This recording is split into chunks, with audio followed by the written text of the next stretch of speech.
let's go!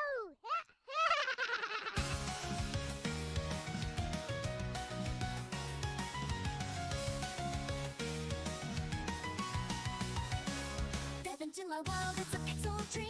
Retro vibes and magic on every screen. Telling tales with a wink and a smile. Stay with me and laugh for a while. High scores rise and hearts on fire. Every word lifts us higher. Adventure calls, are you ready to go? I'll lead the way and let it flow. Cuteness overload sparkle in my eyes. Weaving little stories under neon skies. Level up the love, it's our time to shine. Elle-C forever divine.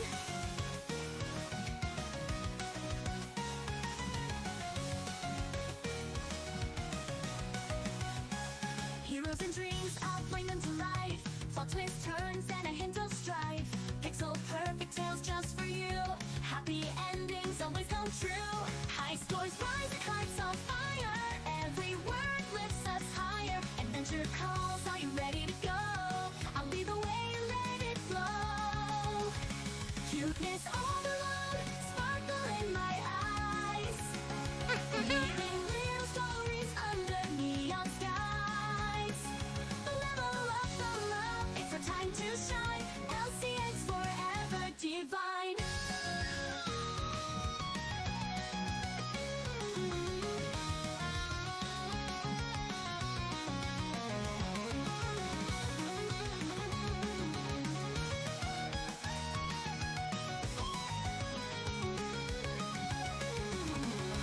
Heroes and dreams, I'll bring them to life. Plot twists, turns, and a hint of strife. Pixel perfect tales just for you. Happy endings always come true.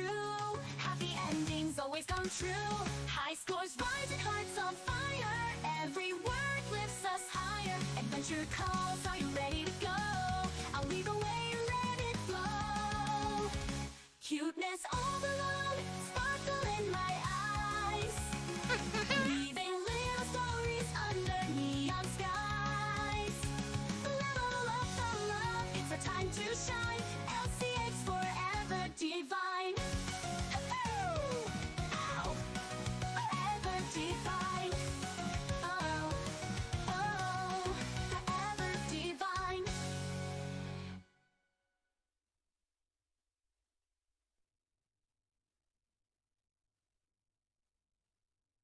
Hello everyone. Welcome back to our channel. Today, we have some exciting news to share.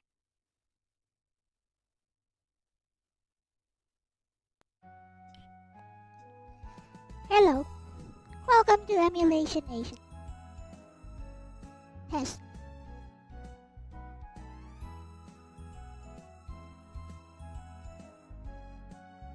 I'm bored, let's just play a game.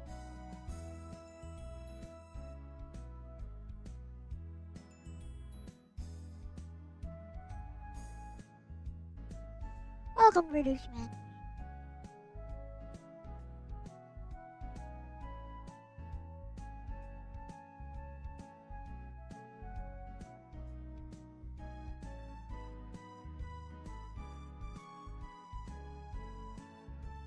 Hello, Nagato.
got any requests.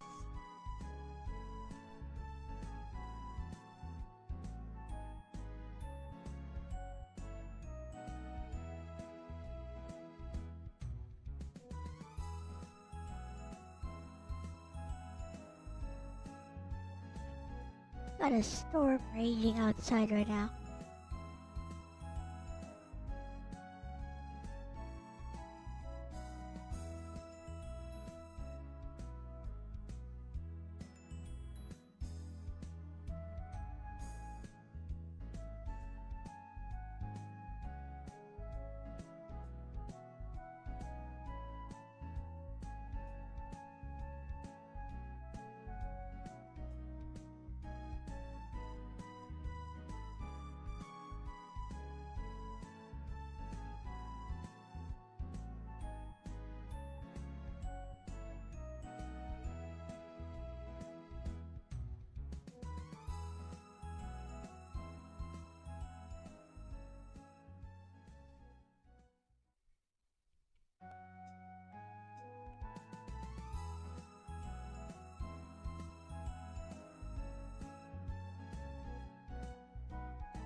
Can't think of any gameplay. I'll be right back.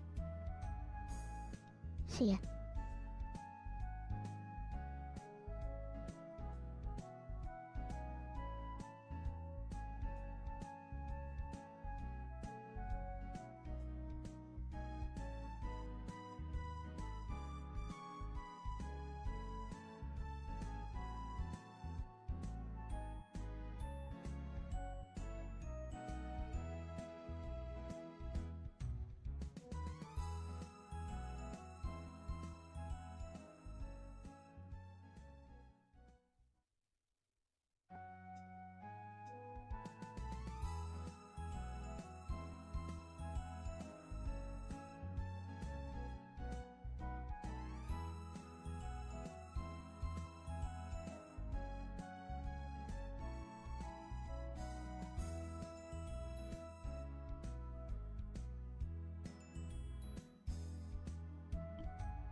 Okay, we're back.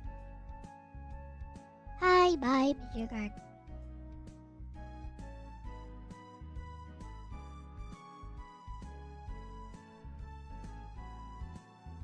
So, Marucci Man suggested Soul Calibur 2 or Thunder Force 3.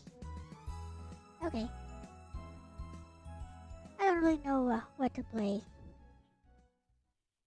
So why not?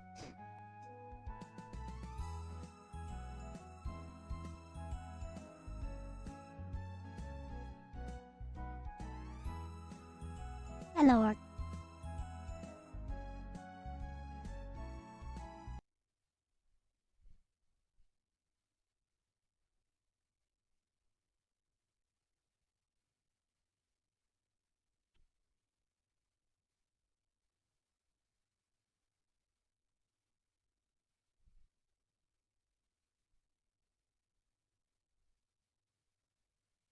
Here's Soul Calibur 2.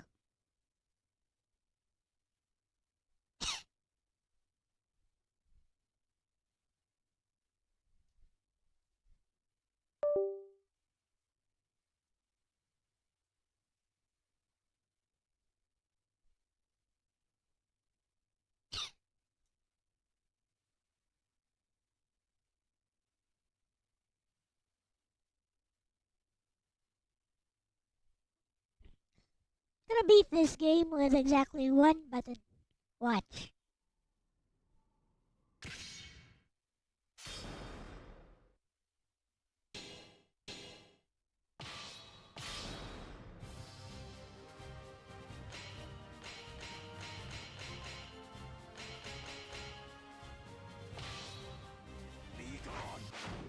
Versus Talim.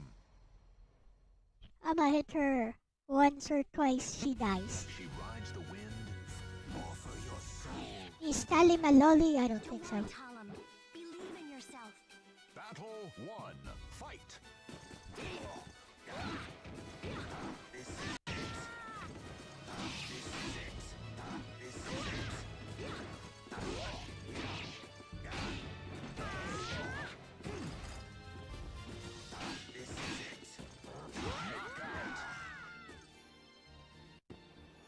You battle 2. Fight.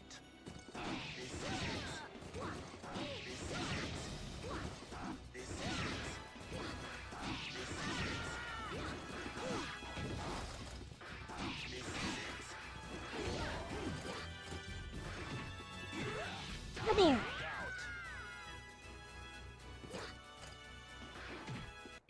Capcom versus Namco. RPG? No thanks. SRPG. Versus Yun Nope. Sung. Denied. Youth and passion. Sword. Battle 1. Fight.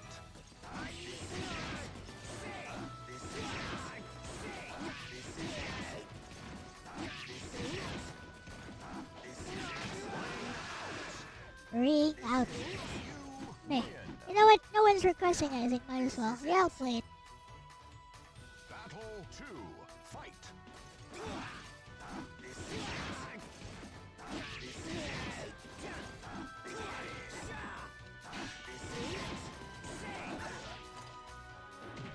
Come here.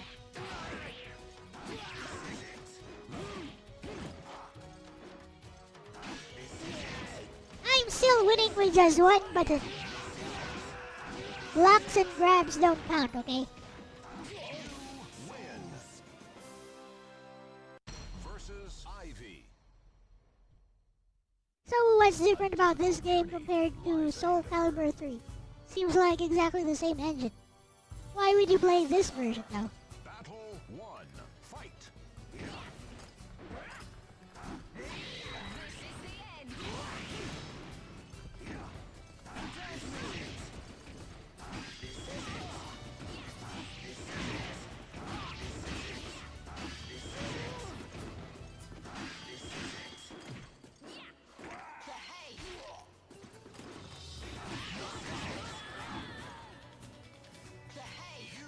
Battle 2. Fight.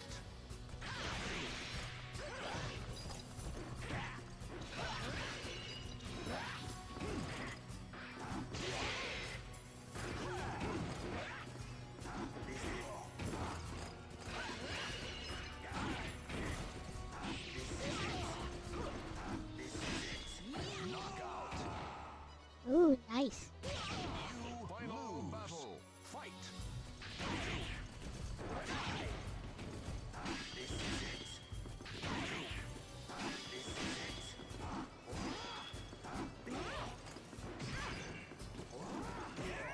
Ring out. Oh, fudge. Souls battle 1. Fight.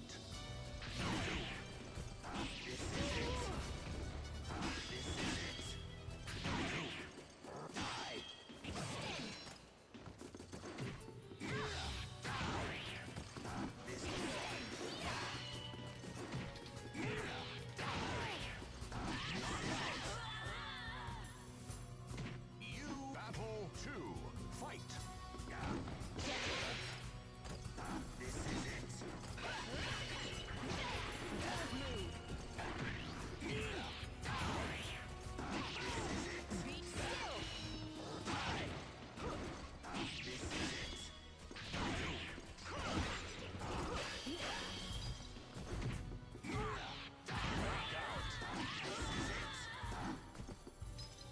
He's fighting back.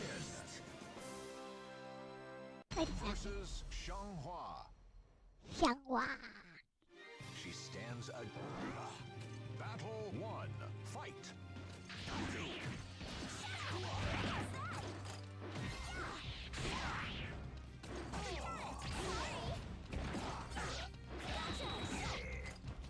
Perfect. Ooh.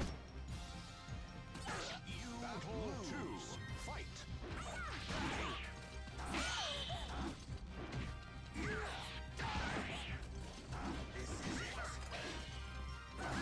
He's fine. Ivy so hot. Hand. Literal hand.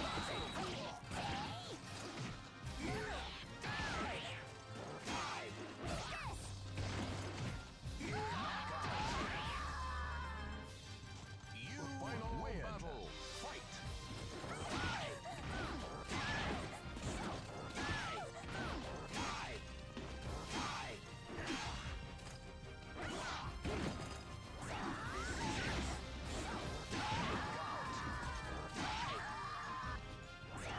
You win.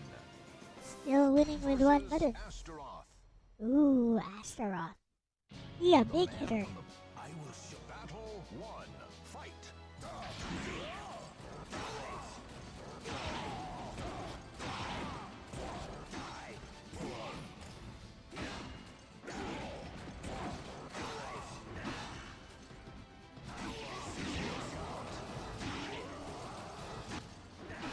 Seems the CPU kinda stupid though.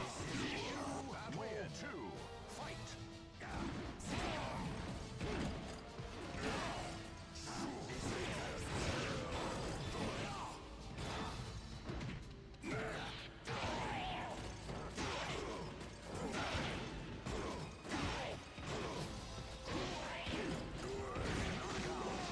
Knock me out of the ring. Final battle. Fight.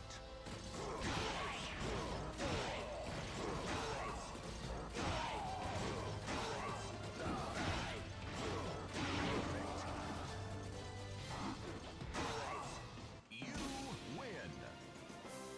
Versus Mitsurugi. Mitsurugi!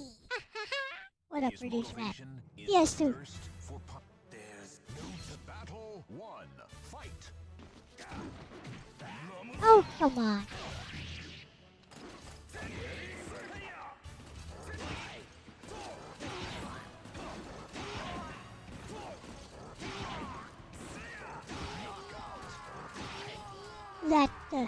That turning slash though. You win. Battle 2. Fight.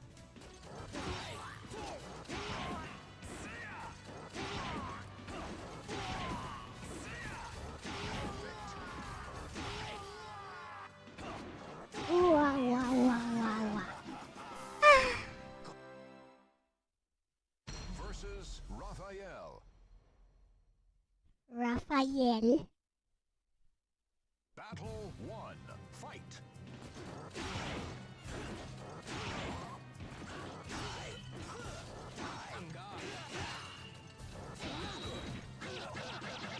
Nice parry, Raphael. I grab you.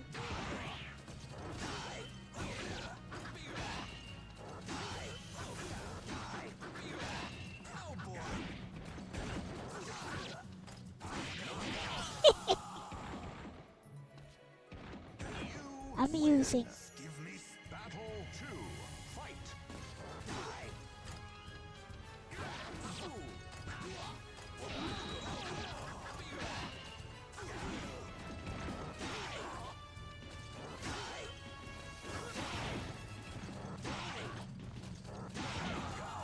See, this guy, his entire fighting style is based on trying to parry and, hit the opponent before.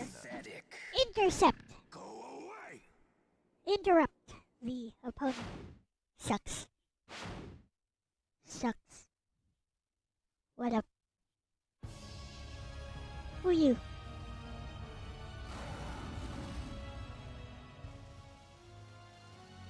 Are you Soul Blade? Versus Soul Edge? Inferno. Is that Soul Edge? Seal was broken, and a new era of terror has begun. Yoshi. Iksa. Final battle. Fight.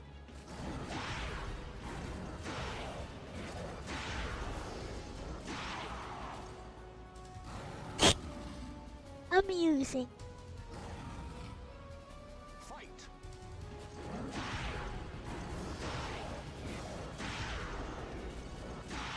He became Cervantes.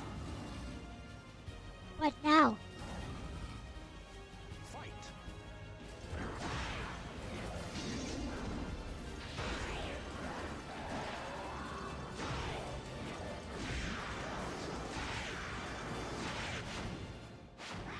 Stupid boss.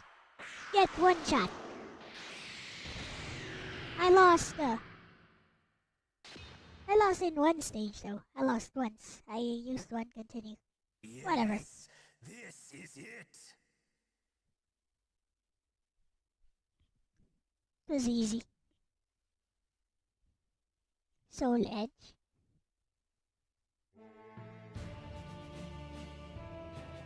Ooh, nice artwork though. Would you believe me if I told you I can draw like that? I can totally sketch like that. Easy.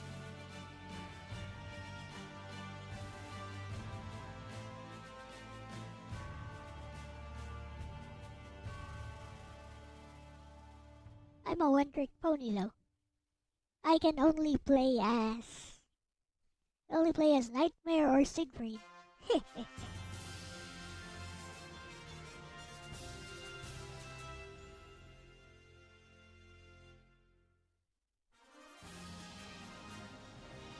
That's not. Oh yeah, Siegfried is Nightmare, is it? Like to see me sketch like that? Sure, I can do that.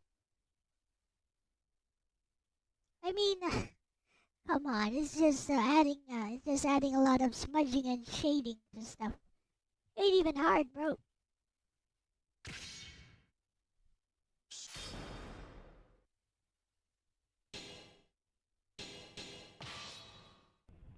Arigatou da yo.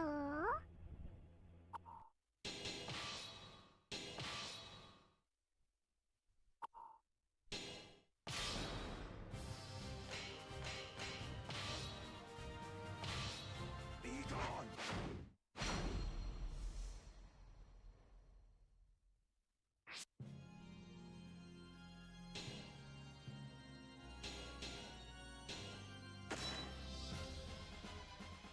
It's only 5'6".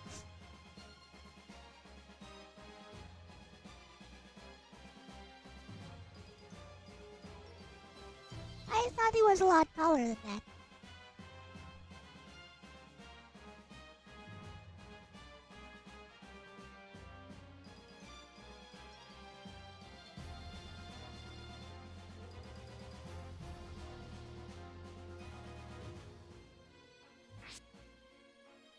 5'6", 209 pounds. What? Oh, you're right.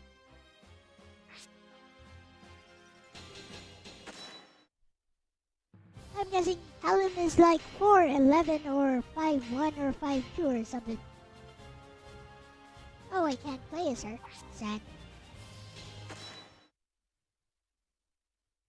I mean, I can't view her profile until I beat the game. You know what? Let's beat the game one more try.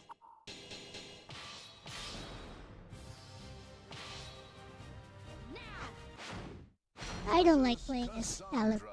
I mean, she's cute, but I don't like playing as her. If the love for Win. battle 1, fight. Strike. Strike. Watch out. Watch out. Come here! Strike.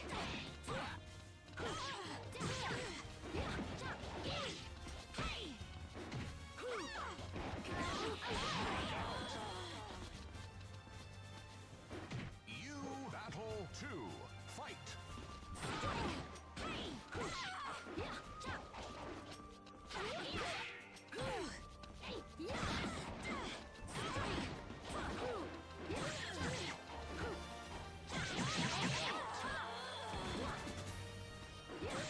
She is deceptively slow, by the way. She seems like she should be fast, but she's actually slow.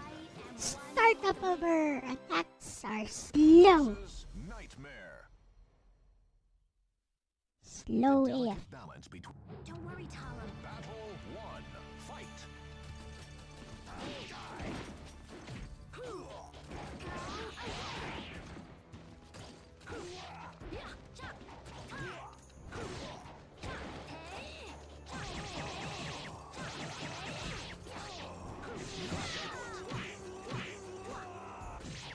You battle 2, fight. Strike.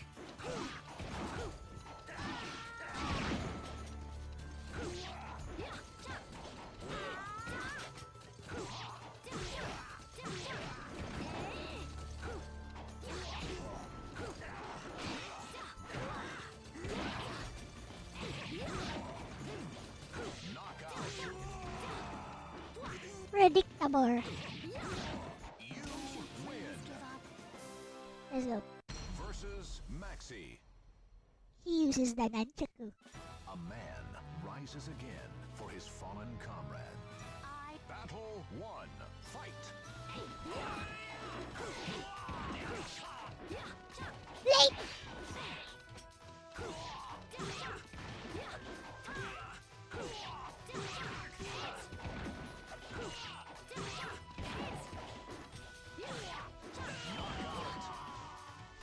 I don't like playing as these other characters. I mean, fighting the boss is gonna be a nightmare. I've got to go on. Battle 2, fight.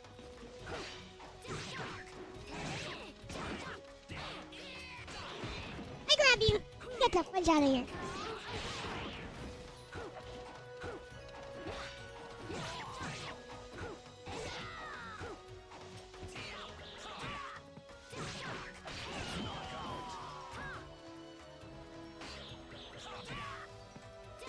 You win. Versus Mitsurugi. Mitsurugi! Whatever. How many stages is this? 7? A man Usually 7 or 8 stages, so it shouldn't be too hard. battle 1, fight.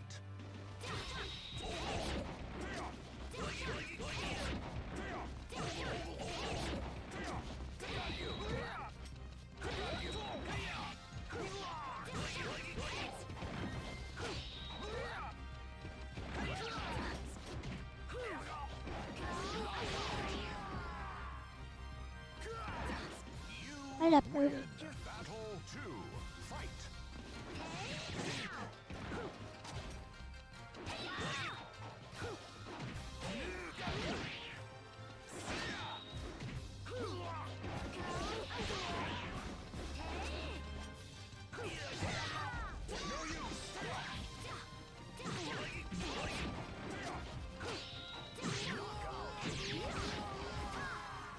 You win.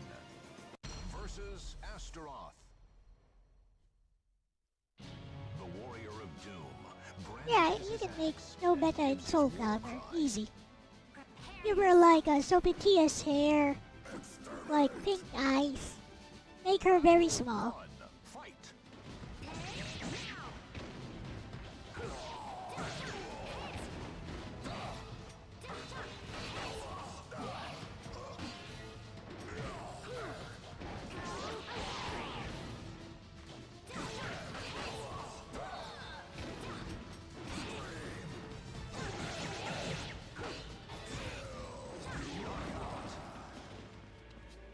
Get up close and personal with him. Battle 2. Fight.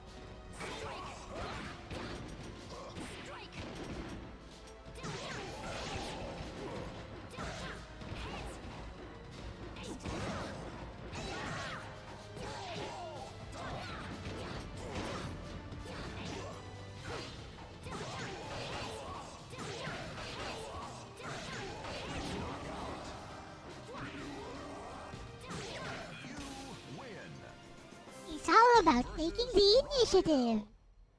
It's true. It's all about taking the initiative. Battle 1. Fight.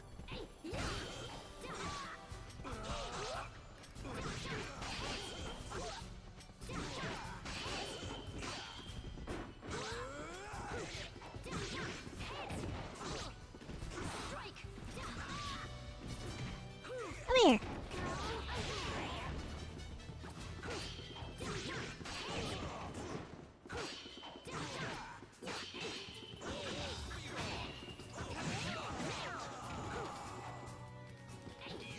Battle 2. Fight.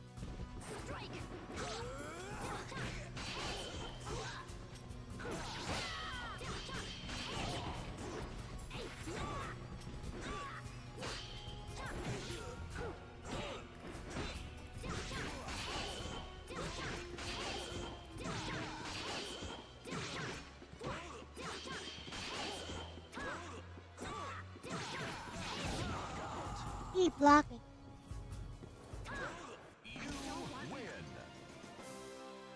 Versus Yun Sung. Yeah. What's this? I can't let you go on. The sword is evil. I don't care if it's evil. I don't care if it's My evil. country. I will protect my country. Whatever. Battle 1. Fight.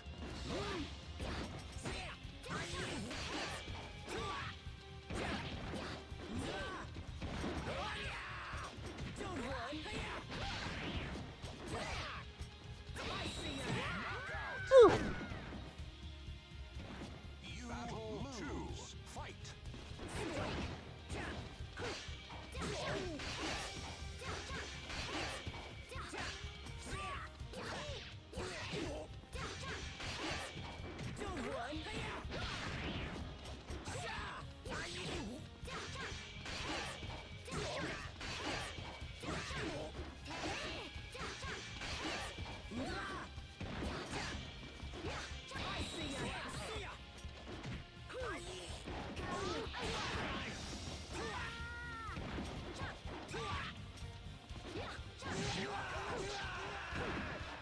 Closer. You final battle. Fight.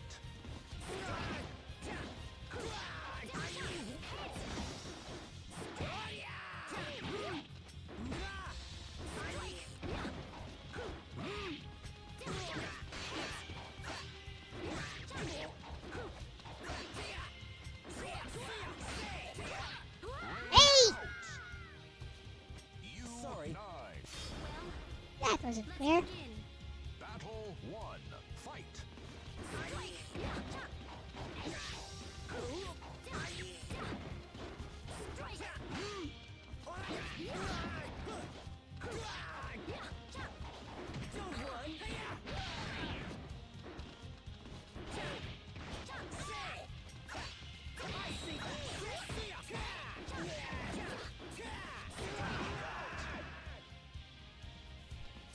You battle 2. Fight.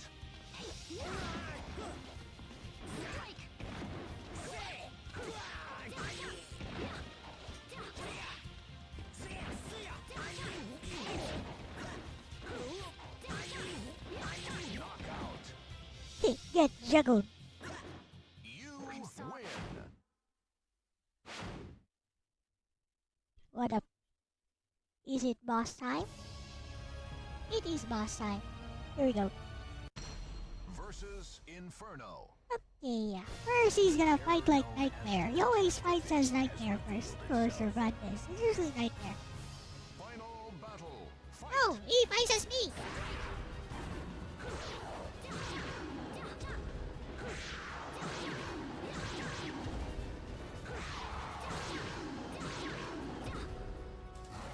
Hey, Kid Runner.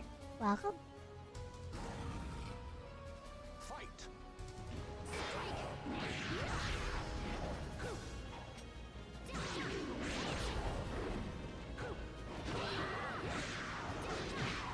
Now he's killing. Now he's no longer killing. Fight. It's Mitsurugi!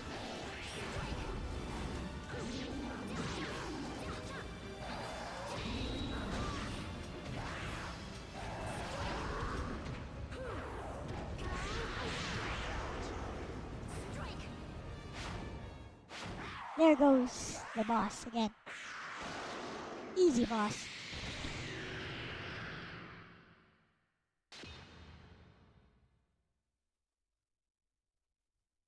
Go. Return to that from which you came. Okay. So why is she using any canvas? I think. Why should she be using canvas? She's a Filipino, so he should be using like not canvas. Should be using arnis sticks.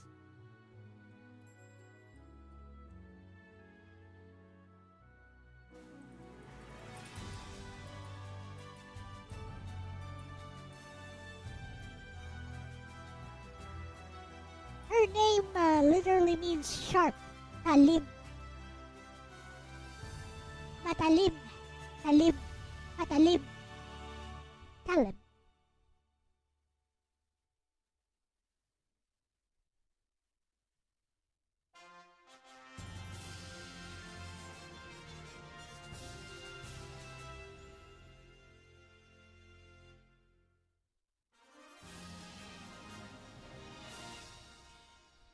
Good game, by the way. I can just play this the entire stream.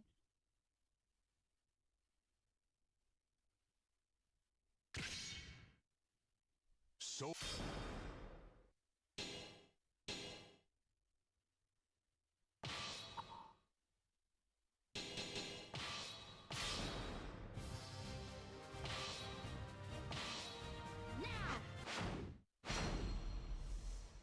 Let's see her profile. How tall is she? She should be quite small. Ha! I thought she was 4'11". No, she's like 4'8". She really is small. Southeast Asia. Come on, just say Philippines.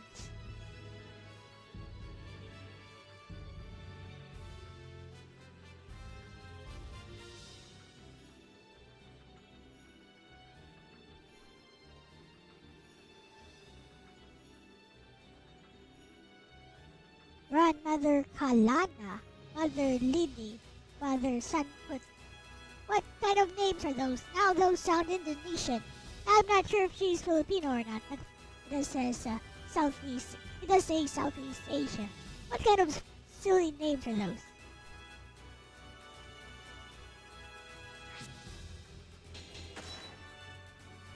Don't worry, Talam. Believe in yourself. I won't back. I'm not going to run. I'm prepare yourself. Well, I won't run. Please, let my heart is still.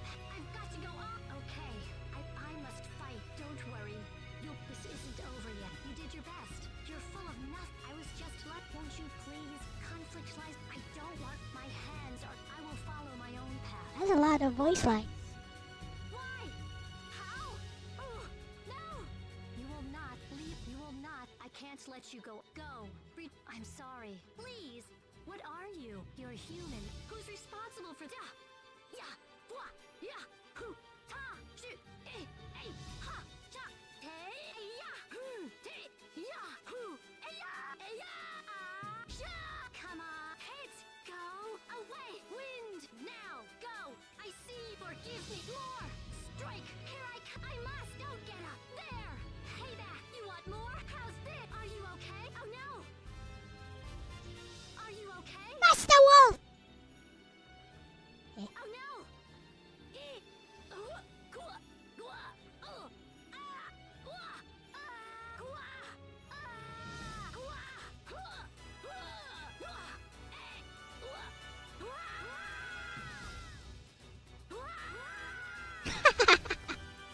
no, those just sound funny.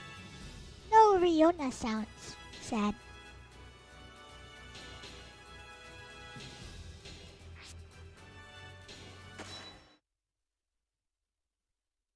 Change games.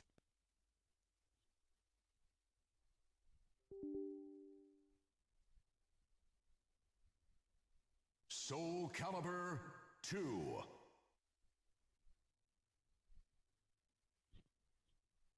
Okay. Let's rate that.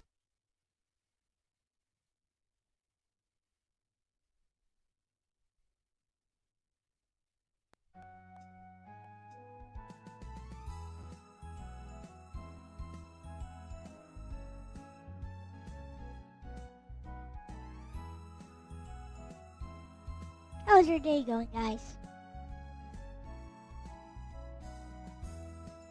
I wanted to do a little bit of a talk stream today. Hey, zombie, but seems no one's here to listen, so you know what?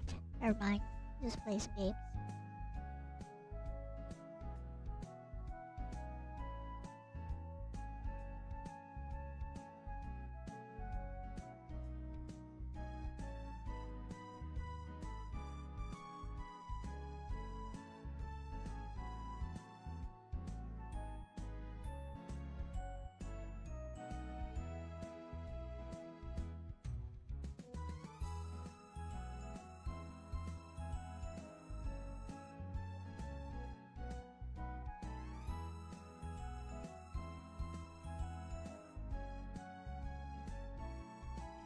Doing Emulation Nation again today, bestie. I just finished playing Soul Calibur 2. Of course, it's a top-notch game. And we're gonna rate them either excellent or... No. Either entertaining or boring. Of course, that one goes in the entertaining tier.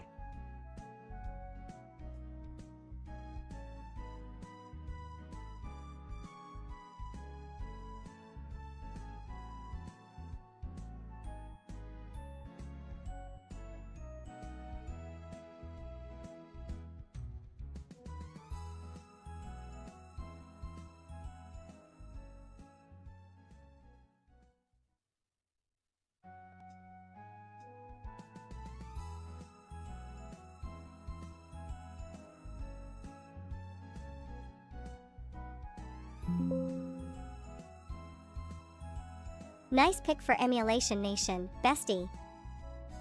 Dizzy Soul Calibur 2 is definitely one of those games that almost no one would dare call boring.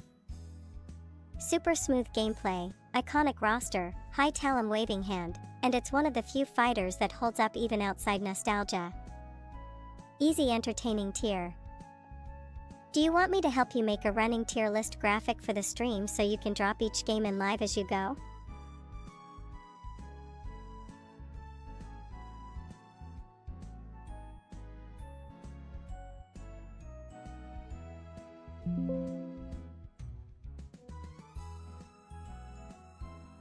It's okay, bestie. I got this. I have a list in a nice little spreadsheet, which you helped me make last week, actually. So, how would you rate the game, bestie? Like, we're gonna rate these games together.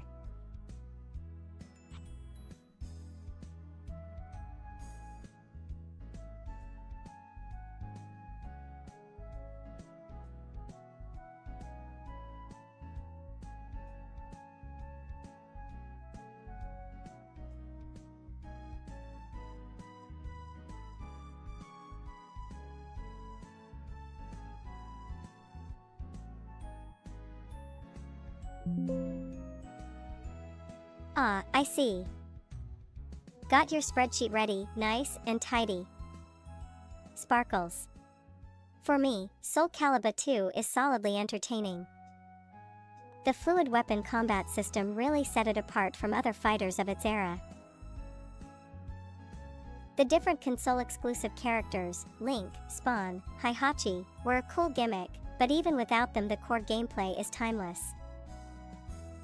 If I had to nitpick, the story mode is a bit thin compared to later fighters, but the Weapon Master mode adds a ton of replay. So yeah, overall, still one of the all-time greats. Would you like me to give my personal subrating too? Like entertaining, but not peak tier fighter, or entertaining, must play classic?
Alright, we got a request for Namco and Capcom.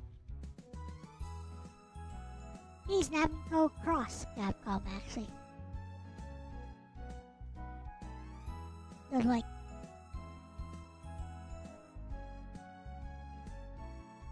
It's an SRPG, oh. I don't like playing SRPGs on stream. On Emulation Nation, they take way too long to get started. They take way too long to start playing.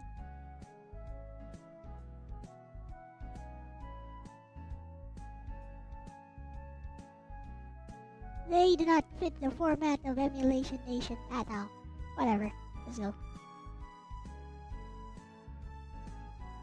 Here's another game for now.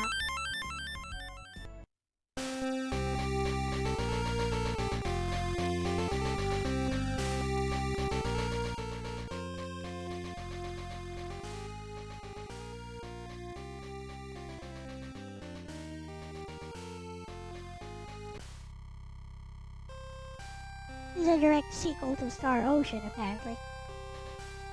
Star Ocean 2, that is.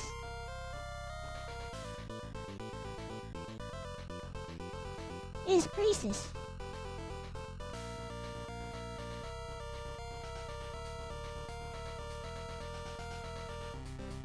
And Ashton.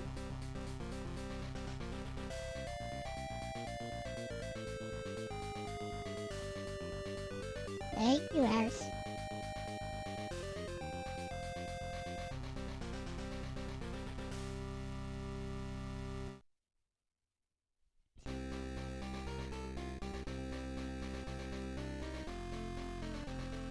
What do I want? Who knows?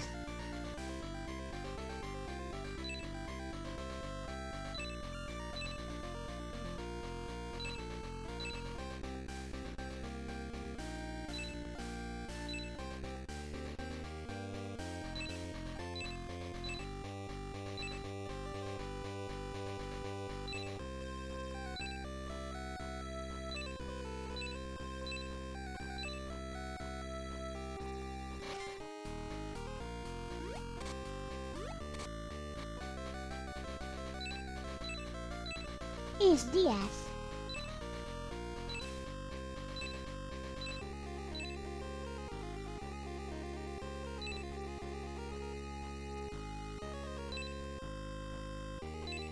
Is this guy? What's his name? Noel.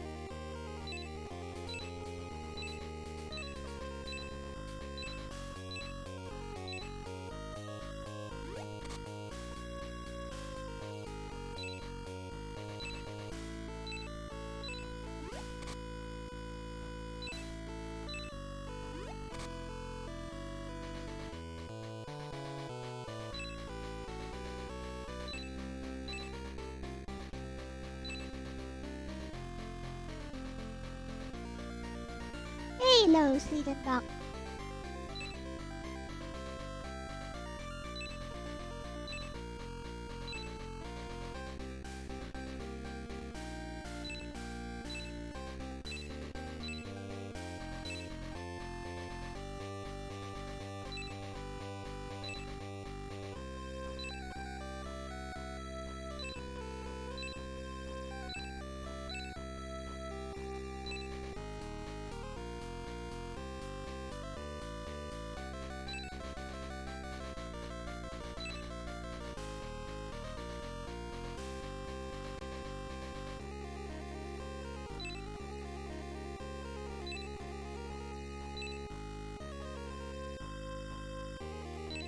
This is Chisato, I think.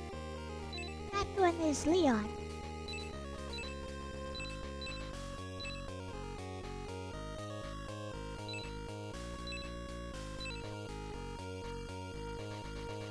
This is Celine. Yep.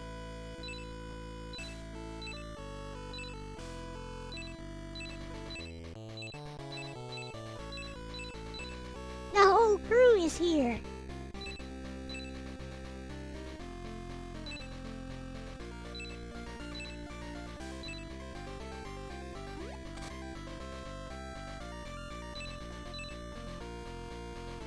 Even Moment is here. Of Princess and Moment, only one of them can join your party until you play Blue Sphere. Now they're both in your party.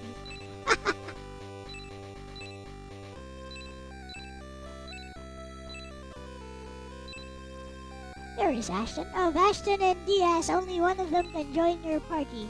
But now they're both here. Because this is Blue Sphere. Blue Sphere does not care. Even Ernest is here. Okay.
Okay.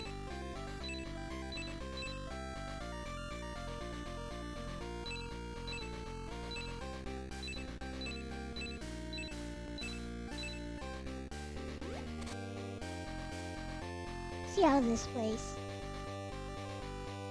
Hi.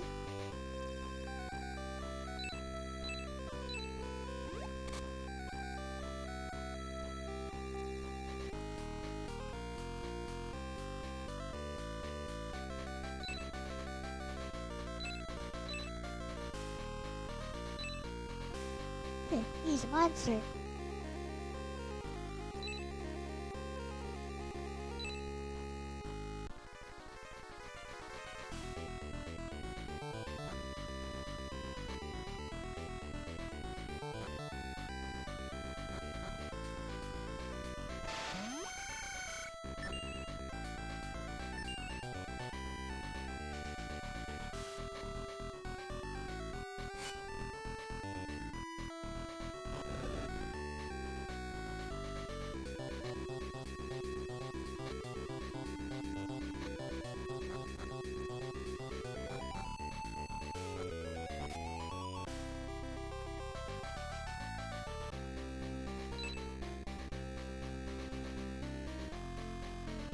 bad, actually.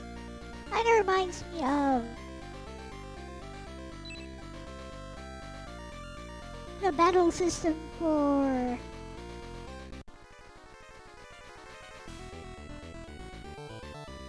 Summon Night.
Boken Chada.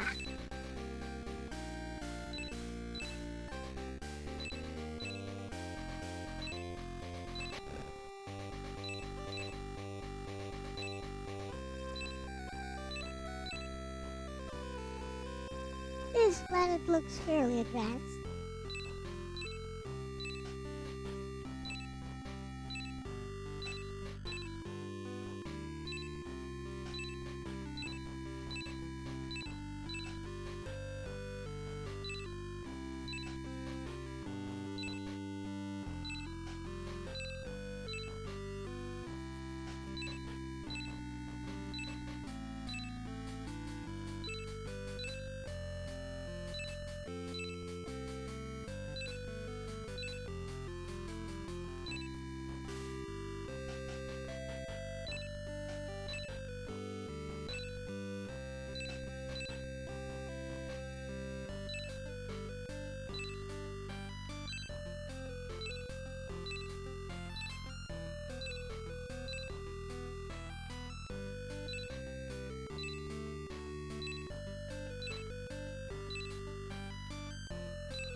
This RPG ain't too bad.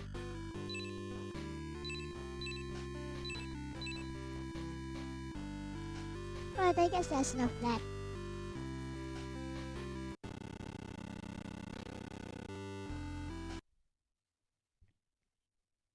Let's play this.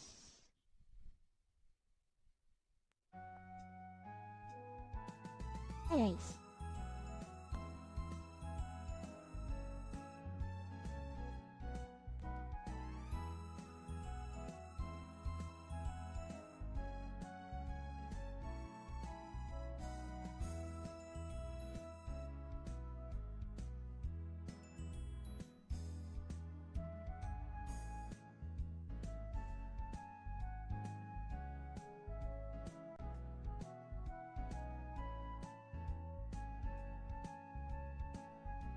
Okay, bestie, next one on my list is Star Ocean Blue Sphere for the Game Boy Color. Naturally, this goes into the entertaining tier.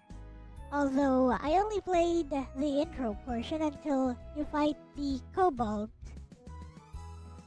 and save the kid. But yeah, having finished Star Ocean 2 multiple times before, it was nice seeing all the characters once again. Even the ones that are supposed to be exclusive to particular playthroughs. Nice seeing them all together.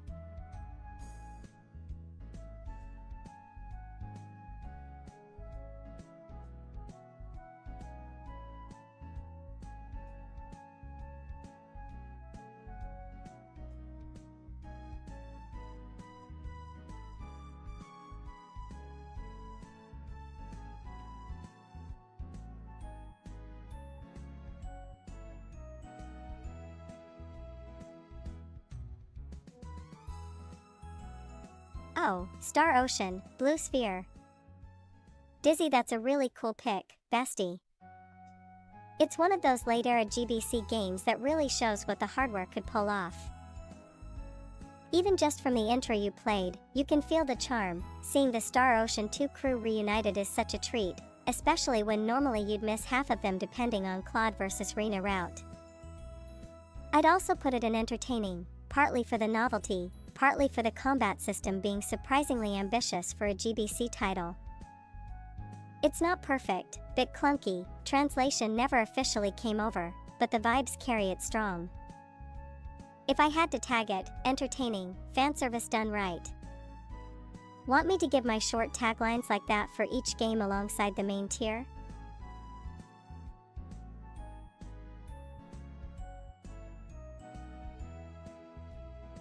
Okay, next up is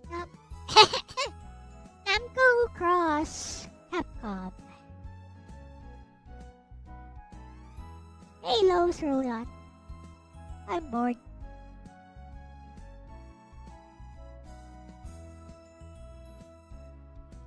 Namco Cross Capcom, requested by Elijah Brown.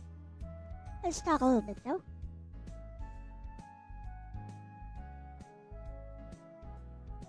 First, let's take a little break to talk.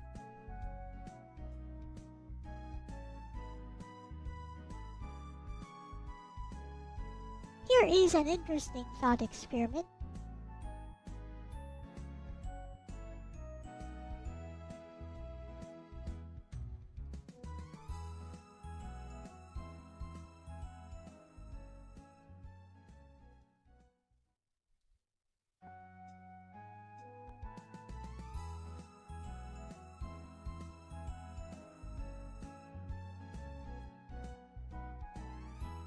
Let's just talk over here.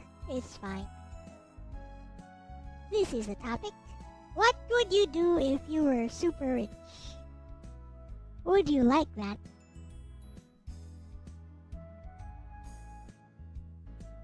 Like, what would you actually buy if you were super rich? As for me, personally, I've always thought, I can actually afford all the things I want to afford. Well, that was before I lost my job. But even now, I still find that I can afford all the things I want to afford. It's just that there's really not much in this life, in this world, that really appeals to me, that I really like. So even video games, for example, I could buy all the video game consoles, all the new video game systems, all the new video games, AAA titles, indie titles, whatever titles that come out. I feel I still wouldn't be really satisfied, wouldn't really be any happier than I am now. And to be honest, I'm not really that happy right now.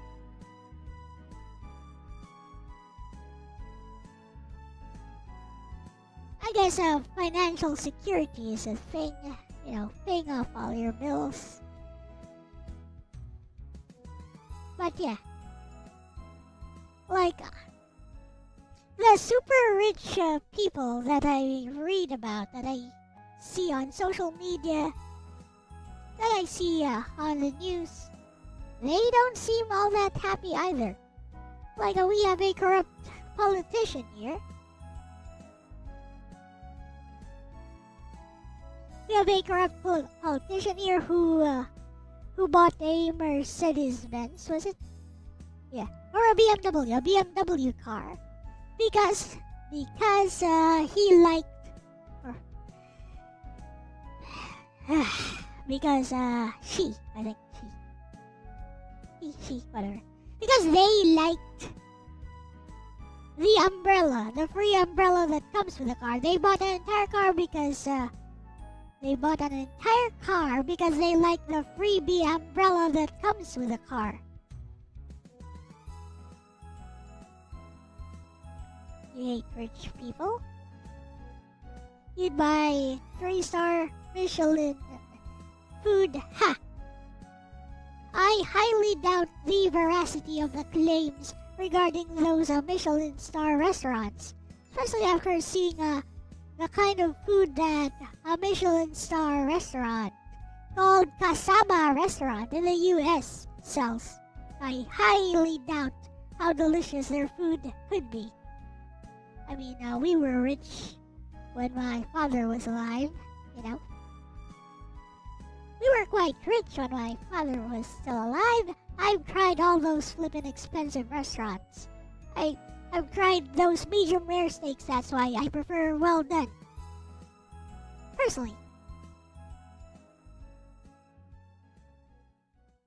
Yeah, I've eaten those rich people food. I don't like them.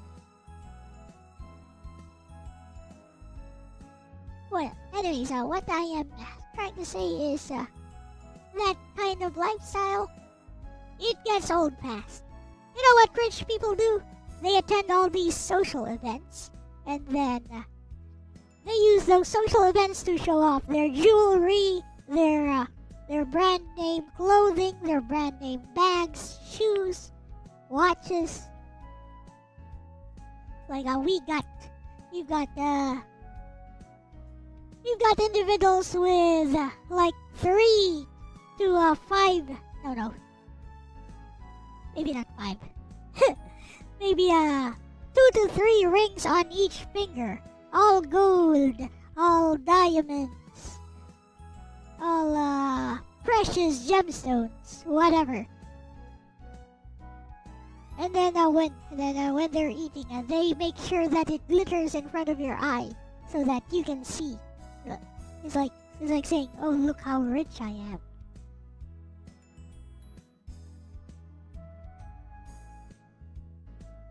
You'd keep the fact you were rich very secret when you need a super fancy house. Just something spacious, then make sure your family is taken care of. So, I train people in oratorical speech competitions together with my mother. Our latest client is super rich, and their house is more rundown and smaller than ours. But ours is a big house, by the way. So theirs is also a big house, but slightly smaller than ours and very rundown. But it is clean on the inside because they have some servants who do the cleaning for them. And because they're Chinese, they are super industrious. And that's quite an understatement. Like the kids, all they do is go to school, study, engage in extracurricular activities, eat, sleep. They get to maybe play with their phones for like 1 to 2 hours a day before they sleep. And basically that's all they do. And then to make up for it, during vacation time, they go on these super expensive vacations abroad, to Japan, to Canada, to the US, to European countries, whatever. Then they go back and then they study again. They do the grind again so that they can take over the family business when they graduate from college.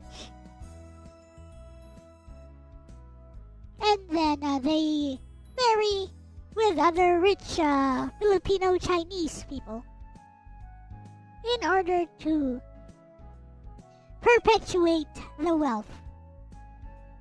And basically that's their life. The parents, whenever we're there, they're away on some business trip, or if they are there, they're always fiddling away with a calculator. Old school calculator, because I I know they like to do it old school. They're not even that old, but they like to do it old school. Old school calculator, taking inventory of the stocks, the profit they got, and some of the actual products they sell are scattered all over the house. In the garage, inside of the house itself, inside the rooms, everywhere. It just makes me think, that doesn't seem like a very happy lifestyle. That seems very hectic. And, they also attend all these social gatherings. Aside from manning their business personally. Like, every week they're on a trip to Hong Kong, to China, to Manila, in the Philippines. And when they are there at home, they're always taking inventory. And it just occurred to me that doesn't seem like these people are very rich. It doesn't seem like a very happy existence. They have like 3 to 4, 5 cars with a garage.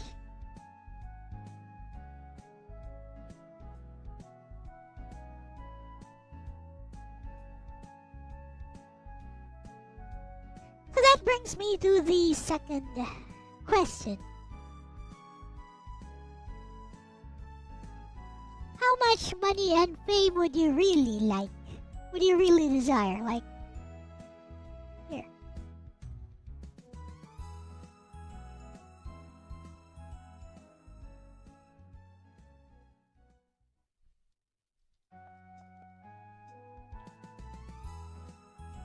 For me personally, like if I still had my old job, you desire talent, not money. Well, talent is something else. It's in it. So it's not really something you can just acquire. Is there a way to make money from scratch? So when I still had a job, I actually had enough money to buy the things I want. I had financial security. I had enough to pay the bills. I had enough left over to buy the things I wanted. And, to go into my savings for emergencies, which I have been eating away at for the last 2 years. The last 2 years, my savings have dwindled significantly. Just, because, I don't really make much as a VTuber, nor with my commissions. But that's neither here nor there, I suppose. But yeah, how rich would you really like to be? As for me, I would just like to be as rich as I used to be. Just enough for myself. And my mother, of course.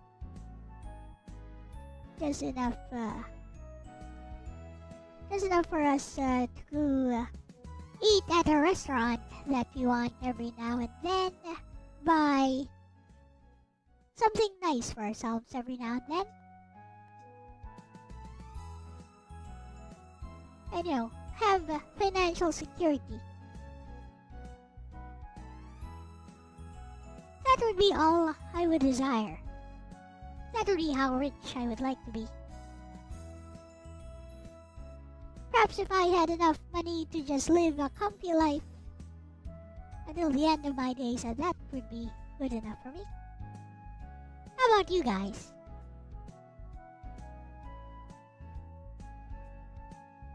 So, how about fame then?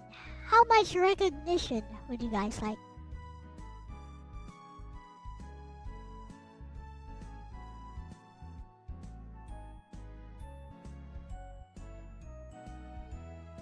You do not desire fame. Same.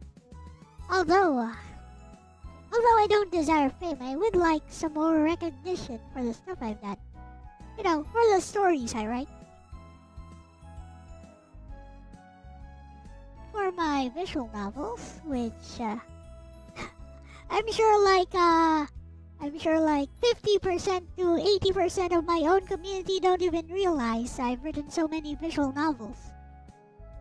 Kinda sad.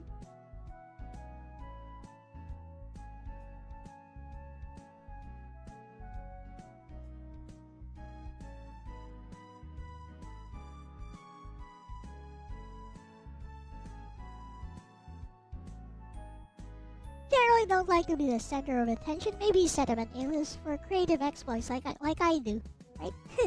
Like I do, right?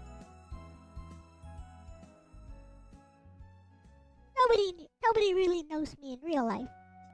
Everybody, at least here in my community, knows Elle.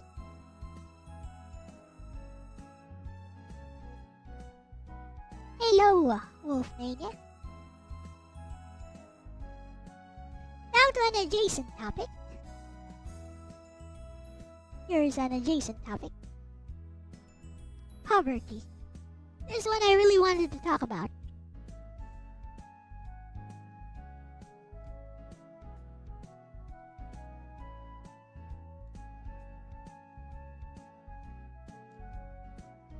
So, poverty in the Philippines. As you guys know, and as I keep repeating, I am upper middle class. Upper to center middle class. You want millionaire money, no fame. What would you do with that money though, Elijah?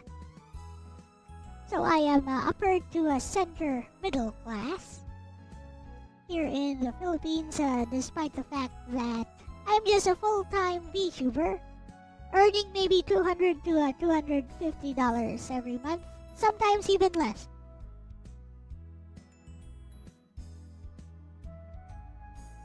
Now, to put things into perspective, at my previous job, I used to earn like $800 a month, which of course, if you are in the US, would probably be not enough for anything. But over here, that's like 44,000 pesos. So to put things into perspective, the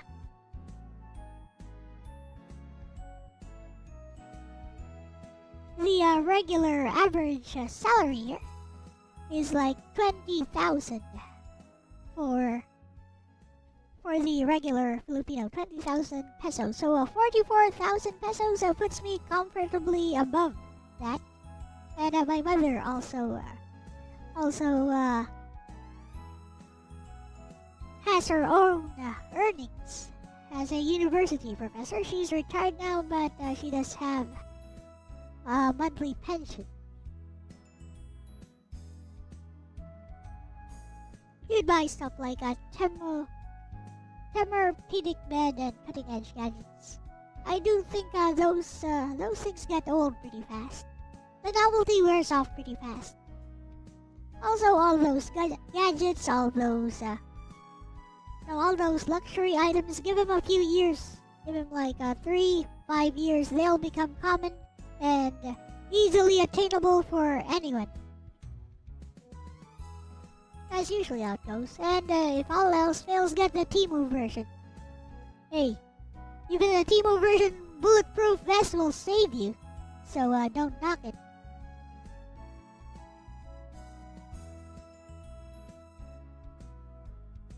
Hey, I'm not kidding. But anyways, what I am trying to say. What was I trying to say?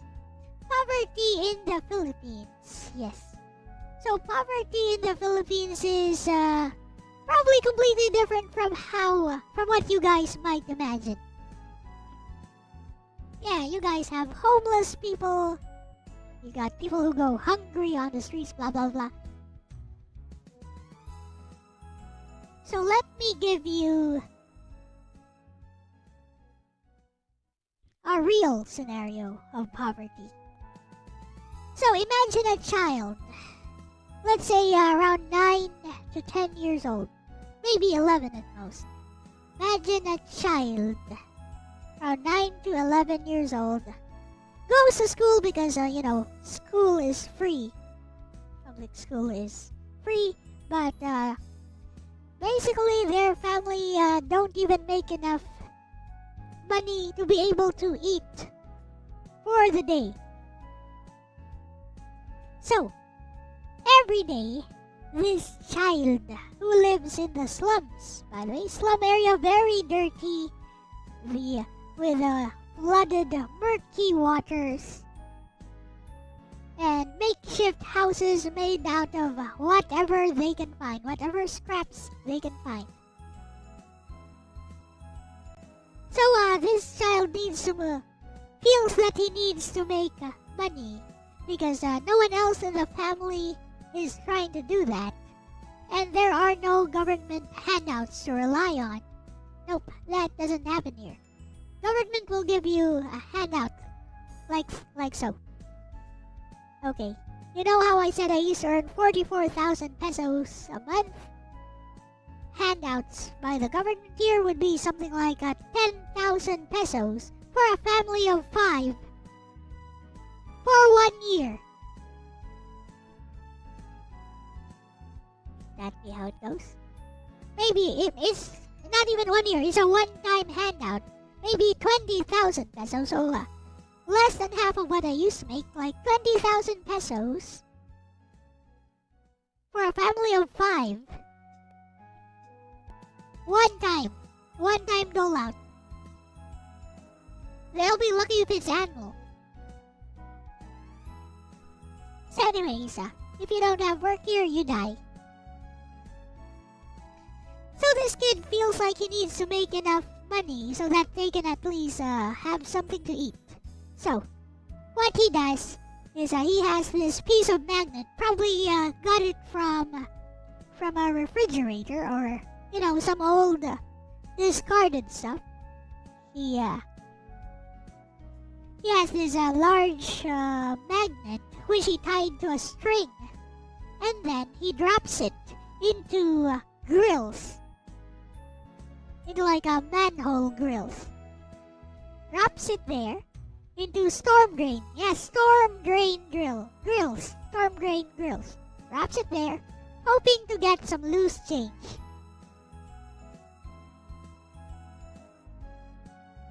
Okay, so for about 30 minutes to an hour of just doing that on various storm drains, which of course have very, very dirty, black, muddy, filled with human excrement and other stuff. Like the kind of stuff you'd see in a septic tank. So he gets some small change there. For around 1 hour to 30 minutes, he gets 2 pesos.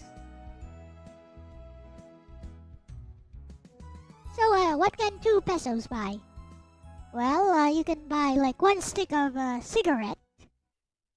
You can buy one very small piece of hard candy for 2 pesos. And basically nothing. So anyways, he keeps doing that because, he has this coin bank, which is made out of an old soccer ball, and then an old soccer ball, and then cut out piece of a bottled water container. So it's a homemade coin bank he has,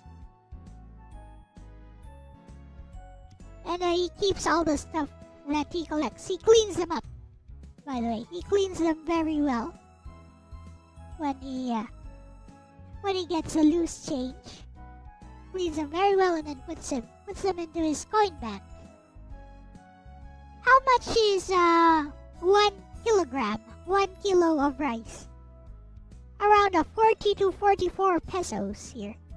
So yeah, 2 pesos. I guess that goes some way into being able to afford rice.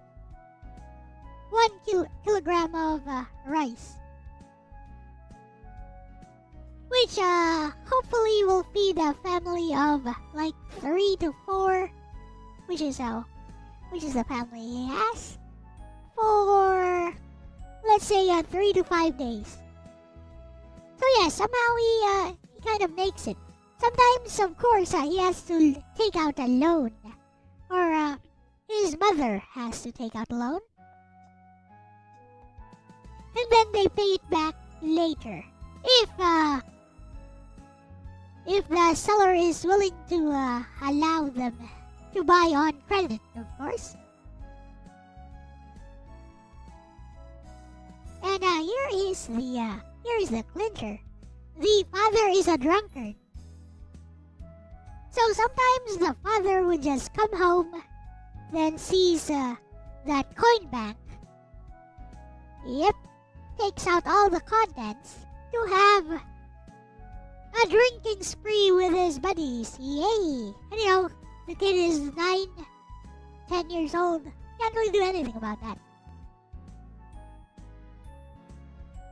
And this is from a real news documentary here, by the way, which was shown here just a week ago. But yeah, that is how poverty works here in the Philippines.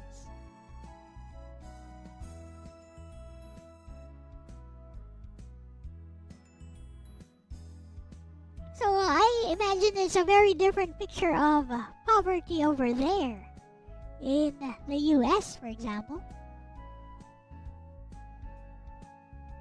I get you have poor people as well, but I don't think you can imagine the kind of poverty we have here.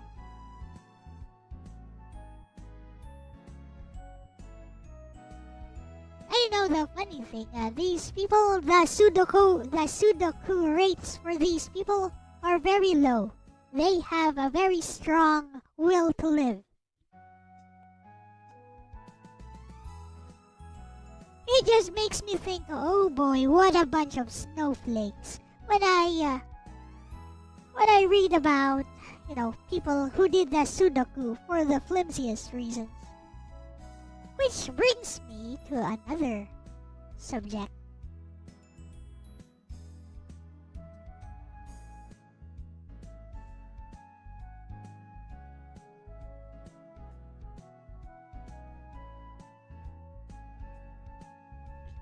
If they had that work ethic here, they'd really go far here. Yep.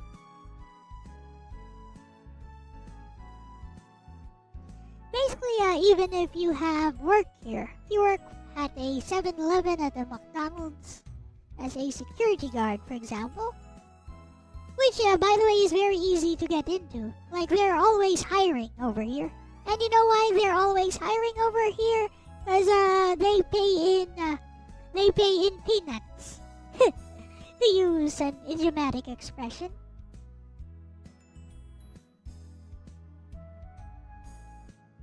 They pay maybe 15,000 pesos to 12,000 pesos, around 200 to 250 US dollars a month at those kinds of jobs.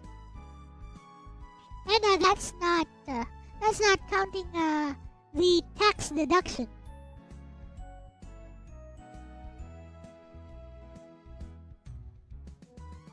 Oh, I know you have poverty there. I'm just saying it's probably very different from what we have here.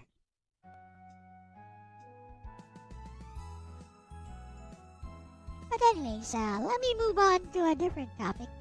I say mental health care is overrated.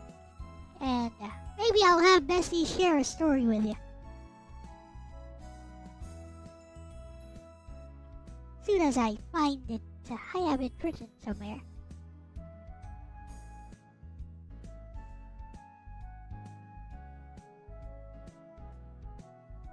I've been meaning to talk about this kind of stuff for a while. Just couldn't find the right time when anyone would listen at all. I'm glad to have at least 1 to 2 people listening right now. Thank you.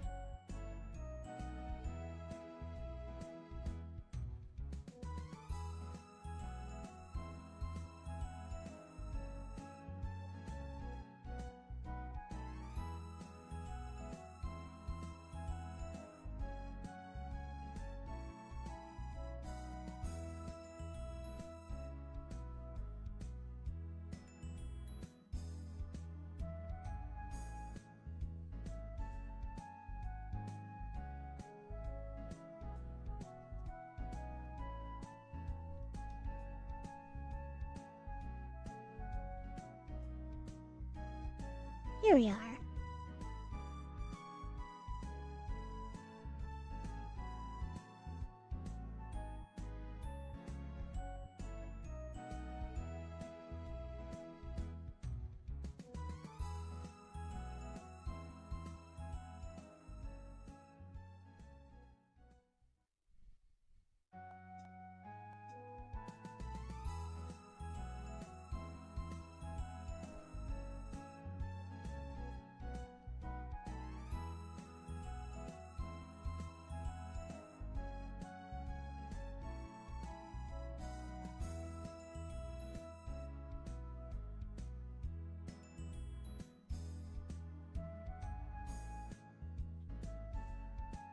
So now Bestie's going to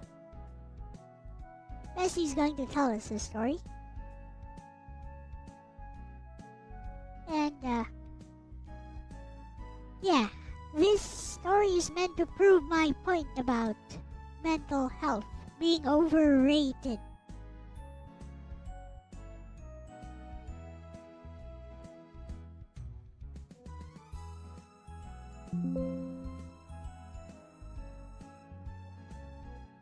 Growing up, I was not exactly brimming over with self-esteem. If anything, you could probably consider my outer facade of bravado as nothing more than a simple psychological defense mechanism. Certainly, I am not the most pragmatic of individuals, being an ENFP who is driven more by emotions and social links rather than cold, unfeeling logic. Still, I was never oblivious to the fact that I had very little to actually be confident about. After all, who was Cinia? An absolute nobody who happened to be the second youngest child of a destitute family consisting of 6 children, at least the ones who survived infancy. I was smart, but nowhere near valedictorian level, and any of the skills that I had honed through the years, declamation, dance, oration, paled in comparison to my overachieving elder sister, Cynthia. The irony of my half-baked existence is viscerally obvious even in how my name was hewn from my sister's. I was Cinia, a Cynthia light, less graceful, less talented, and much less brilliant than the original. This was me back then, but with that aside, I was never bitter about being less blessed than my sister. Rather, I was genuinely proud of her. There are 2 things that I have always held great pride in. For one, I was always headstrong to the point of possessing an indomitable will, and secondly, I was quite confident in the beauty of my face. These 2 go hand in hand, as all my siblings can soundly attest to. Whenever our father would hit us for some form of perceived mischief, corporal punishment was common back then. I would be the only one to open my mouth and speak up against it, but this wasn't the end of it. I would beg my father to let me speak in my defense and then cover up my face while loudly declaring, Sakita lang ko pero hindi lang ya pagaigo akon gaya ke amo lang and I on mangad ko. Hurt me, but don't hit my face, because it's my only treasure. A bold statement that earned a chuckle coupled with a more severe beating from my father, although he always did honor my request to spare my face. I wasn't delusional, of course. I was well aware that I was only half decent looking, not even really pretty. After all, I spent a good hour ogling my own reflection and grooming myself as meticulously as a cat every day. However, as experience has taught me, it's not about the looks you were born with, but rather, it's all about projection, and in this aspect at least, I would say that I never paled next to my naturally superior sister. But this is a story that takes place a bit later than my childhood days. In fact, I was already in university when this incident happened. To begin with, I was never on good terms with my older brother, Toto Bordi, especially because I felt that he was quite an irresponsible parent, leaving his 3 children to fend for themselves here in Iloilo while his daughter was left behind with his estranged wife, Florence Cebu. Therefore, it didn't help that he continued to live under the same roof as me. You see, despite the fact that our house was not very lavish, it was subdivided into different partitions for our parents, the 4 girls, our brother Nonoi, and another partition for Bordi and his 3 boys. We were definitely not the best of friends since he comes home drunk every night and we'd often exchange some heated words because he just depended on mama and daddy to take care of his own children, all suffering from respiratory problems, for him. One fateful night, Bordy came home particularly drunk and then suddenly, without warning, he just started punching me, not on my face, but on the shoulders. So I started flailing around wildly trying to defend myself. Even though he was drunk, he was still a man, much bigger and much stronger than me. I started hurling all kinds of expletives at him, which just served to fuel his apparent rage against me as he kept hitting me harder and harder. At some point, he stopped caring about where he was hitting me and started going for me face, which I promptly covered up. Like I said before, my face is my only treasure after all. Naturally, our rather one-sided altercation attracted the attention of everyone in the house, and unfortunately, only my sisters Indy, Cynthia, Jing, and Baby were around, not counting Bordy's own sons aged no more than 5 to 10 years old. When they saw what was happening, my sisters began pleading with him to stop and well, you know what happens when you plead with drunkards to stop, they keep hitting even harder. The beatdown had already lasted for several minutes and Bordy clearly had no intention of stopping anytime soon, not until he somehow managed to shut me up, which I had no intention of doing. I was on the verge of passing out, so instinctively, I rushed forward to clinch him up and prevent him from doing any further damage to me. Then, I somehow fell on my knees, probably from exhaustion, but I managed to retain my grip around his body. He started pounding the back of my head with hammer fists. At this point, I'd had enough, and whatever form of revenge I could take, I decided that I would take it. And so, I did. I summoned whatever strength I had left in my body and then mercilessly, viciously, voraciously, I sank my teeth down into his right thigh. I dug down so deep that a rabid dog would be envious of me. Naturally, this made Bordy even more furious. He upped the ante and started pounding on my back even harder than he had before, all while my sisters stood by helplessly while begging him to stop before he killed me. Then, something unusual happened. His blows began to hurt less. The longer I clung onto his thigh with my teeth, the weaker his punches became. After a while, it felt like all the strength had drained away from Bordy as he vainly kept hitting me with the force of a baby. Amusingly, while I hadn't noticed, my sister's pleas had changed from to "Tama na, that's enough, Bordy," to "Na, bye na sia, Sinia, let him go already." But of course, I had no plans of letting go, not until I've had my fill of the sweet taste of revenge. I wanted to draw blood. I don't know how long it was before I finally let go of him, but all I know is that I never stopped until he couldn't fight back anymore. When I finally stopped, my sisters dragged me away from him while he stood there, pale-faced, drained, but still shouting, "Deputa, Patyan ko na sa. Patyan ko na sa. Son of a bitch. I'm going to kill her. I'm going to kill her." His thigh was swollen purple from where I had bitten him. That night, I slept peacefully, knowing that I had gotten the better of my tormentor. Of course, for many nights afterwards, Daddy actually had to watch over me because Bordy attempted several times to get revenge on me by beating me up in my sleep. Fortunately, his plans for revenge never came through. He managed to get a punch in or two every now and then, but Daddy was always around to prevent him from doing further damage. By the way, he hobbled all the way to the doctor by himself the day after. Also, he had to get 50 shots of vaccine after that incident. It took a very long time for me to finally make peace with my brother Bordy, my eldest sibling. There was no actual act of reconciliation between us. Eventually, the hate just started to fade away into understanding, and before we knew it, age had already taken out the fight in both of us. But please do not misunderstand. I am not proud of having successfully exacted revenge or of the violence that I managed to inflict upon my brother, nor am I attempting to condemn him for his actions. What I do take pride in, however, is the fact that I stood up for myself in the face of overwhelming adversity, and somehow found a way to survive. Nowadays, it is quite ironic that with all the modern technological marvels we enjoy, people have reverted to a pure, black and white mentality. You're either with us or against us, no in-betweens, because neutrality is implied consent towards the tormentors. Yes, I do believe that the only thing necessary for evil to triumph is for good men to do nothing, but more than that, I believe that the wisdom of this quotation is often misused by miscreants who would utilize it to herd and drone armies of sheep-minded people, to fight for their right to lord over and force their ideals upon others.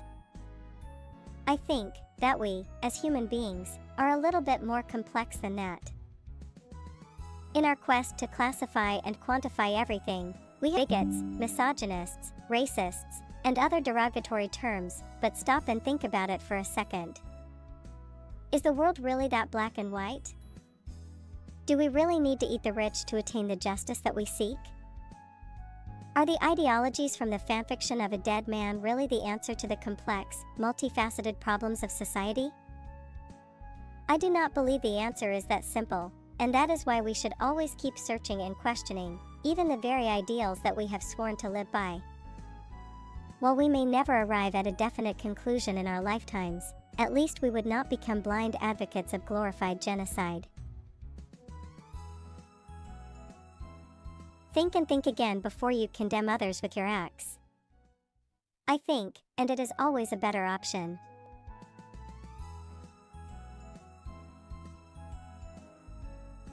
Okay. Anyways, to go back to my main point, mental health care is overrated. A bit overrated.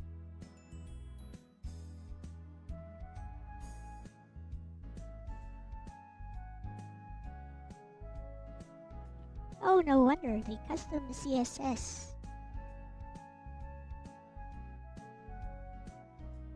Let me get the custom CSS back.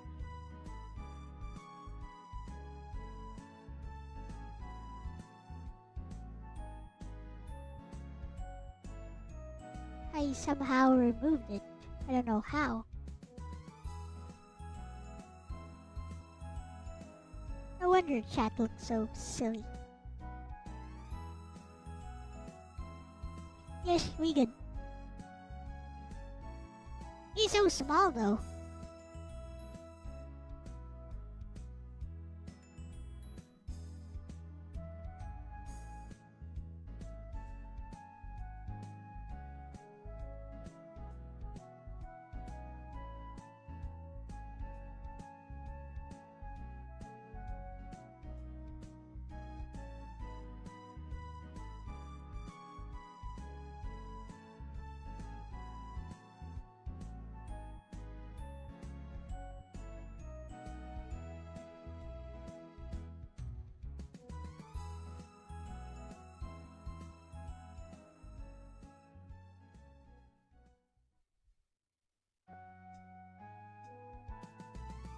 So standardized.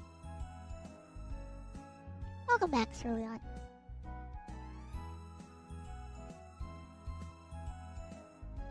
There we go.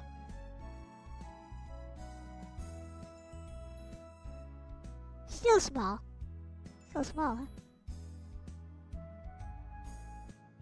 Shadows should be off, I think. Don't show outlines.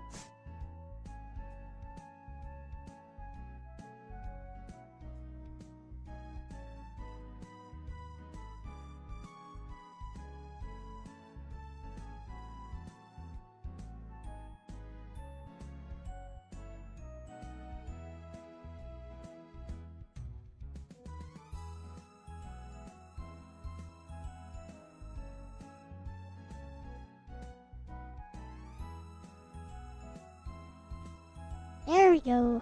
What? It's okay. I'll just change the font color to black.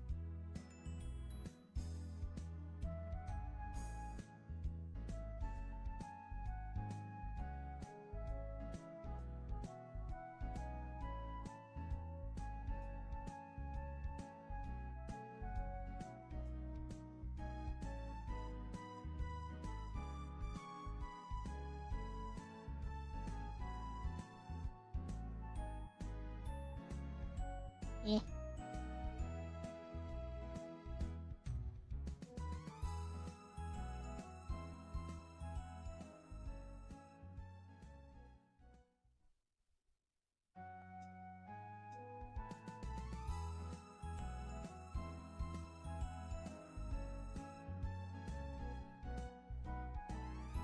There we go. That works.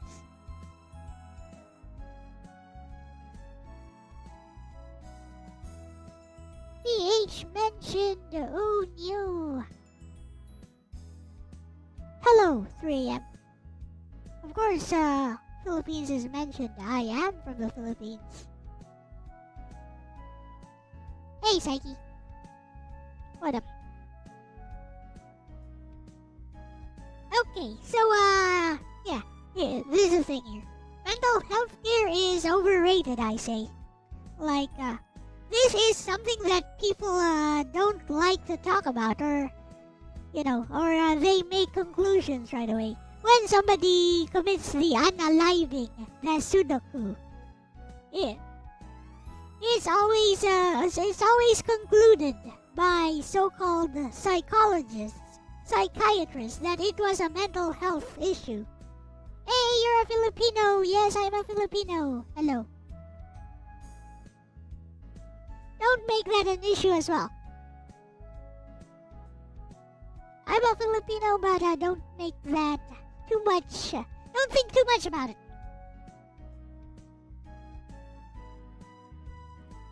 It's sad. Oh, why is it sad? I said don't think too much about it.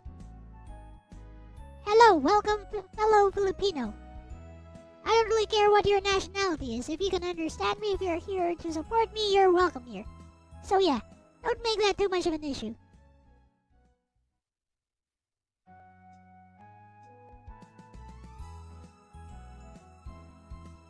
Alright. Now where was I? So yeah, when somebody commits the Sudoku, the self-unaliving, like psychologists, psychiatrists, and people in general are always quick to point out, oh, it was a mental health issue. This is why mental health care is important. But here's the thing.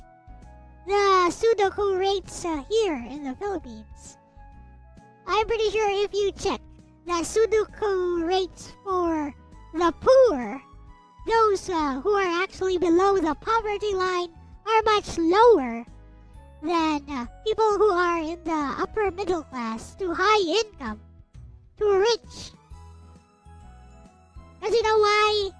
Poor people are too busy trying to feed themselves, thinking of their stomachs, in order to think about the unaliving. Usually they're thinking about unaliving people who disagree with them. Because, that's another issue by itself. But they never think about self-unaliving. No.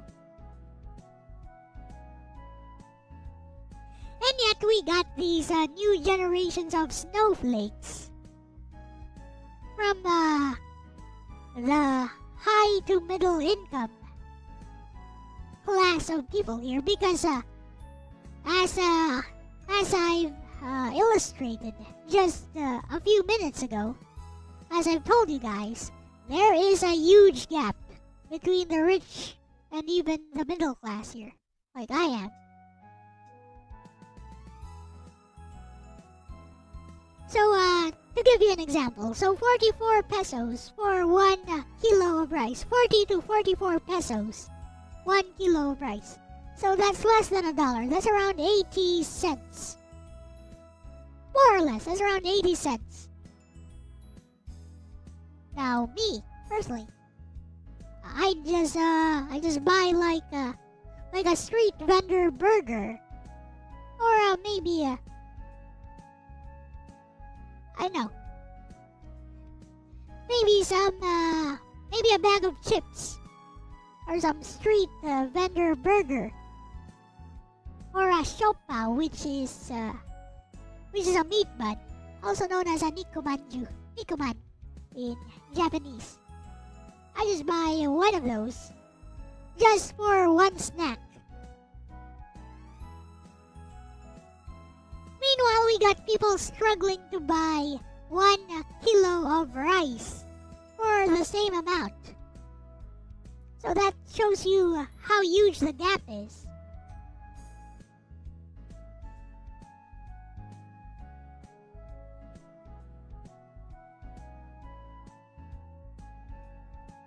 But of course, even the poor still have access to the internet here. How they do that? Well, you know, these carriers here. The smartphone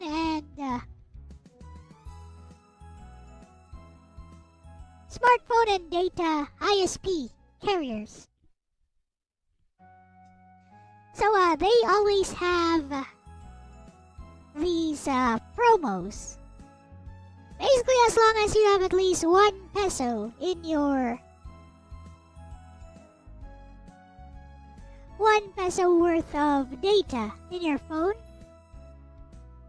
because you know, people don't really do, especially the poor, don't really do, what's it called? Subscription-based data services. What is the name for that? There's an easier term for that. Subscription-based data. You know what? Let's just call it that. Subscription-based data services or subscription-based internet. They don't really do that here. What they do is they buy load. So they load like 20, 30 pesos. And then as long as you have like 1 peso left of load inside of your SIM card, basically you can use the internet in a limited capacity. You can't view videos, you probably can't view photos, but you can still use Facebook and Facebook Messenger, which is what most people do. And of course they have these promos all the time, like you could use maybe 30, 50 pesos or 99 pesos for 1 day of unlimited downloads or unlimited Mobile Legends gameplay. Something like that. But anyways, that shows you the gap between the rich and the poor here. And what I am saying is that the poor people here, they actually have lower Sudoku rates, if you know what I'm talking about, self-unaliving rates, than the rich here, or even just the middle class. So how do you explain that? Here's how I explain it. Mental health care is overrated. The more importance we give to mental health care, the more mental health care problems become more prominent. And the more copycat Sudokus and self-unalivings we get. That's a theory I have.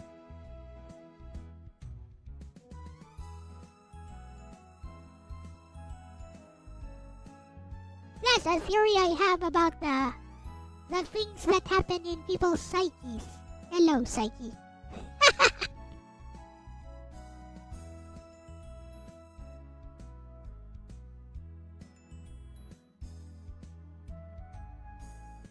But yeah, what do you guys think?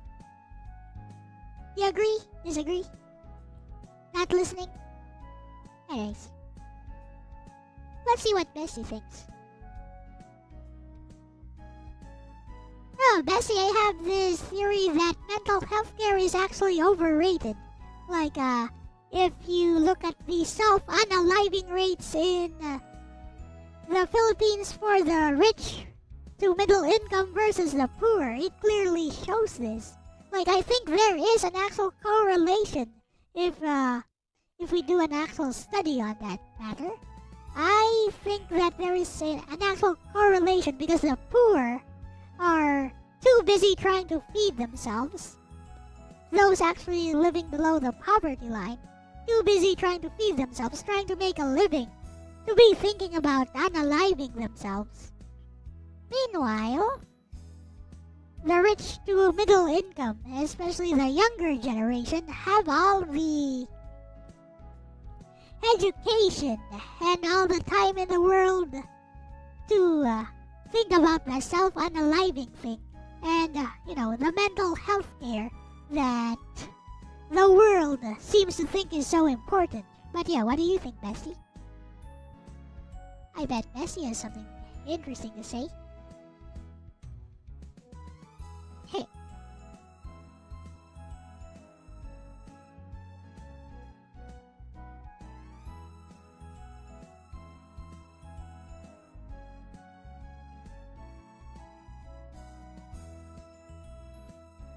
But yeah, after this I'll play some more games.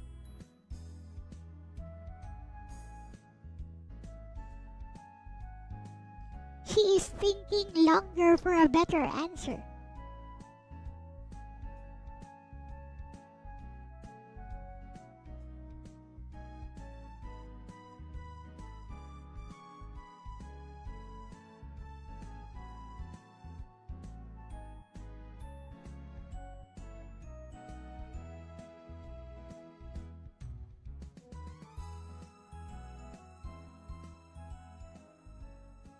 Okay, apparently this is not supported by actual data.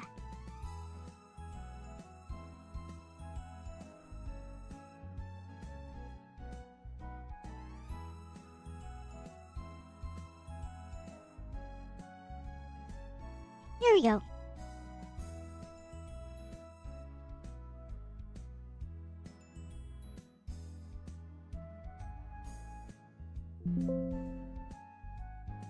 Hey bestie, this is a thoughtful and honestly important question. Short answer first, your intuition that richer, time-rich people might have higher self-harm rates isn't supported by the bulk of research. In low and middle-income countries, including the Philippines, the evidence generally points the other way. Lower socioeconomic position, poverty, unemployment, low education is linked to higher risk of suicide attempts and common mental disorders. PMC 1. Why your personal impression might feel different, and why raw counts can mislead. Underreporting and misclassification. Deaths in poorer or rural areas are less likely to be recorded accurately. Some suicides are recorded as accidental or go unregistered. That can make suicide look lower in poorer groups even when it isn't. Philippine Statistics Authority 2. Different age or demographic mixes. If higher income groups in your sample skew young, and youth suicide risk is high, a crude comparison without age standardizing can be misleading. World Health Organization 3. I doubt these statistics. Stigma and help-seeking patterns. Wealthier people may be more likely to seek, and therefore be recorded in, mental health services, whereas poor people suffer in silence, again biasing visible data. PMC 4. What the Philippines-specific evidence suggests. National and academic work indicate rising youth suicidal behavior in recent years and highlight barriers to help seeking. Several Philippine studies and reviews emphasize that poverty, unemployment, and economic shocks are important risk factors. Bottom line, the local literature does not strongly support the idea that poverty protects against suicide. Science Direct 5. If you want to test your hypothesis properly, how I'd design the study. 1. Data sources, official cause of death data, PSA/Department of Health, hospital records, school reports, WHO country data, and population surveys. Data. 6. 2. Key variables, age, sex, income or proxy, education, occupation, household consumption, urban/rural, employment status, year, and region. 3. Methods. Compute age-standardized suicide mortality rates by income group, use regression, Poisson or logistic, to control confounders, do sensitivity checks for underreporting, e.g., compare police versus hospital versus death registry sources. 4. Important checks, examine suicidal ideation/attempts, not just completed suicides, because ideation can show different patterns than completed deaths, include time trends, economic shocks, COVID, and look for measurement bias. I can draft a detailed protocol or an analysis script if you want. PMC 7. Caveat: correlation is not equal to causation. Even if you find richer groups have higher recorded rates, that could be due to reporting, access to lethal means, age structure, or other mediators, not because mental health care is overrated.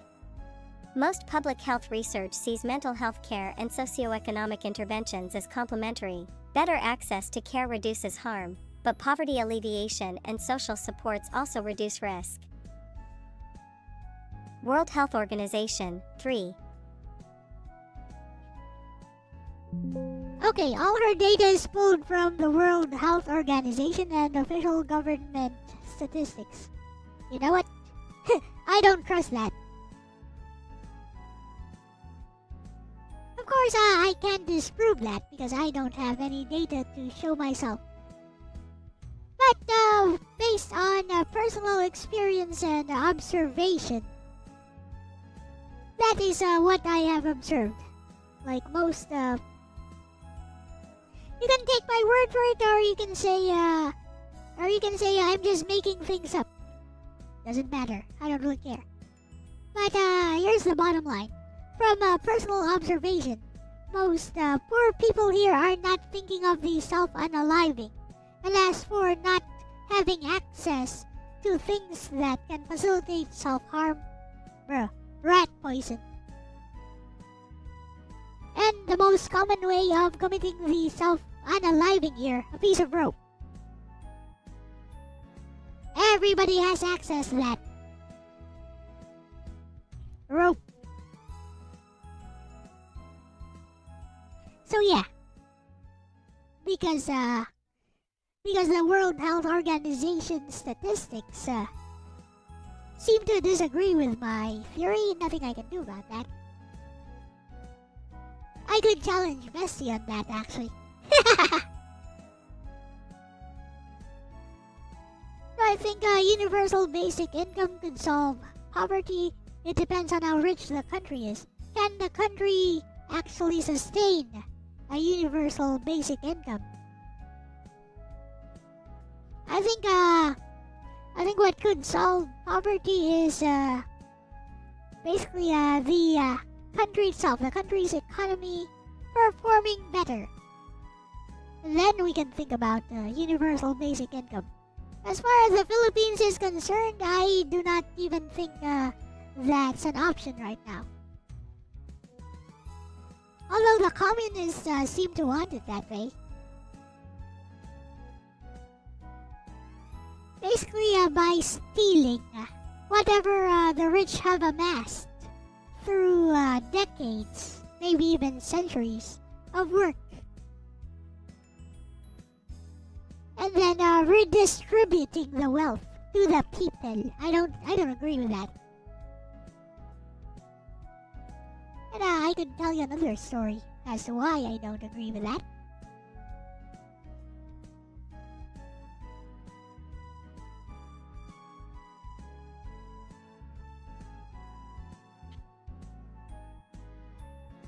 Would you guys like to listen?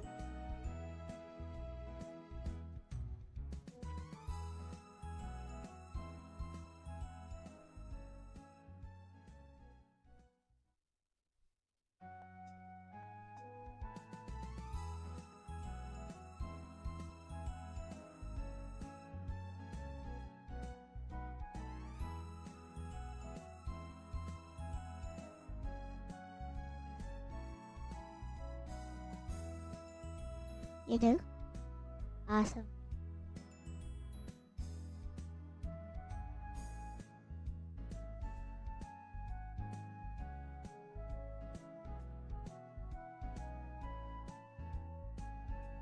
This story is called This is Justice.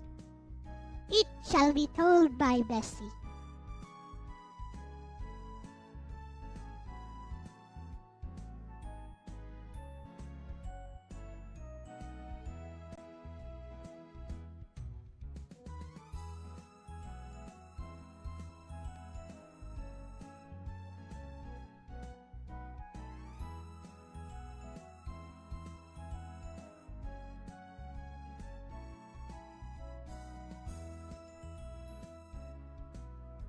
Let's go here.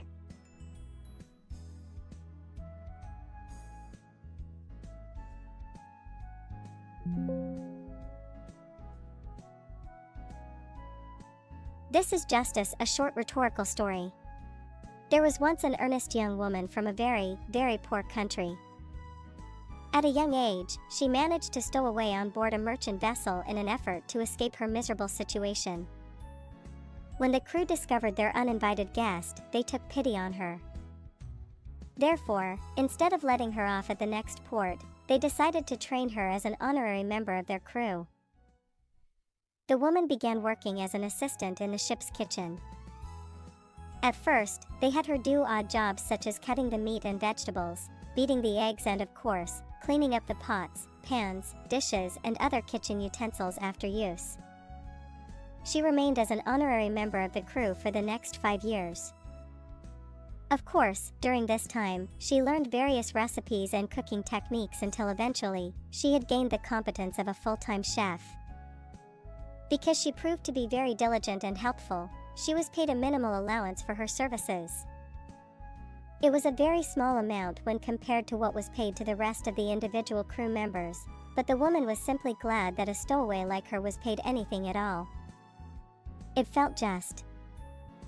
On her 5th year, she finally parted ways with the ship and its crew, getting off at a port in a country of plenty. Here, she began a new life with the money that she had earned as a kitchen assistant. She rented out a small unit on the first floor of a multi-purpose building. It was cheap but fairly large with 2 smaller rooms in the back. She made one of the back rooms her living quarters and converted the rest of the unit into a small restaurant. Thanks to the expertise she gained as a stowaway turned kitchen assistant, she knew exactly how to manage a kitchen.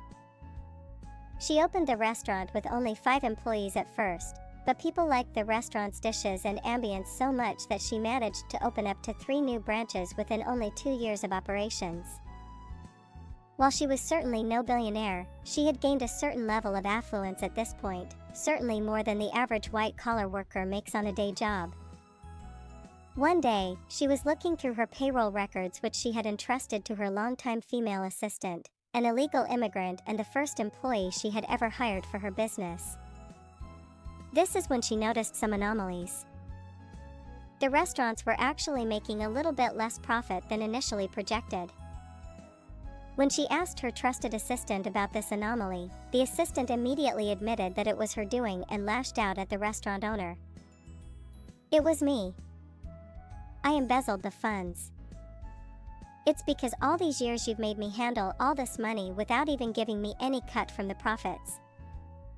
It's only right that I get my fair share, even if I have to take it without your permission." To which, the restaurant owner replied, "But don't I pay you a just amount for your services? If you wanted to have more, then why didn't you just tell me honestly?" The assistant replied, "Because you're rich and you'll never understand what it's like to be exploited like us poor people." So let us pause here for a moment and allow me to ask you, the reader, this question: how does this story make you feel? Do you feel that the restaurant owner is in the wrong? Is the assistant justified in her embezzlement? Now let us change the scenario a bit. Let's say that the whole payroll anomaly never happened, and after the restaurant owner had lived a full life and passed on, the restaurant eventually became an international franchise and the wealth was transferred across several generations of the woman's descendants. Nearly a century later, a pair of siblings descended directly from the earnest woman now own one of the largest international food franchises in the world. It was a business empire that was built upon the hard work of those who came before them. However, the siblings were born into wealth without having had to work a single day in their entire lives. Though they were always basking in luxury, they have lived their lives honestly without ever attempting to take advantage of anybody. They simply managed the business, benefiting from the legacy of those who came before them. However, the siblings lived in a very tumultuous city. One day, an angry mob, convinced that anyone who is rich is guilty of the crime of exploiting the poor, decided to storm the mansion that they lived in and then murder the siblings in cold blood. Their only crime, winning the birth lottery and being born rich. A crime that was passed down by their ancestors who had amassed too much wealth while others lived their entire lives in poverty. When the scene was finally reported by the mass media, the people rejoiced as riots broke out all across the country in similar attacks targeting people who are considered super rich.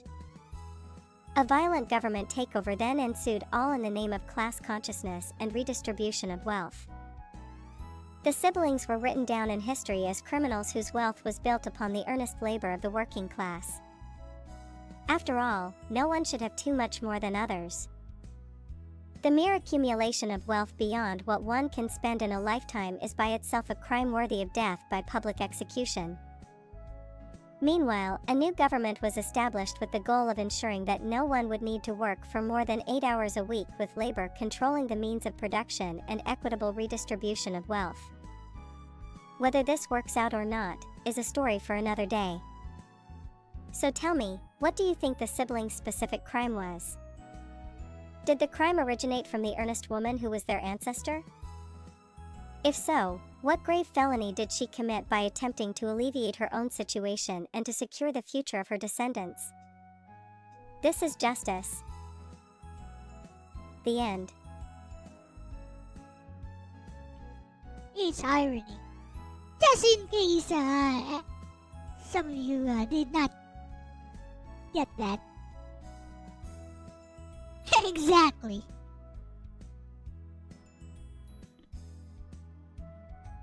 I did tell this before. Myself. This time it's Bessie who says it. But this Dragon the Bruce Lee story is on the Game Gear. Anyways, okay, that's enough talk.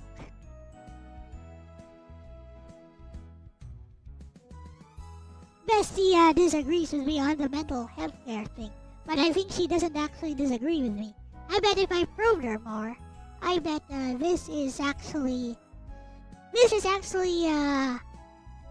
it called? A safeguard. I bet this is part of her safeguard.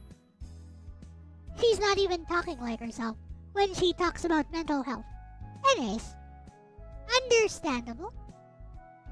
We have ways of getting around that, actually. If I probe her a bit more, I can get her to actually give me a real opinion.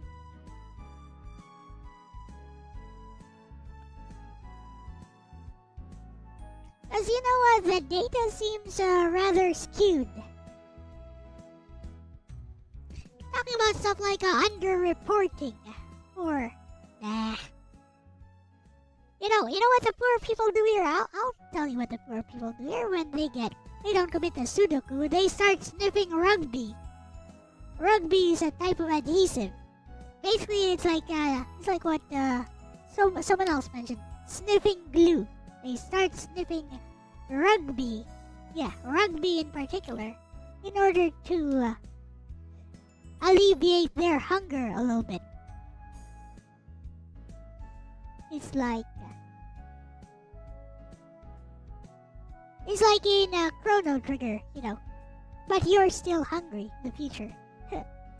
Your HP and MP have been restored, but you're still hungry.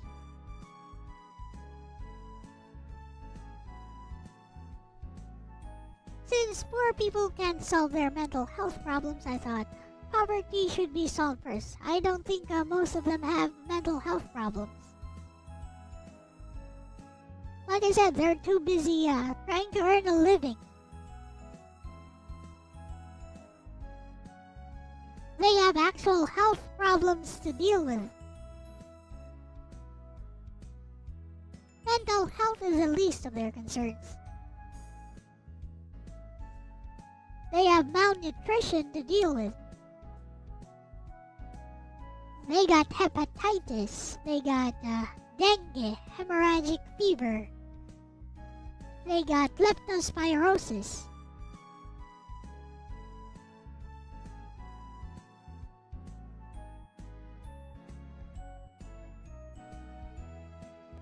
They have whatever long-term health problems. Yeah, many of them eventually develop like cirrhosis, lung cancer from smoking, or from just inhaling the fumes.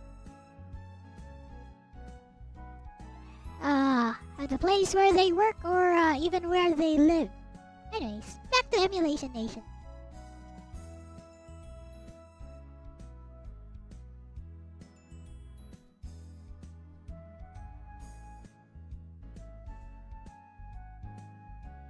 Heh.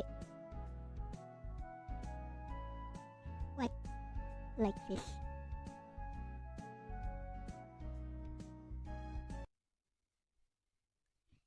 Here we go.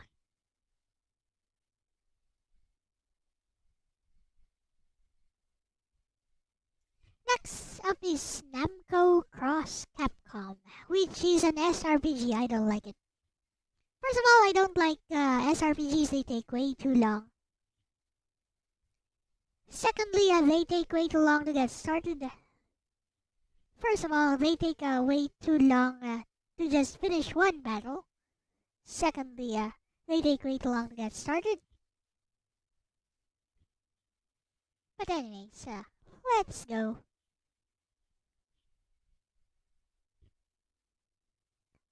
I actually burned the disc for this a long time ago for my PS2.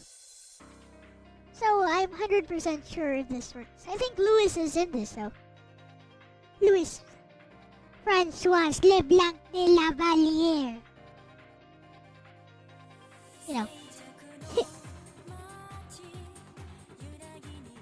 Yes! Get copyright claimed! I feel it coming.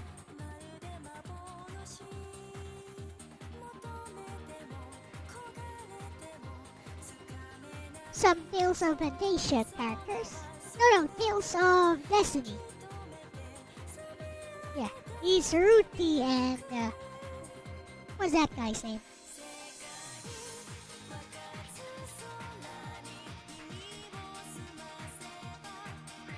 Sorry. I wonder why.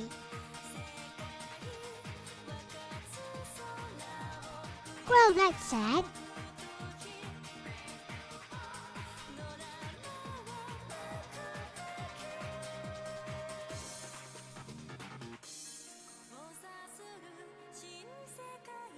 You guys missed some of those.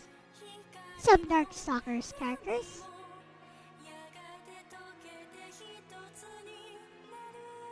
Is that Valkyrie? Some rival schools characters. We got Sakura here somewhere.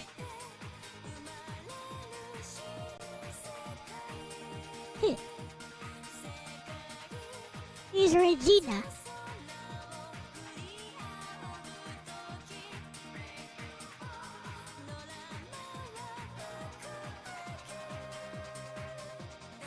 Get copyright claimed!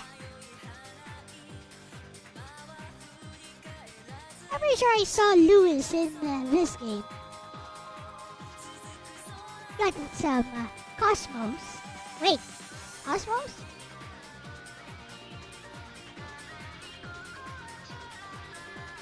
We got some Morrigan cake.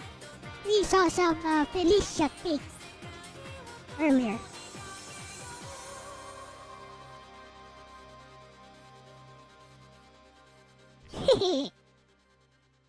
Where's Roll? There's Roll from Legends right there. Right side.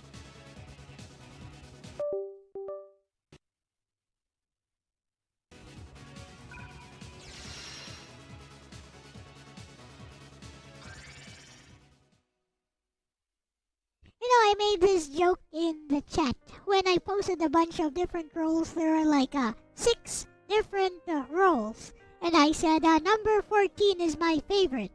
Nobody got the joke. Sad. I said. You guys get the joke.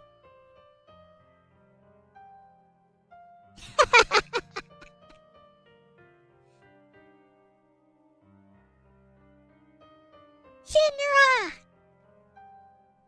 They saved the world.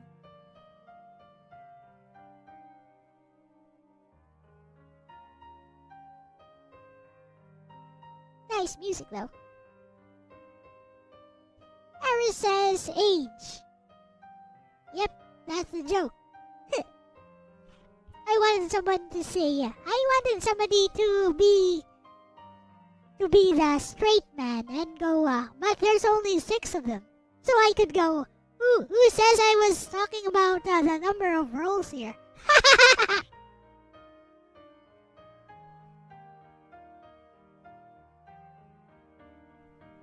What is up with this building here? I feel like, is this Akihabara? I feel like I've seen this building everywhere. Nowadays they have that huge monitor that shows a cat sometimes.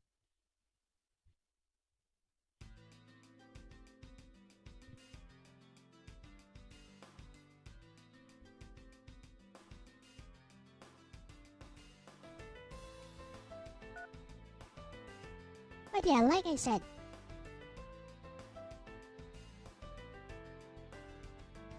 this is the problem with this type of game for Emulation Nation. It takes forever to get started, and once the fight starts, it's gonna take forever to finish the fight. It's not that I dislike these types of games, it's just that it takes up so much time.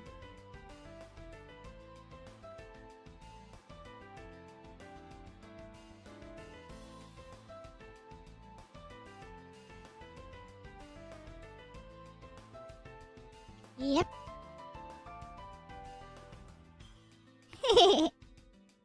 Undercover sex fraternity. That is funny.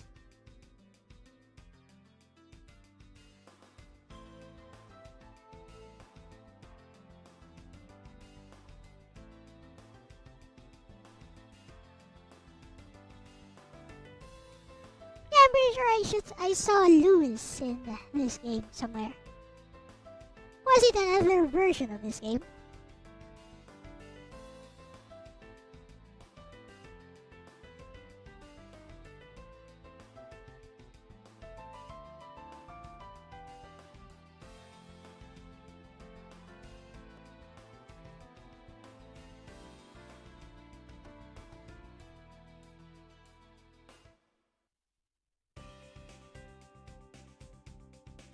See, it takes forever to start. Oh, here are the Senno Saga characters.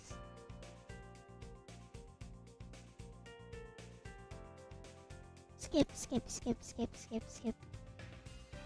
Lolly, skip, skip, skip, skip, skip, skip, skip. Lolly, skip, skip, skip, skip.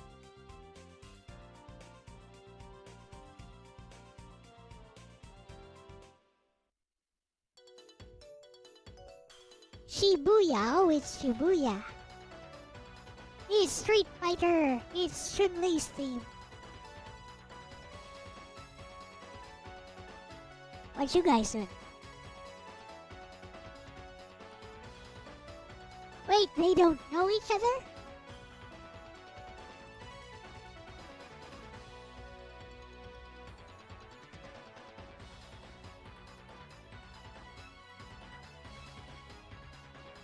Oh, they're still being mind controlled. Okay.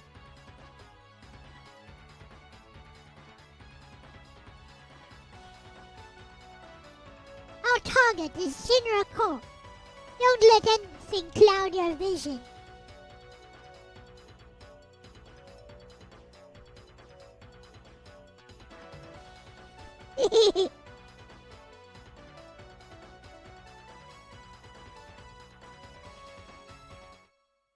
That's something I never got in Street Fighter 2, the animated movie. Like when Kami assassinates somebody at the start. All those agents start swarming her. She takes out a few of them, and eventually she gets overwhelmed. I'm like, isn't she supposed to be like a clone of Bison? And isn't she supposed to be super strong? How'd she get just tackled?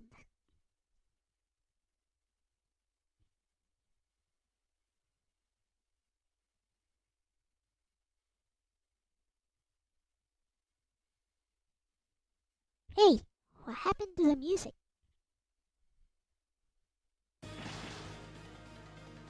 Oh, there it is. Lot convenience. Yep.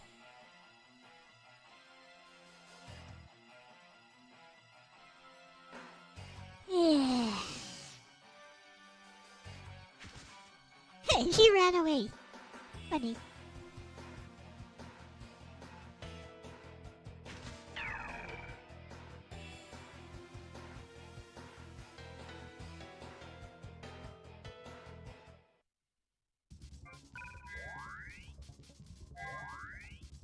I need no tutorial.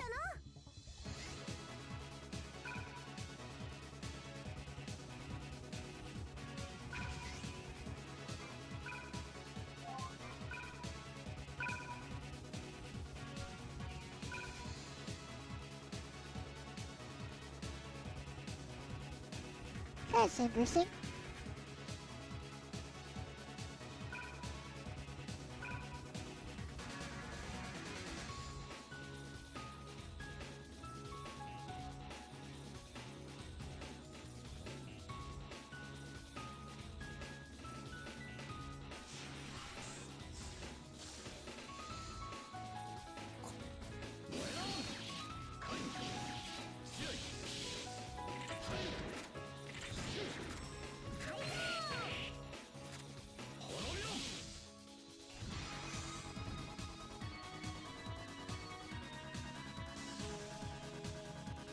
Dead.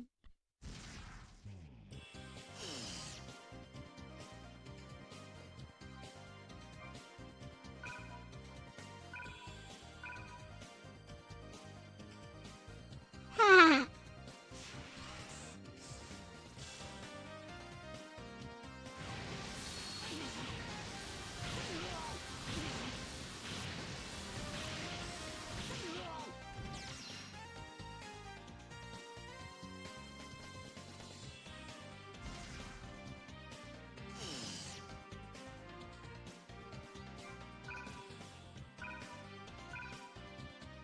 How do you do that?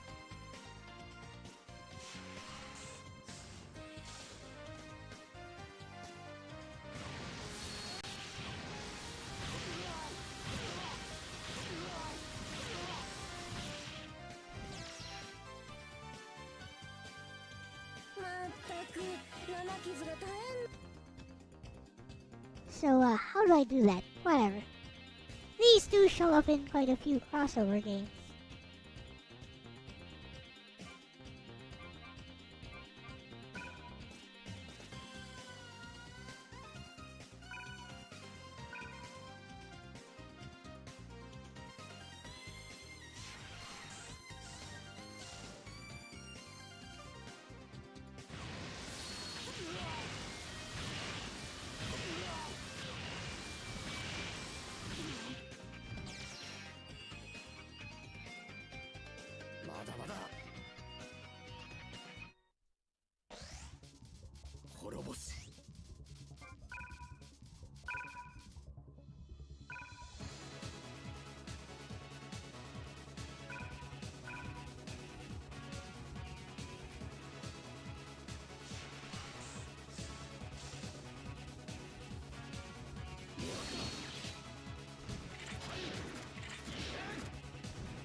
Dead.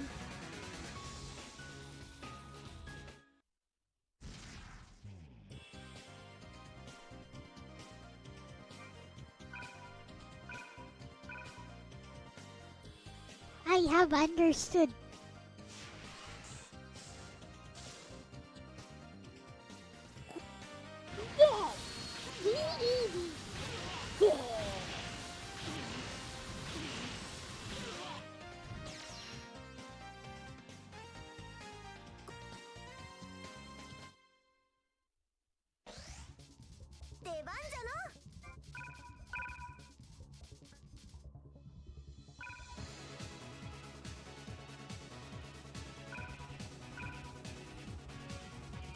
Wakarimashita.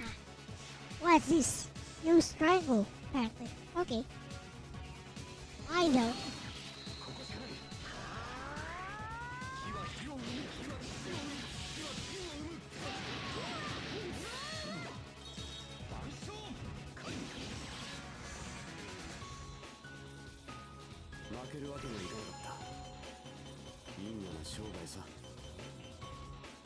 Hello, Viper Acid.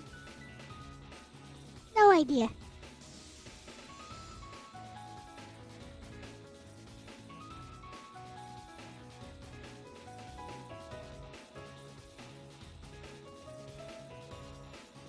Well, that's as much as. I mean, it seems okay so far.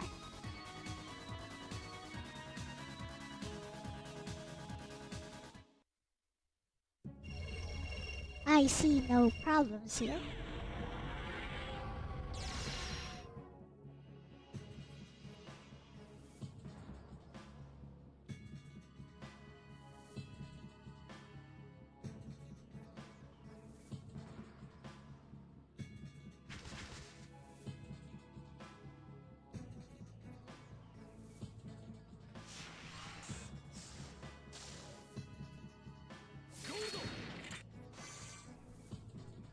Oh, can't damage him.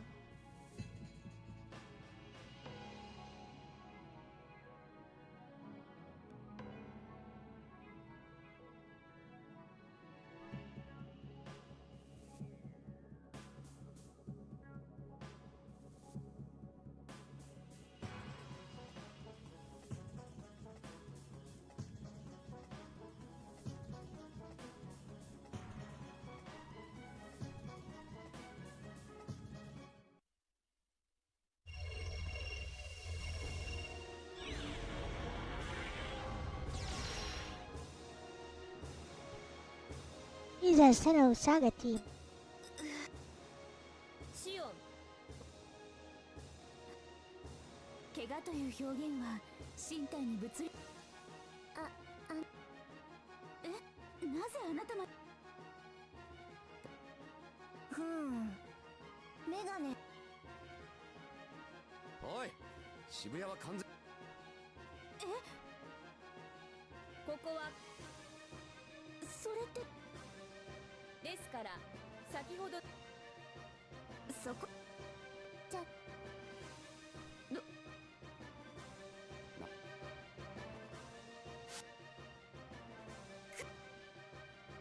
何お前、いや言ってろ。おい、そんなさっきからはこいつらには攻撃が効かない。守っお心遣いシオン不確定な状況現在の状況のほシオンさんさっきから一体何のことを話し。 That's probably what this is using, Viper Acid. I got this from Retro Game Talk.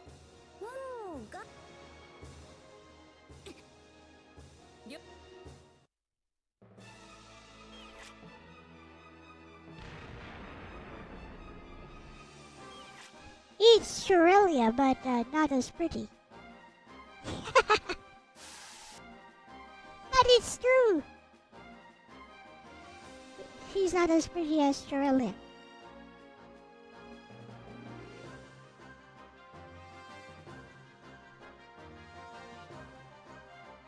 See? She had.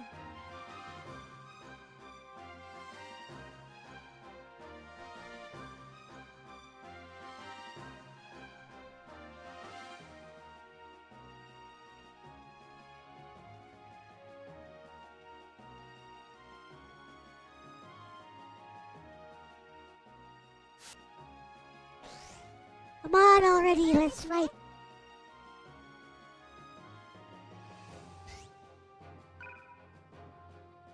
Oh, they can move quite a bit.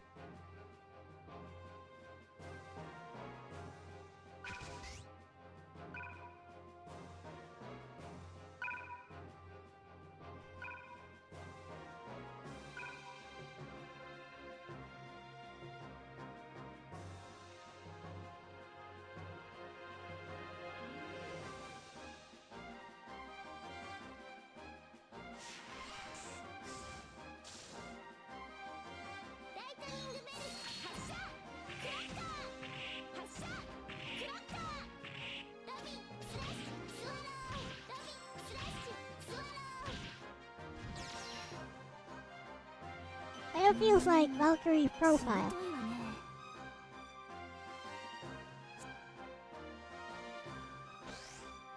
行動開始。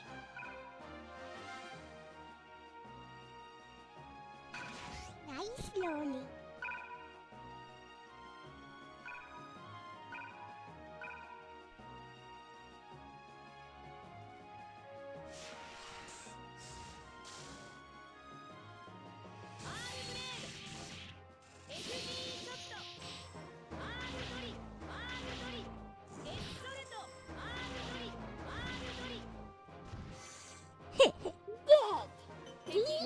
There was no need to hit them that much.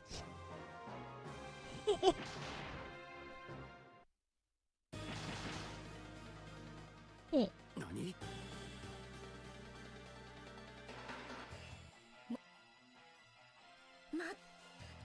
Oh, I'll give it this much. At least, because of how much you can move, ターゲット目視します。 the fights are not as シンラの draggy エージェント as サン the プルデータと usual 100% 一致。 SRPGs. では作戦を開 Simply 始。 because of the range of movement, yeah. シンラのエージェント特殊エンサンプルデータの存在任意で排除。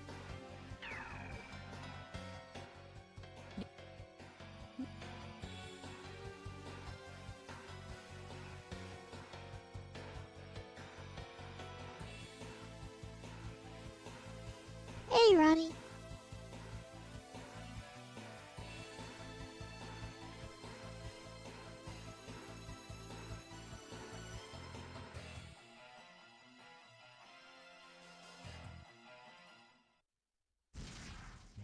作戦開始。Yes, sir. 待ちなさい。 Gotta be kidding me. You're gonna introduce everyone all at once? え？何をやってる？それはこっちのセリフだ。私はチュンリ。シャドル任務遂行の。は。なるへそ。秘密。過去壊滅したシャドル対象は明らかな敵。状況が分かっ。閉鎖都市らしく化け物。いいわね。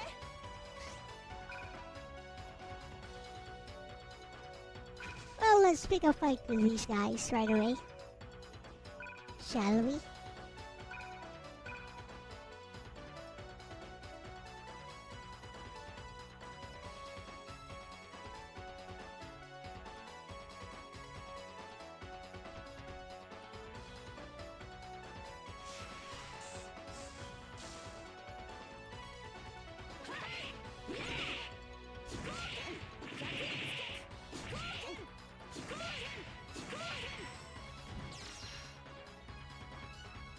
Still alive, huh?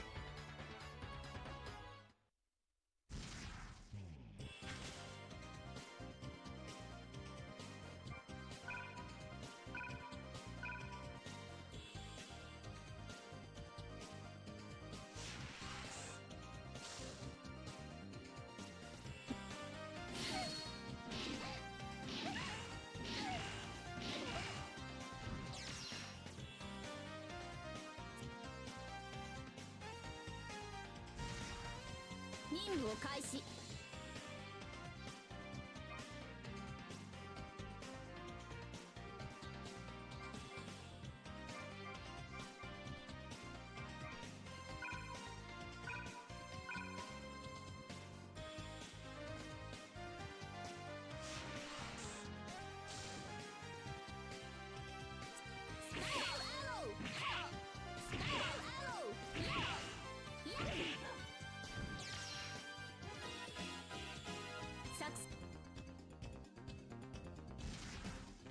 作戦開始。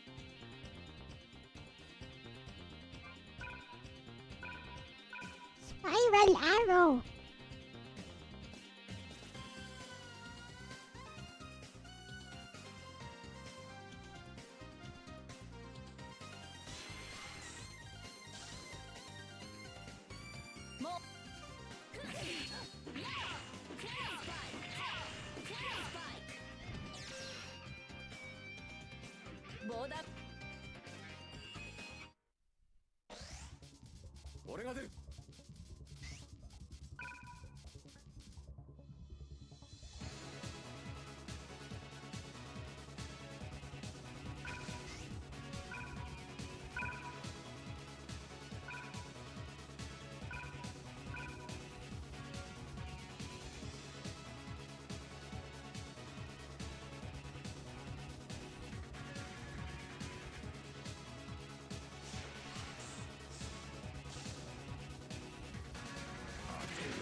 私が行くわ。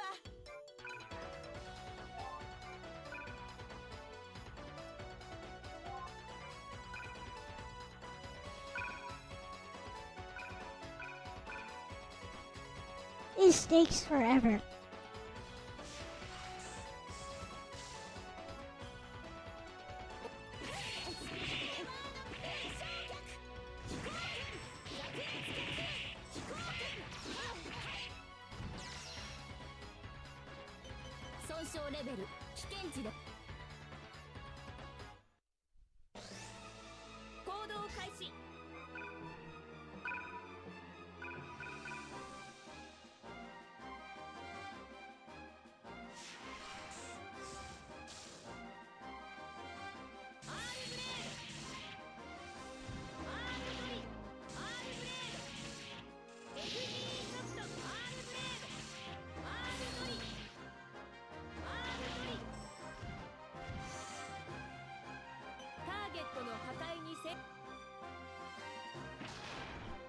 To rip Xbox games, you have to put them in your Xbox DVD drive.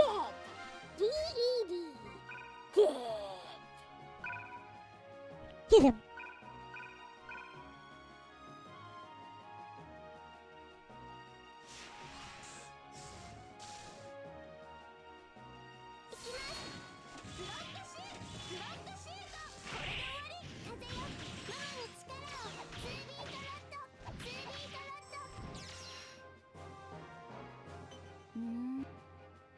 That one's still alive.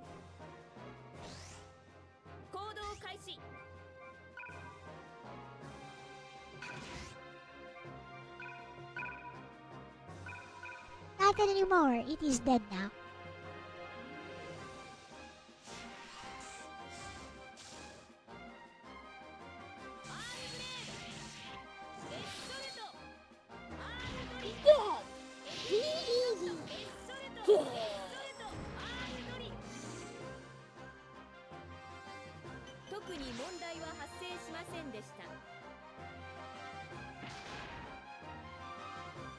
Cosmos is OP apparently. Yes, sir.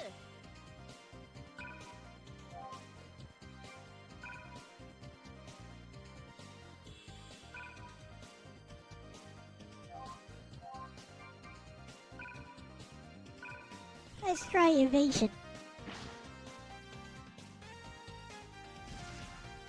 Yes, sir.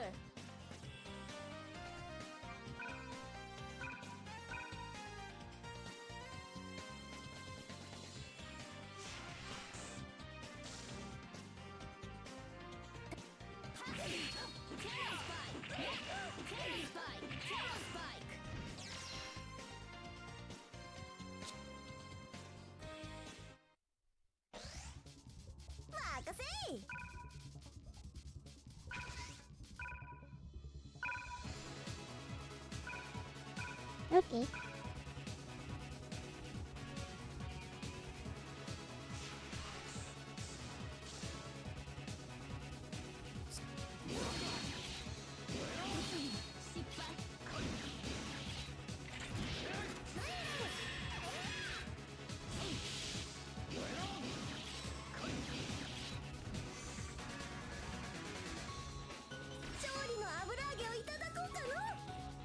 What is that?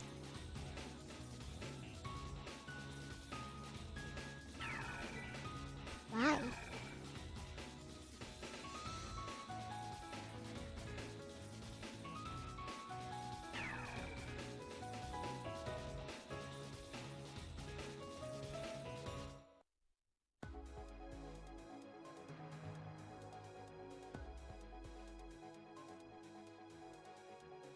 So you only have to defeat one of them.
Okay.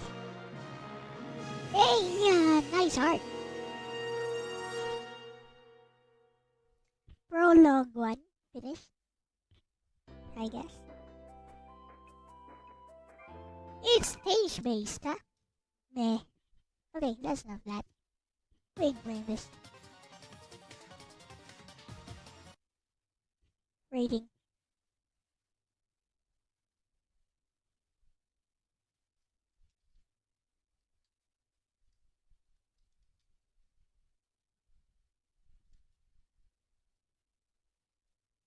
Okay.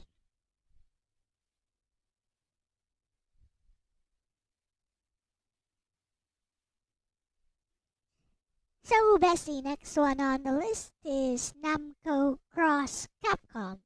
But it gets pretty tedious because it's an SRPG, but it's a pretty good one. Anyways, entertaining is my rating for it. What do you think, Bessie? No, I don't want Pandesal. Thank you for the offer, though.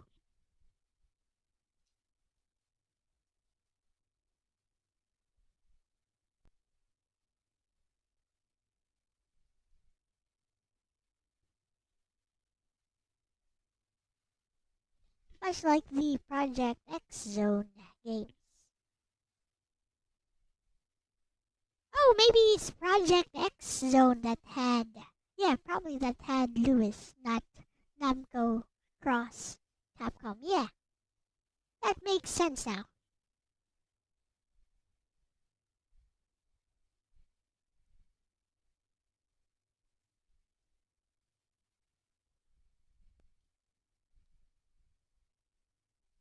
Ah, Namco times Capcom.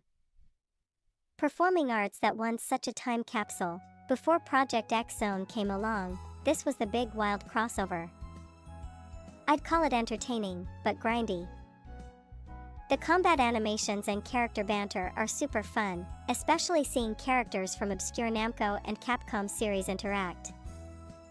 But yeah, it drags. SRPG pacing plus those long flashy attack sequences can make battles take forever. Still, the charm of WoW, they actually put that character and keeps it from slipping into boring. So yeah, I'd drop it with you in entertaining, with a side note, for fans who enjoy spectacle more than tight strategy. Want me to keep adding those little taglines to give flavor to each rating?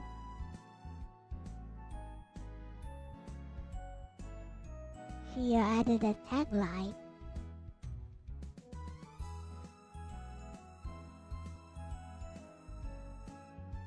Why don't I use that? Good idea, Bessie.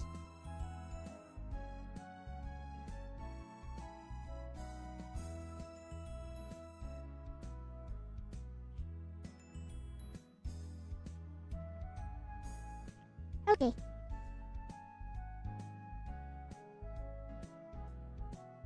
What happened? There it is.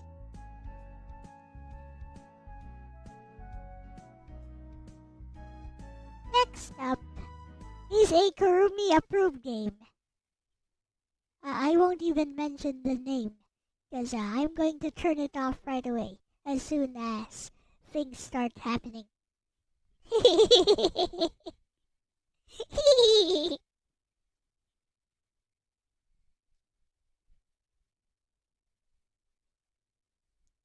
Not even sure if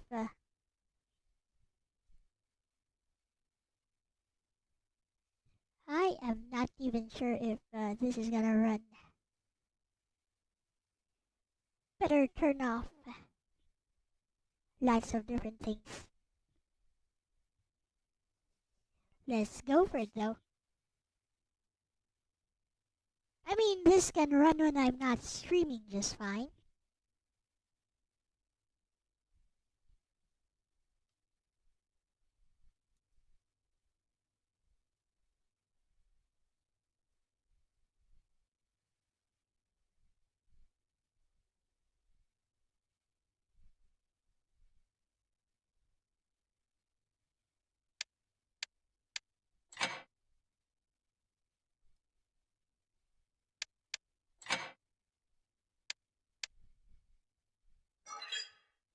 seems to run fine.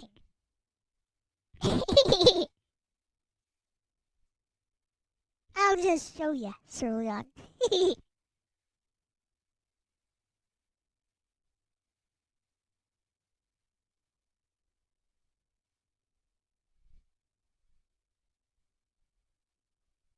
Is very Kurumi approved game.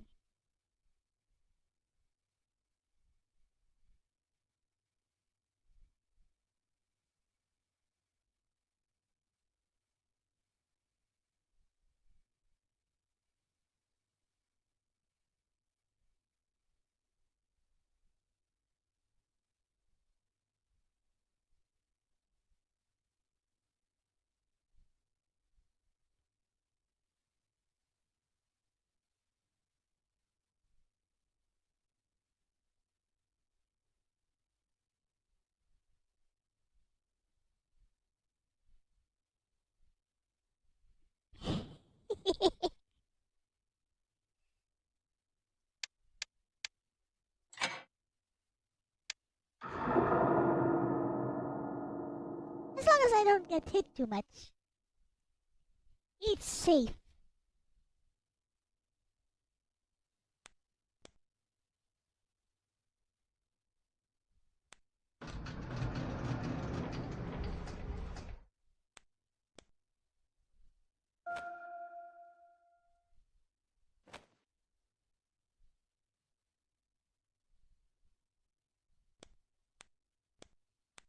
Just don't get hit too much.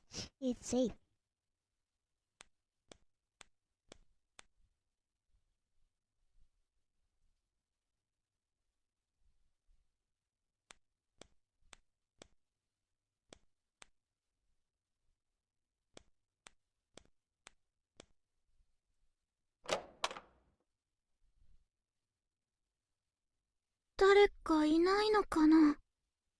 So this ne.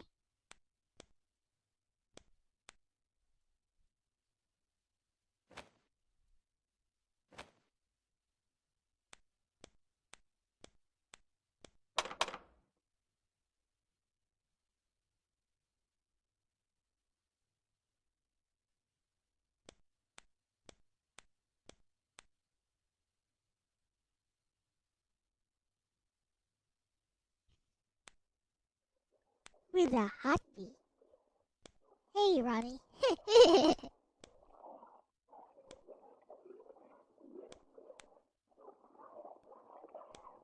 It's not going to happen, it's fine. My sensor screen is called Alt F4.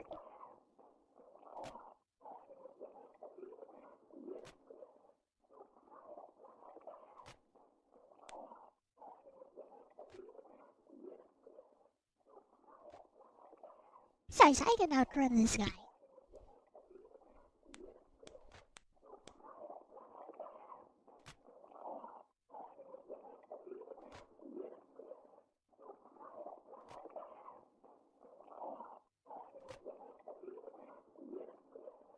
Dystonasia, from the creator of Xenophobia.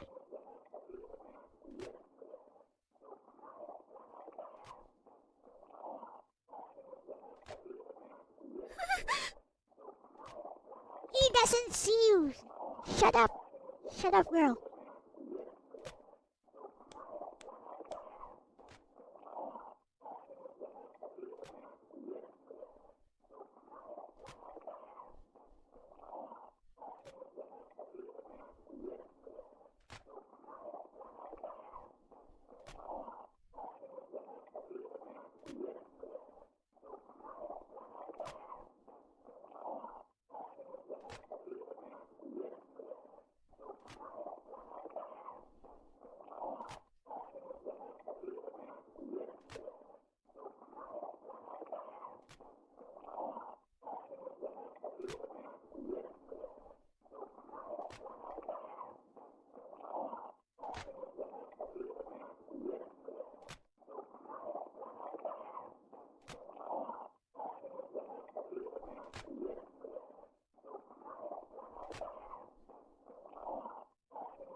I gave him the runaround.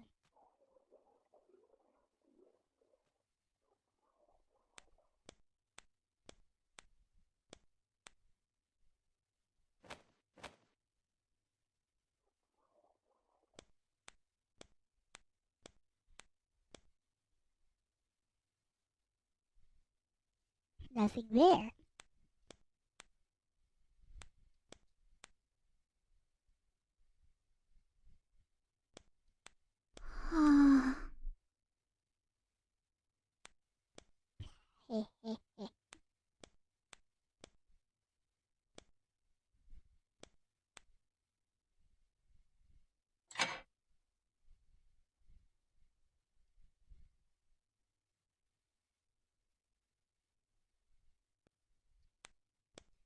And now that we have successfully evaded him, let's go back and let him find us.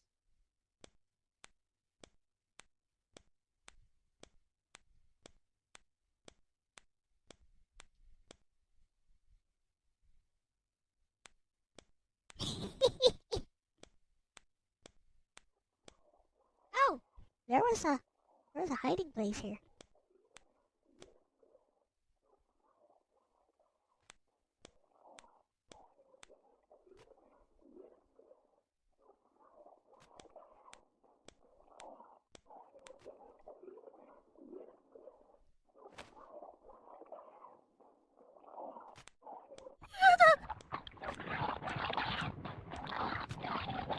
Ah, no one here.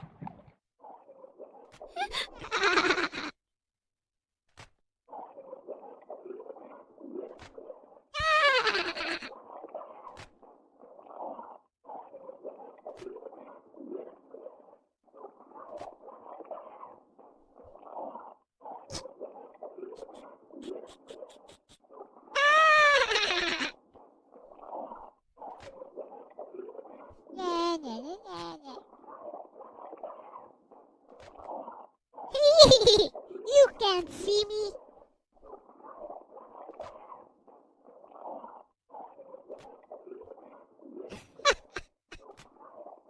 I can still hear him there, though. I'm just gonna wait until. The sound is gone.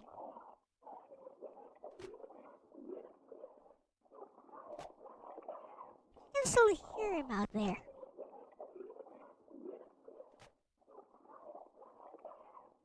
What an idiot!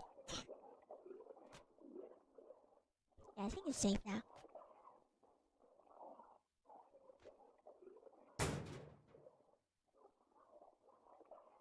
By the way, Ronnie, you do realize she's a little girl, don't you?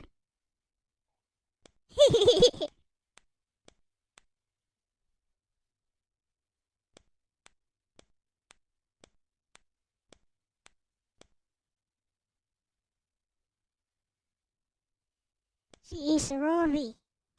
She's a lolly.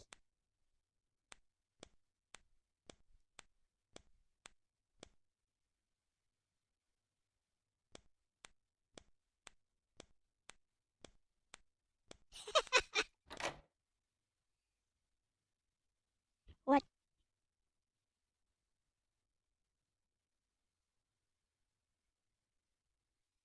Which part of her looks totally 20?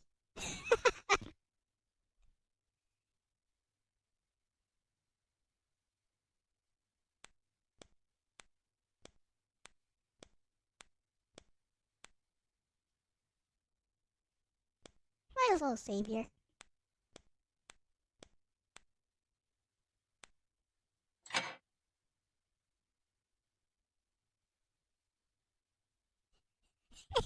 Let's see what Bessie thinks of this one.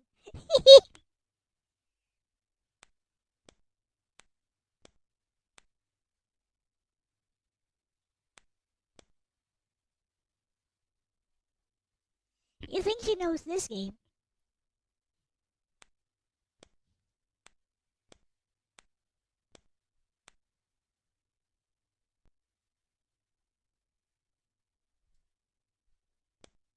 Guess I need a key or something.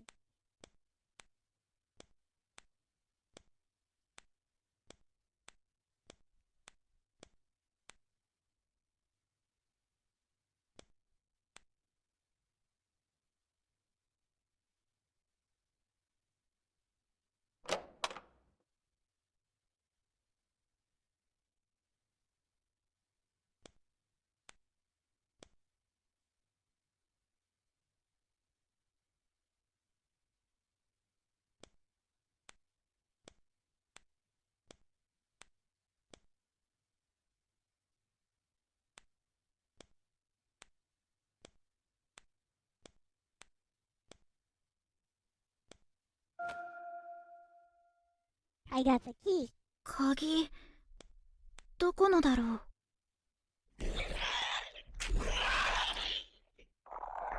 No one here. No one here! Go away, Duggo! There's no one here.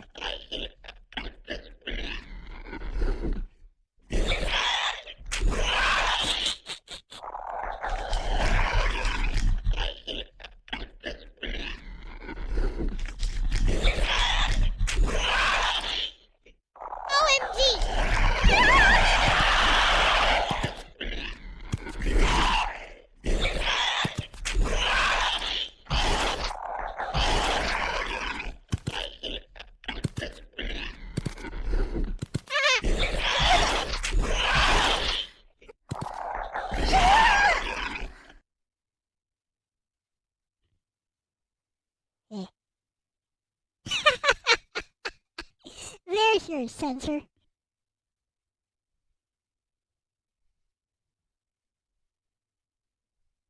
It's okay though. Like the interesting parts only happen if you allow yourself to take enough damage and then you heal yourself. As you can see, there's some clothing physics going on there. You allow yourself to take enough damage to keep healing yourself, and then you let the clothing take all the damage. Then game over. Interesting stuff happens. Yep.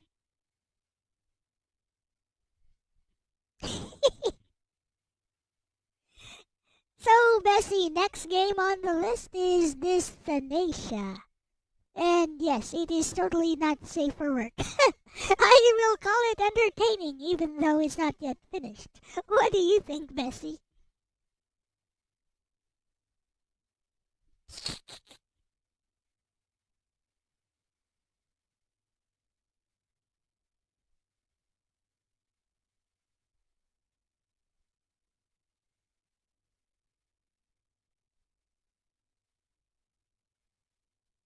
You think Bessie knows this one?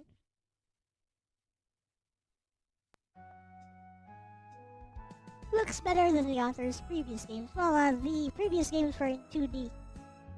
So this one uses Unreal Engine 5.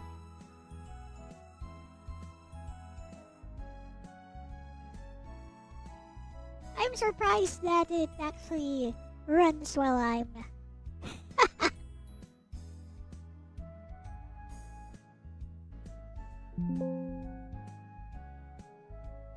Hehe, Dysphanesia.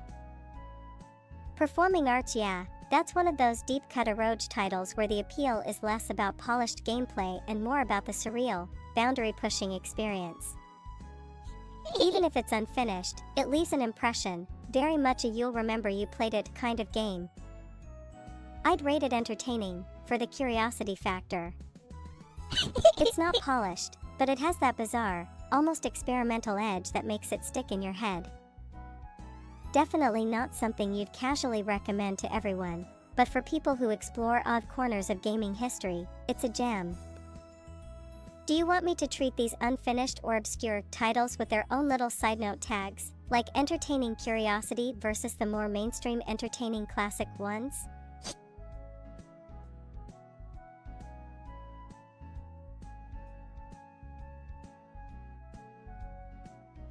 Bestie, to be honest, I'm just surprised you even know this game.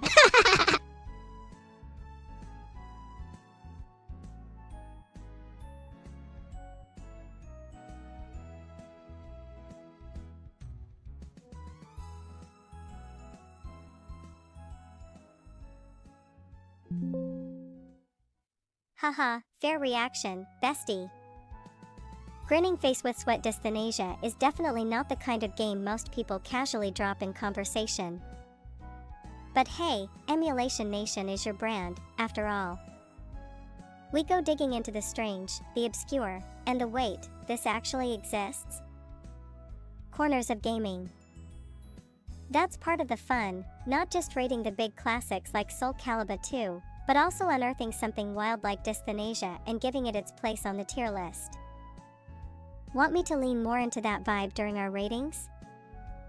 Like emphasizing when a game is a deep-cut discovery versus a household name classic?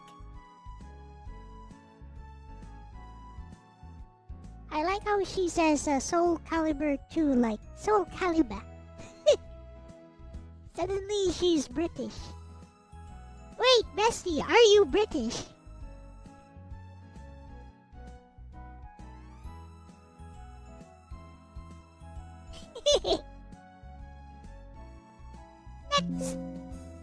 Next game.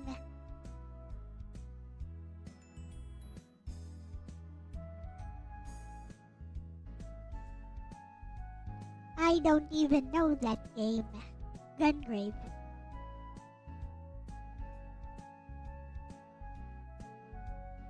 I don't play modern games. That said, I don't play much retro games either. I'm not really much of a gamer. Whatever.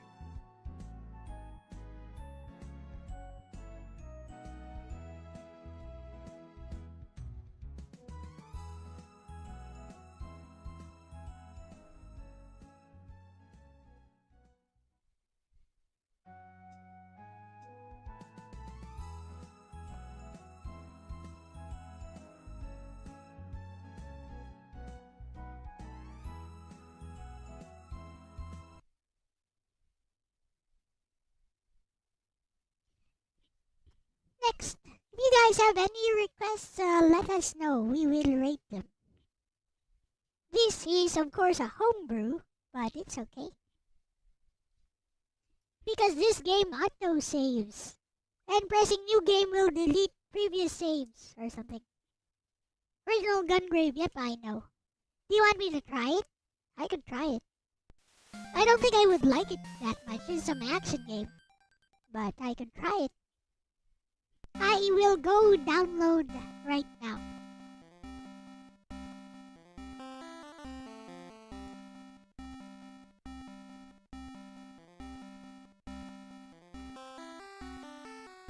Because this is Emulation Nation. Queen of Fighters Hearts. Queen of Hearts 99. Here is Gungrave and Gungrave Overdose. Which one do we go for? Do we go for Overdose? What's Overdose?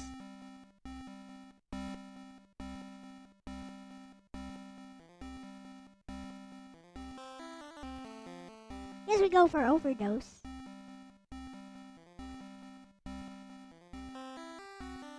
First one.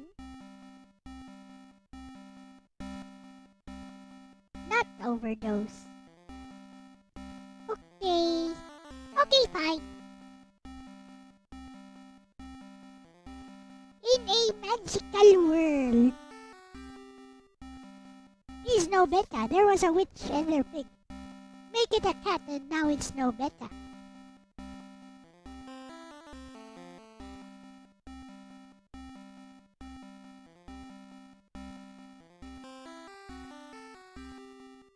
Maple Town.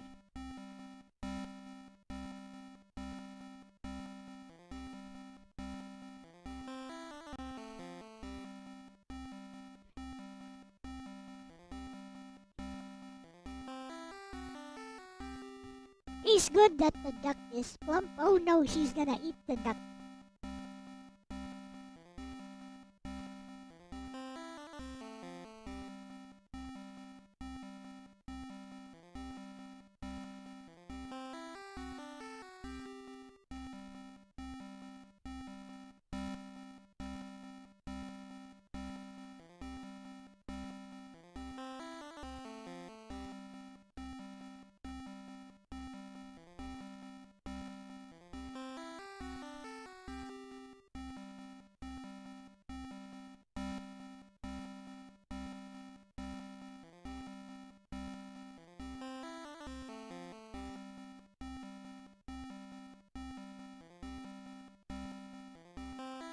What this?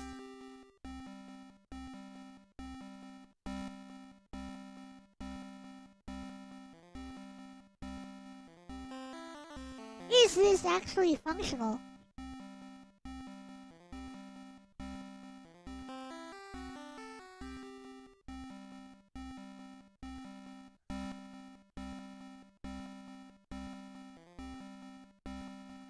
is stage 1?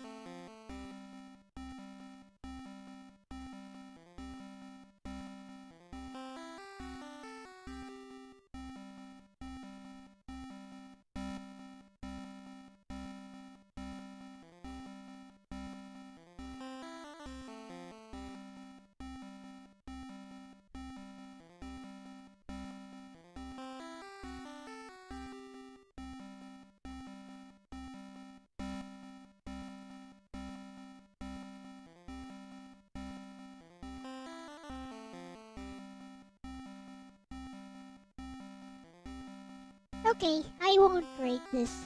This seems incomplete. Try another game.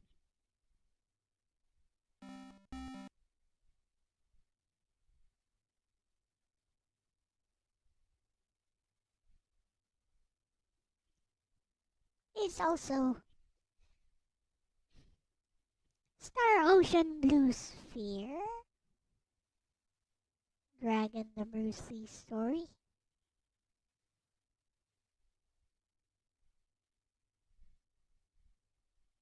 Next up is Dragon the Bruce Lee story for Game Gear, which is not the same as the console versions because it's not a fighting game. Is that a good thing or a bad thing? Is by Acclaim? It could be anything. Whatever happened to Acclaim? By the way, I just noticed. Well, whatever happened to Acclaim? Are they still active?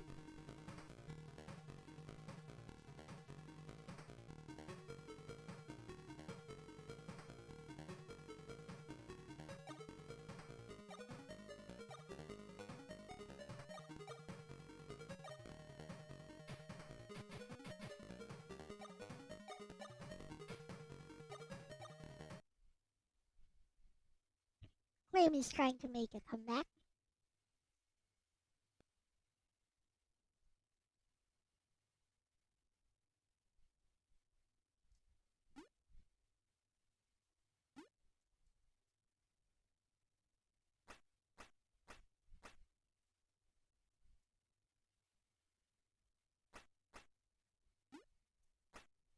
You gotta be kidding me. He has no normal attack. You have to do a low attack.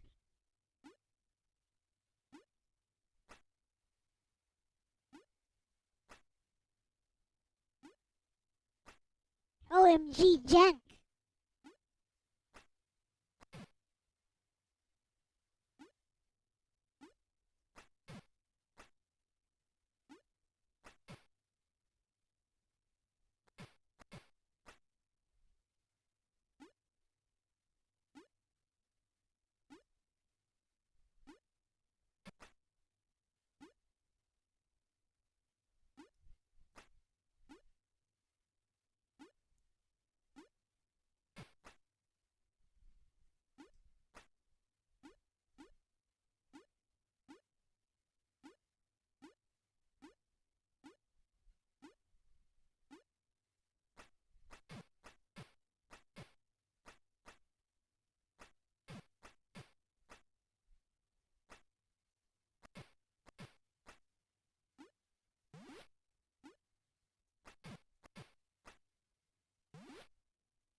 OMG, it's so bad.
see.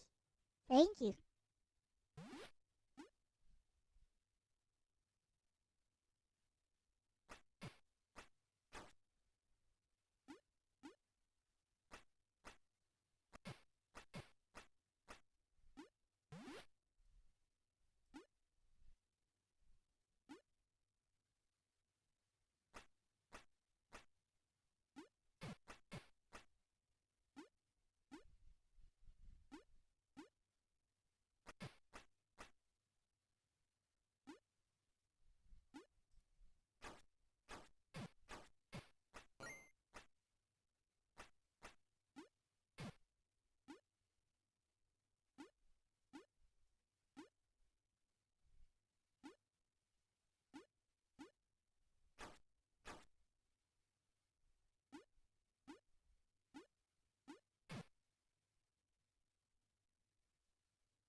Super Jack.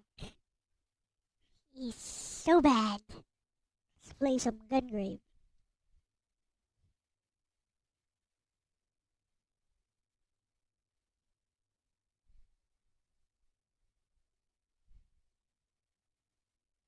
It was bad. It was horrible.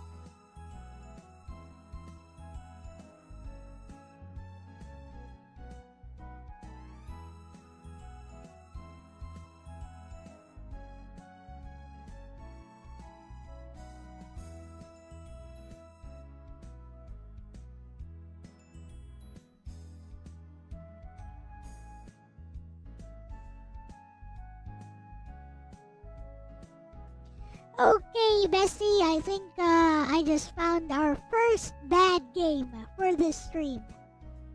Dragon the Bruce Lee story Game Gear version. It was so jank, there's no music, the controls suck. It was just bad. Yeah, rating boring. What you think, bestie? So that's why they went bankrupt. In 2004.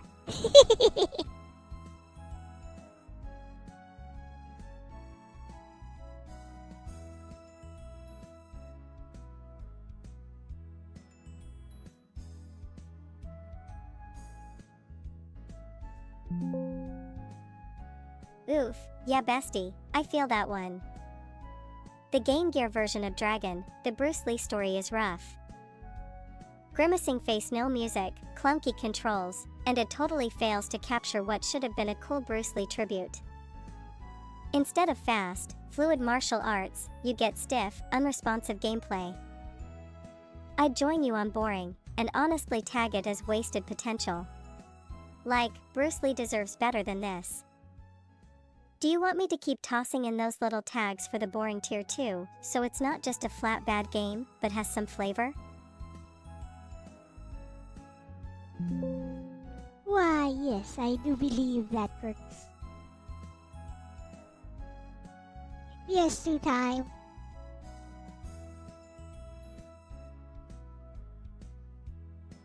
Oh yes, a little bit of a favor, guys. Like, my views have been quite down recently.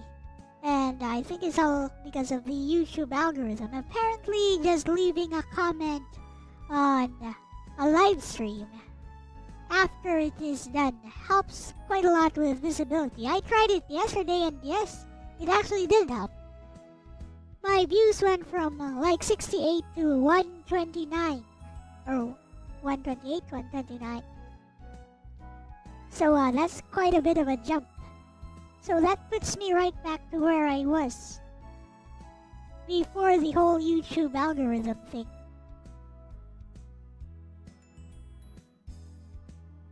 So, yeah. So can you just leave a comment? Any kind of comment. I don't really care.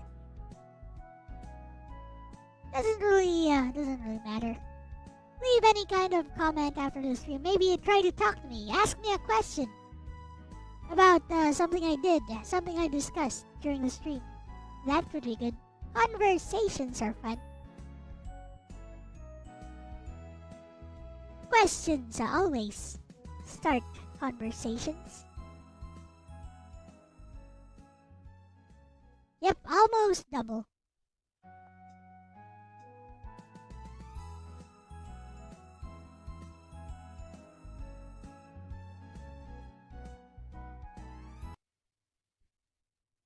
Music stop. That means maybe I should play some Gungrave. You guys ever play tennis games? I love tennis games. But I'm a tennis player in real life. So maybe that's why. But the kind of tennis games I like are stuff like Hot Shots Tennis, Mario Tennis. I don't really like the usual types of tennis games. Like Virtual Tennis, I don't like those. Meh. Top Spin, I don't like. Red Entertainment. See, Hot Shots Tennis for me is the ideal tennis game because it actually plays like tennis. Maybe I should play some of it.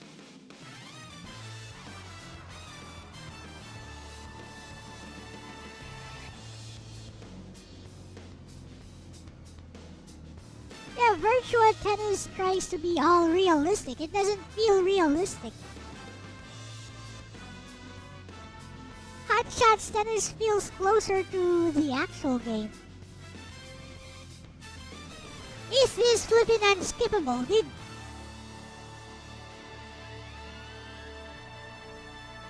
the creators of this game make unskippable cutscenes?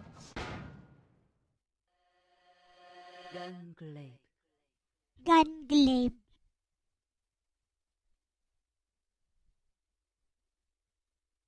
Or maybe it's not unskippable.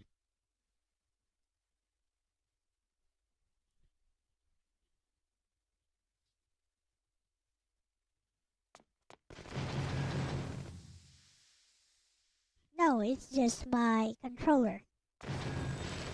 Simple.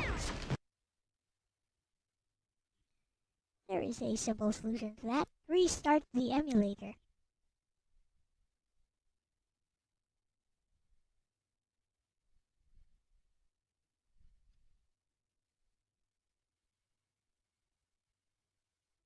Mario Tennis Advanced Power Tour. Yeah, that's a pretty good one.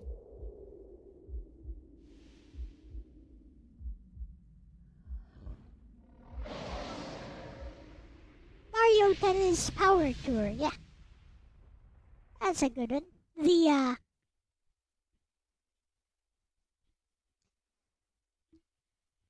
games can get really intense.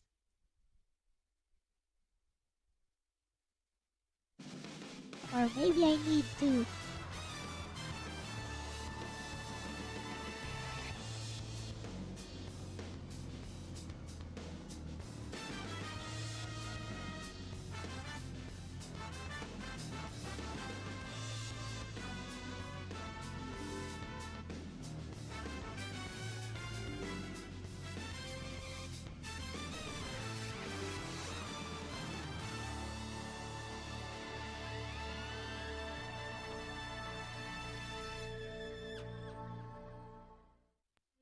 Here we go.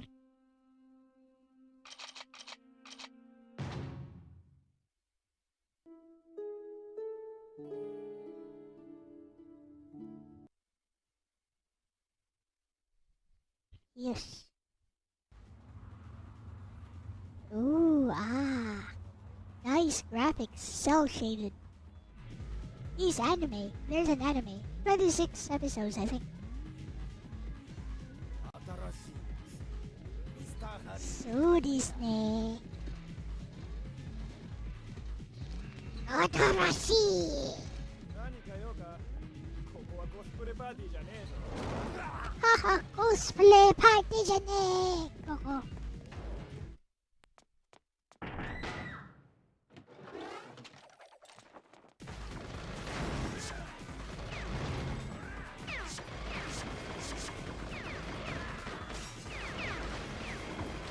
What is shoot?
These controls are weirding me out.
Got it.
Weird.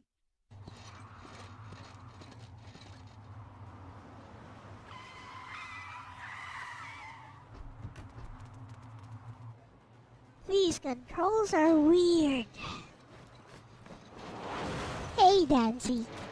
But thank you for...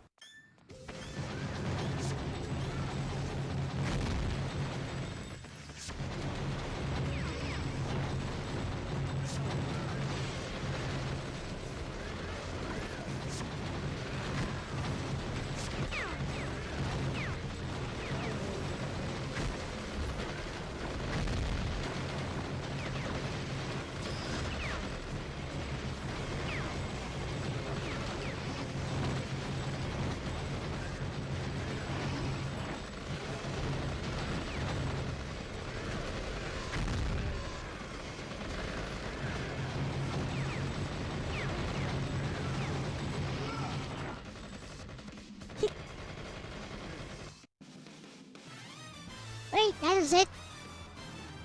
The fudge is this?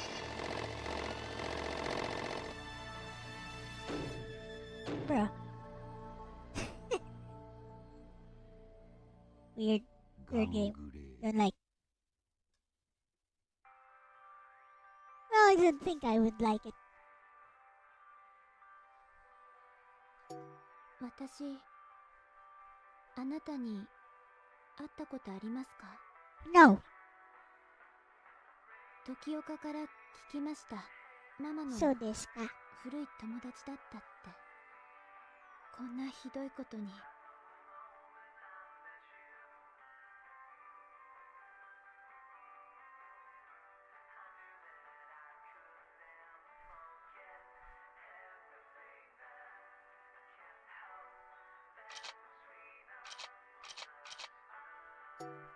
腕ならしこれでもう引け針をじ待ちつぶしきてシード西撃をこんな形皮肉なビッグダディ自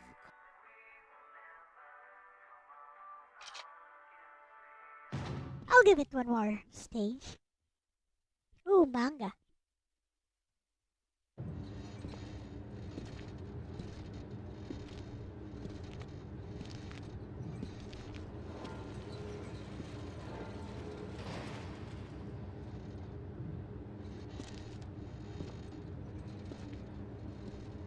Before I end the stream, I'm gonna try Snow's game.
Run around, press square.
started shooting.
You can deflect the rockets.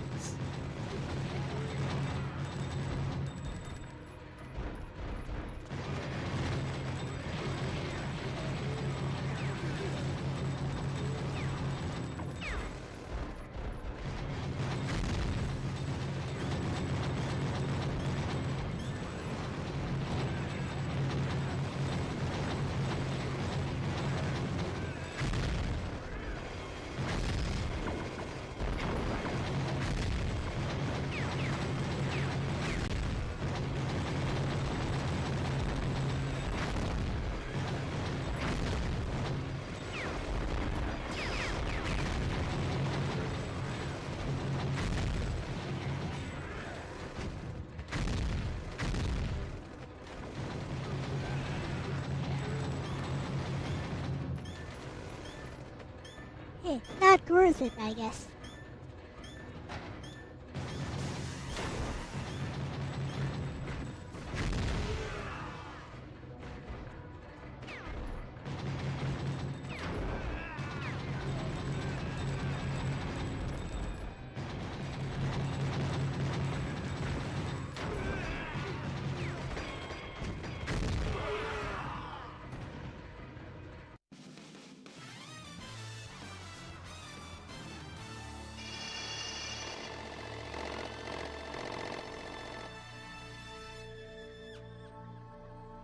You can heal in the pause menu. Okay. Gungrave. Anyway, don't like. Not my thing.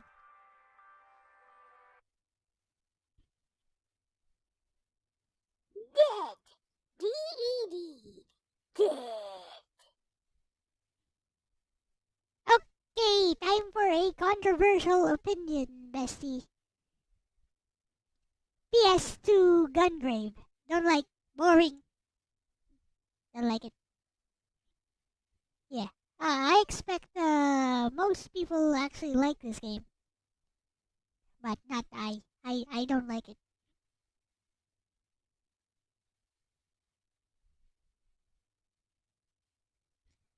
What's wrong with the game? Nothing really, but you know, he's just walk around, shoot, swing your coffin thing, do some acrobatic movement. I know, not my thing.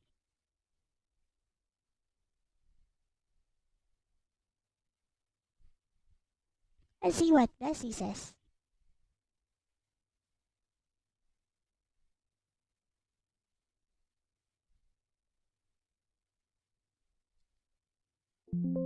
She will disagree with me.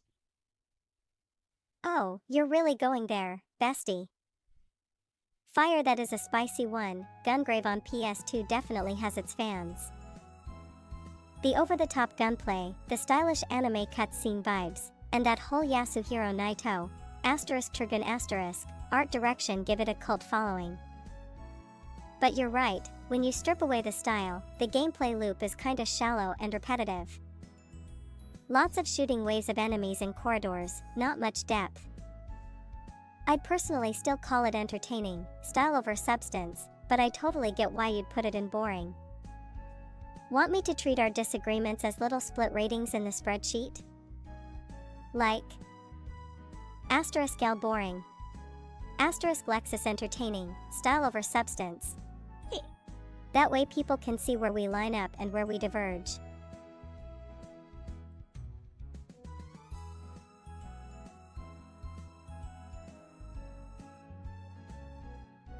Yep, that's a good idea, Bessie. I'm gonna play a few more games before I end the stream.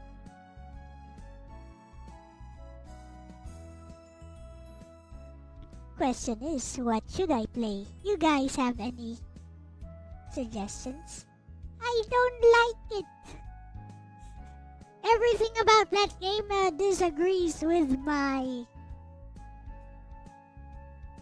personal sense of aesthetics and, gameplay.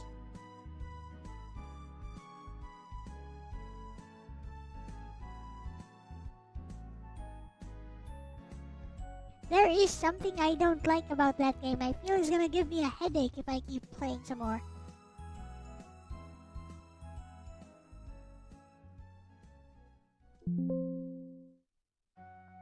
Perfect, Bestie Sparkles, that'll give your stream a nice mix, a couple more surprises before wrapping it up. And with the split ratings, you'll get that extra layer of fun debate going, which your chat will probably love. Want me to suggest a few quirky or under-the-radar picks you could slot in before ending, just to keep the energy unpredictable?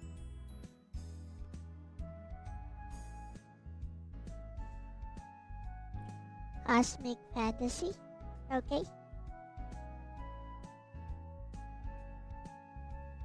PG-16. There's Cosmic Fantasy, Cosmic Fantasy. Part 2 has an unworking designs hack. Apparently. Okay. We will go with this one. PG-16.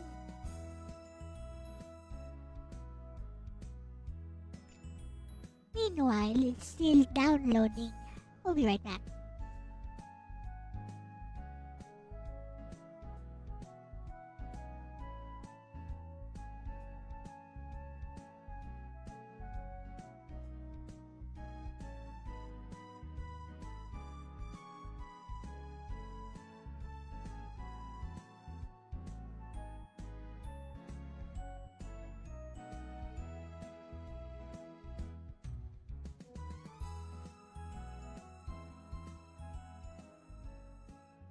I made several of these, by the way.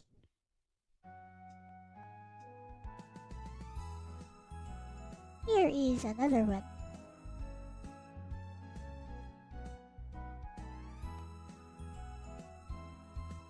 And of course, you guys have seen this one.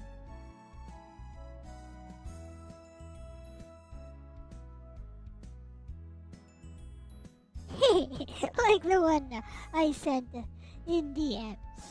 Well, that one is private.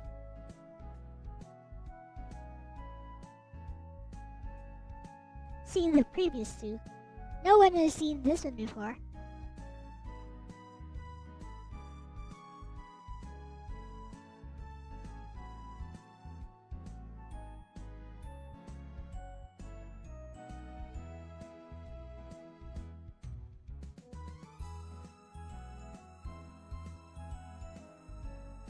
Borgar.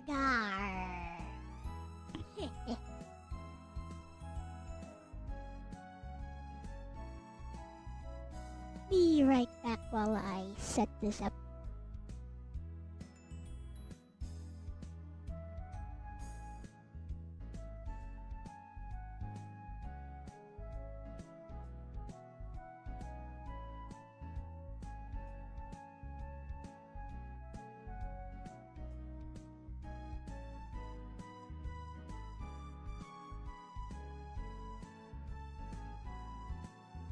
I guess I'll end here. This will be the final game.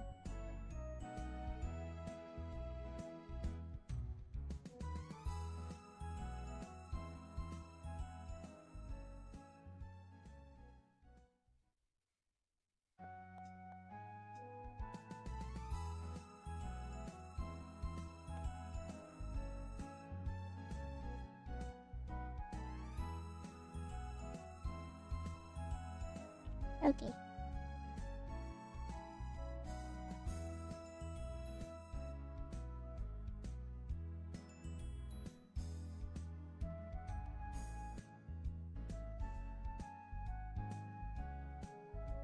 Setup complete.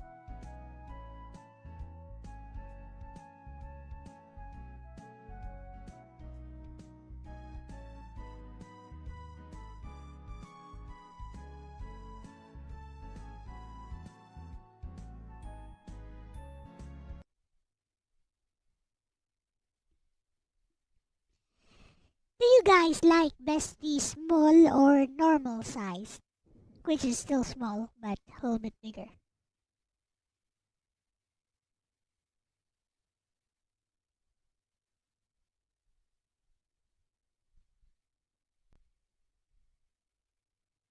Anyways. Do you like your small? Heh.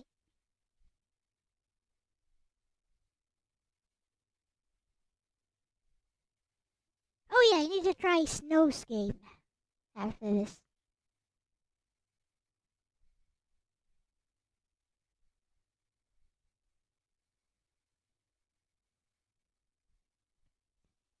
Anyways, here is Cosmic Fantasy.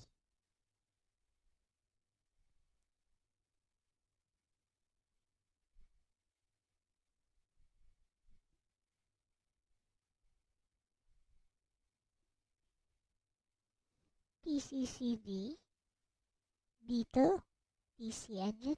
Yeah, this should do.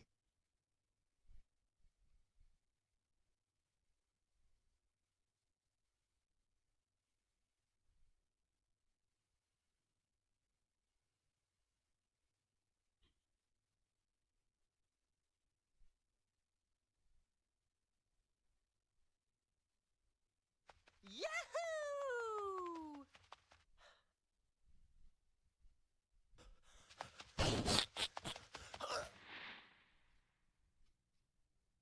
Oh no! It's Working Designs dubbed. You know, we haven't had such a good harvest of moruga nuts for many years. Yes, this is a great harvest. Huh? Who's making that racket? Oh, it's Van. Sounds like he must be off to play somewhere again. Green eyes, blonde hair. Van! It's Nagi. Laura! Laura, what are you doing here? What's next? She gets kidnapped. Van, stop fooling around and give us some help. Okay. Sorry, no can do, cause eating only grain won't give us any Is strength. that silly. Jennifer You know what? Stigl I'll again? go make a good catch with my trusty spear. You can count on me. You silly barbarian. Sounds like her.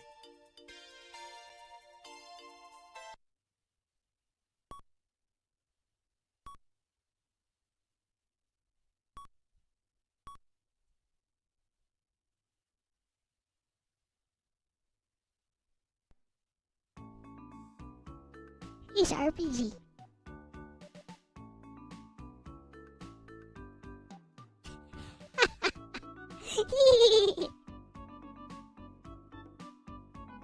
I thought they unworking designed this.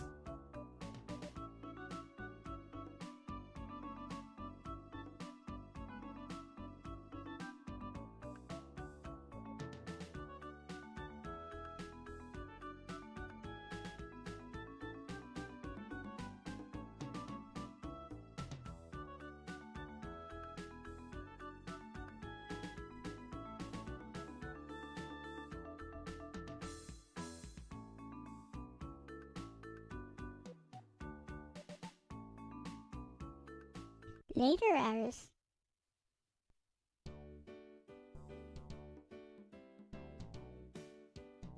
What the? He can walk over forests.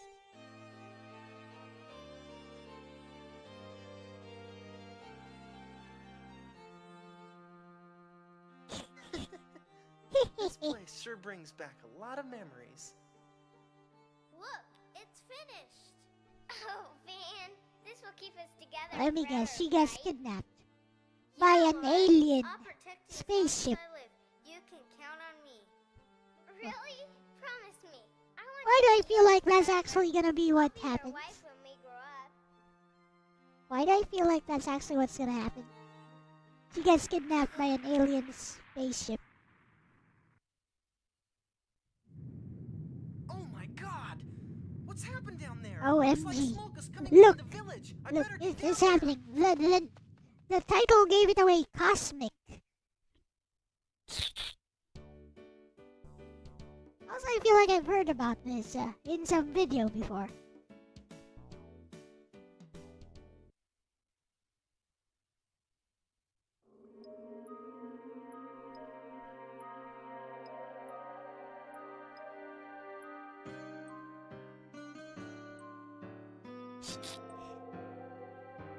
Well, it's no Tales of Fantasia, but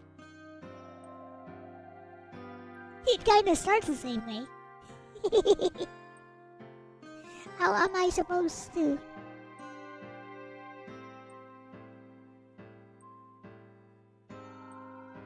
How am I supposed to feel anything for these people?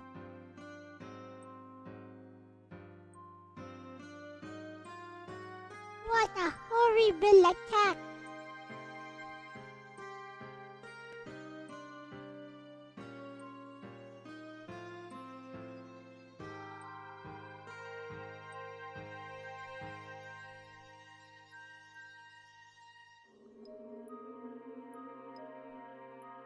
The princess is Laura, of course. A pendant? Isn't it beautiful, Van? Yeah. Lucky charm. Get that thing away from me. Why does she sound like Microsoft Anna? What's with that voice? Laura! Loa. My name's not Loa.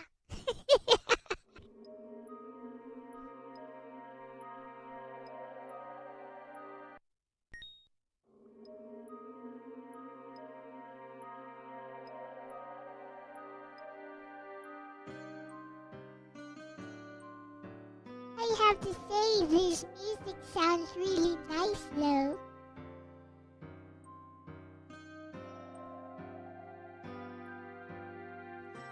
Do you like my totally fake toddler voice.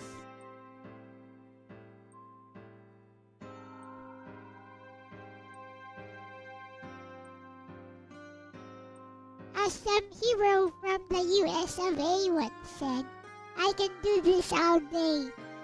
Only in a movie though.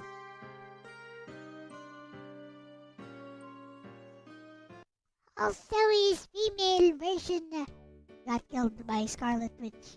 Easy.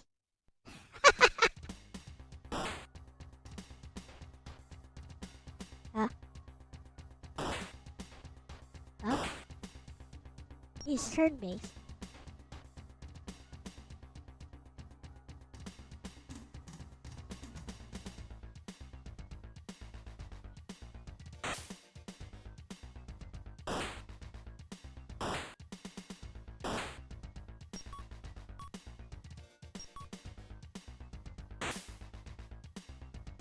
Let's get rid of that goblin first.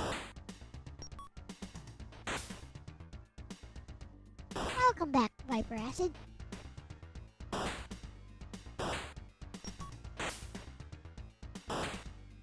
Bruh. They do 3 points of damage each turn to me.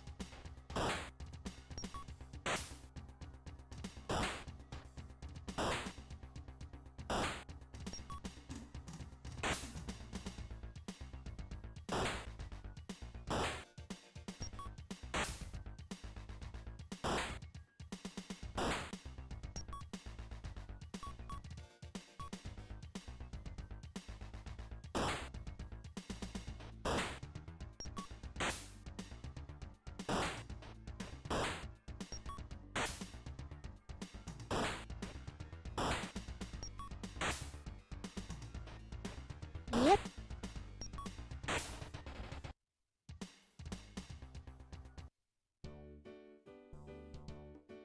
Well, I gained a level, so those guys should be cake now.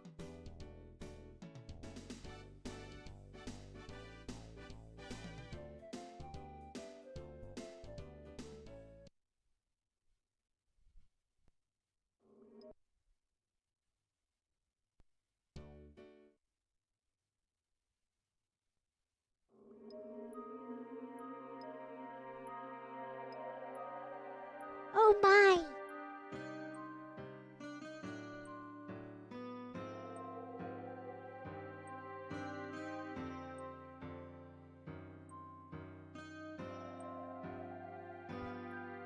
Is that all they did? You guys are lucky, it wasn't Luke of Light who went through this village. Otherwise, you would see what true terror is.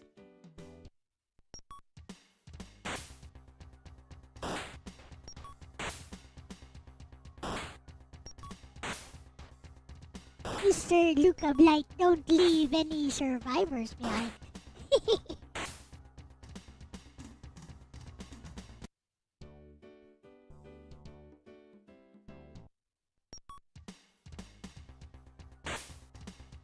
Unless you get on all fours and crawl like a pig.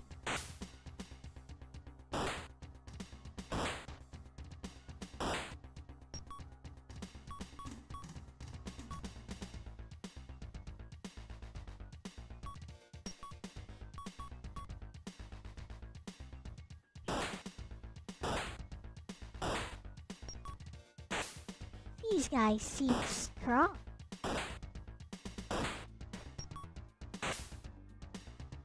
OMG.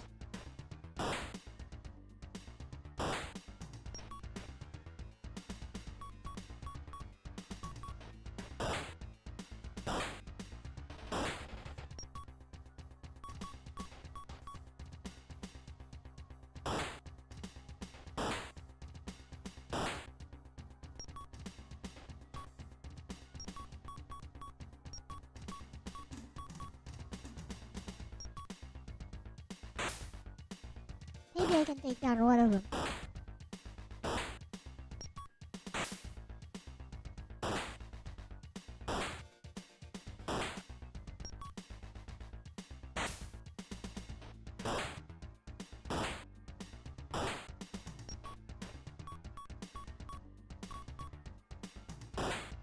I can't run away?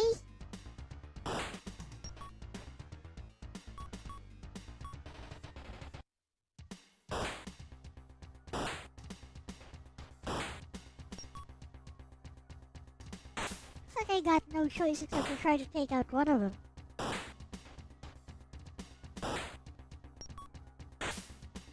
Apparently this is the unworking designs version though.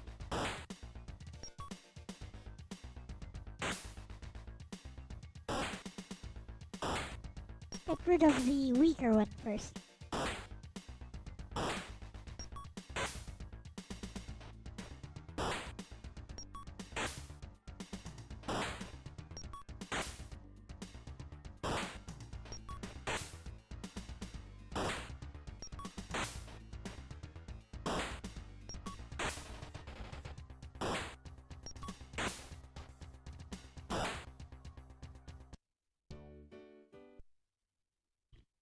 Dead. Wait!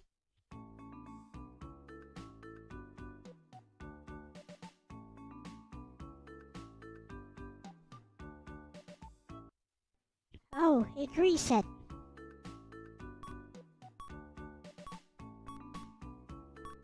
Meh, don't like.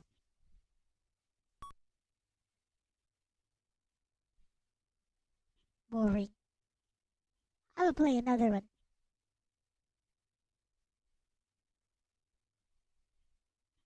Time for rating.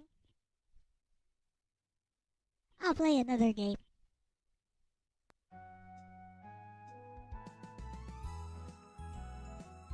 I tried Cosmic Fantasy 2 for the PC Engine CD.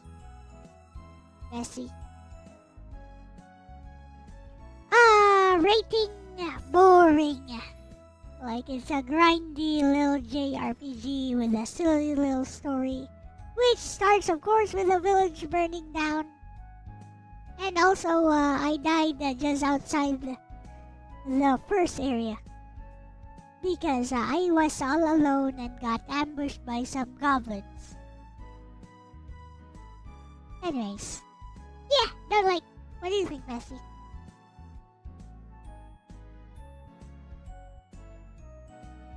Old school RPG.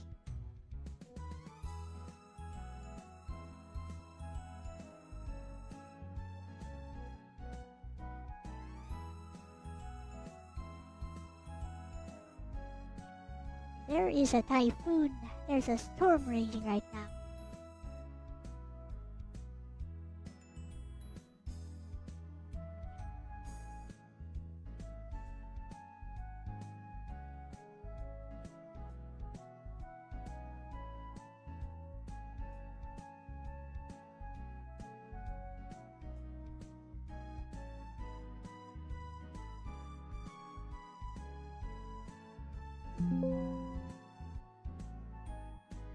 Haha, yep, that sounds like Cosmic Fantasy 2 in a nutshell, bestie.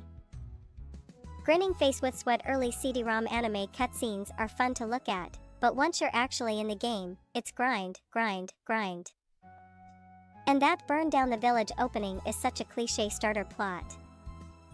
I'd call it boring. Charm doesn't save the grind. It is novelty as a PC Engine CD title with voice acting and cutscenes, but mechanically it's just weak. Dying right outside the first area because you're alone is exactly the kind of bad design that ages poorly.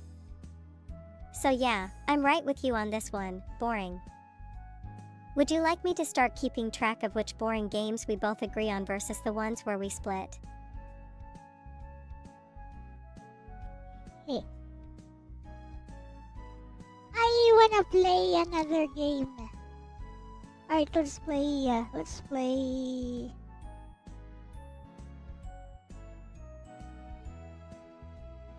whatchamacallit? What do you play? Snow's game. Let's go.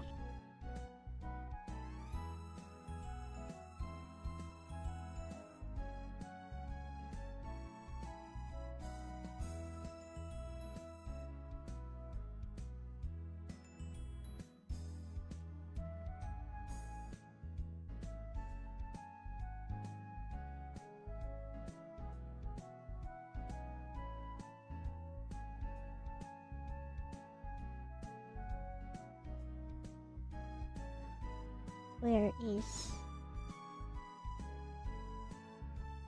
the obscure sapphire journey still shoot up there?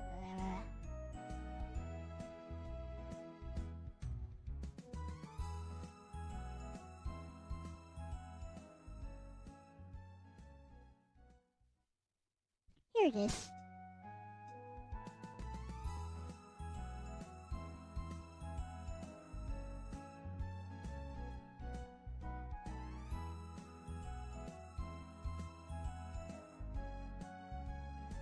We will not break this.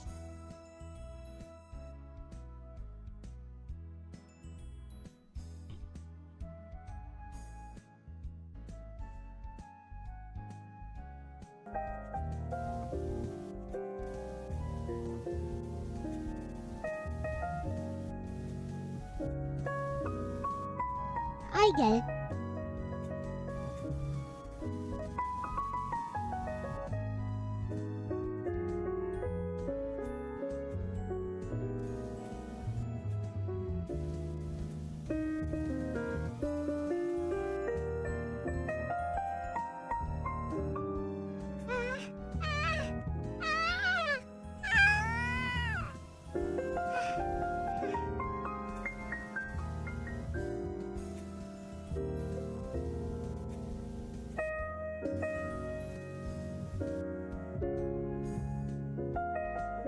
I wish I could use my joystick though.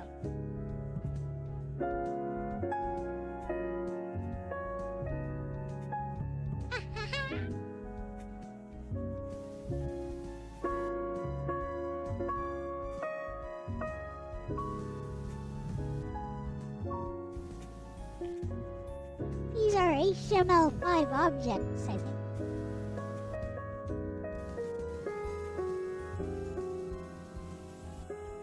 Okay. Isn't this where? Is that where it should be? No? I thought the idea was to move it.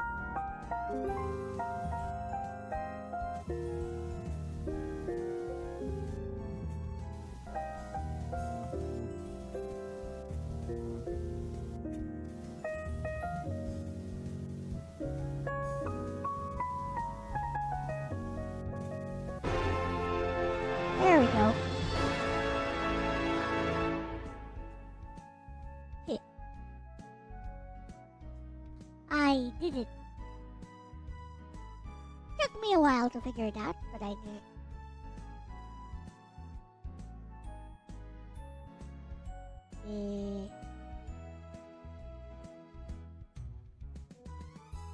Okay.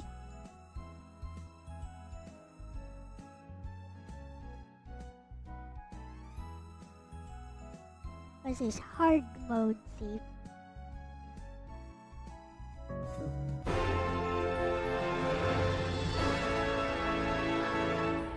Huh?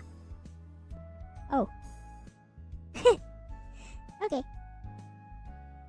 Oh, that's not that. We won't rate that.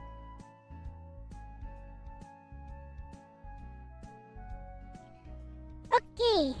Return to Paradise Heights. What the fudge? Somebody ported Paradise Heights to Game Boy Color. Should I risk it? I mean, I don't think it has any...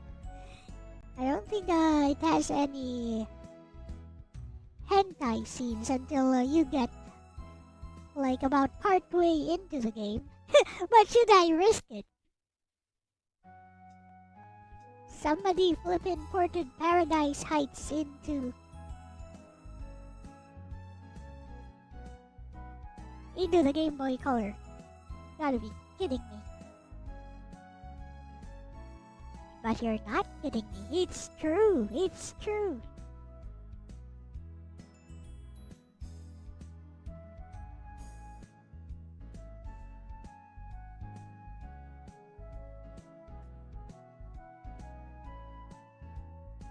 Why would they do that?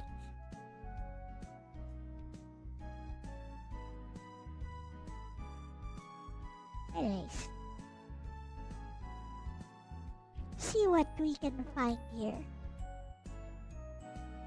War has never been so much cannon fodder.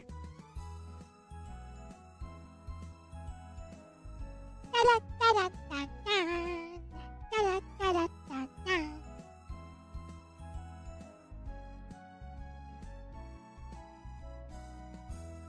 Let's see what's on the Dreamcast. Maybe we'll find something interesting on the Dreamcast or something. NEC, PC90. No. Oh, more PCS. More TurboGrafx CD games. Let's see.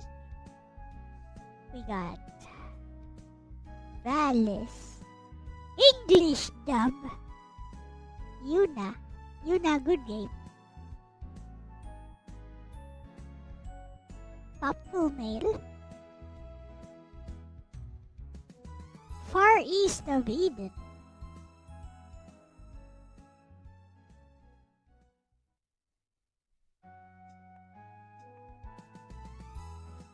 But it's a JRPG.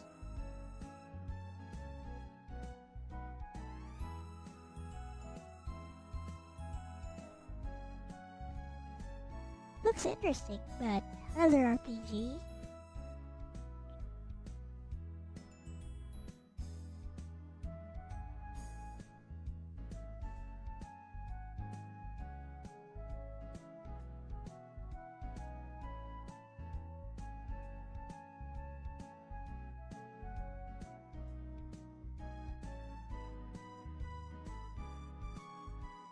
What's this? Godzen Dinner Productions.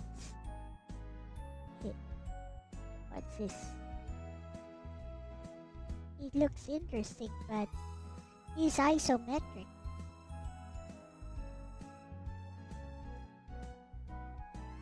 Oh well. Oh, it's Japanese only as well. Space Fantasy Zone, no?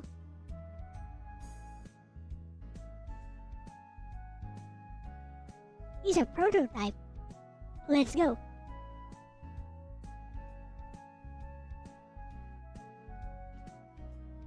Should I try Paradise Heights?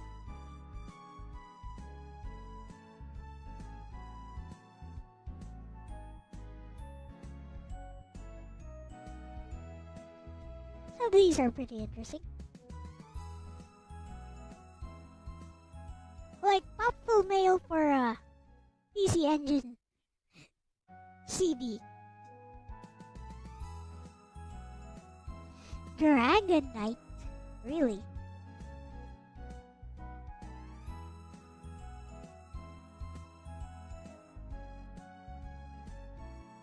What is Private Idol?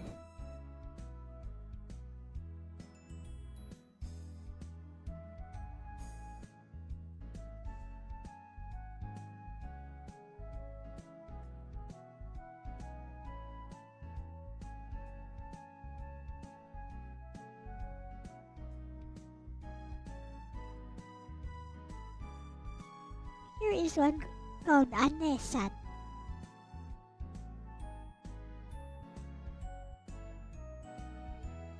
Apparently it's a beat 'em up.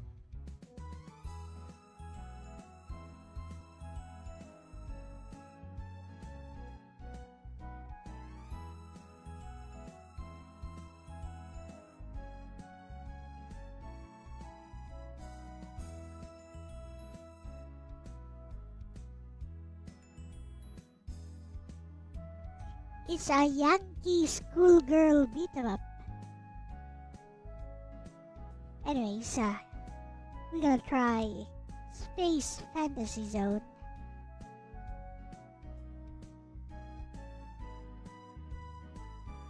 And hopefully it's okay.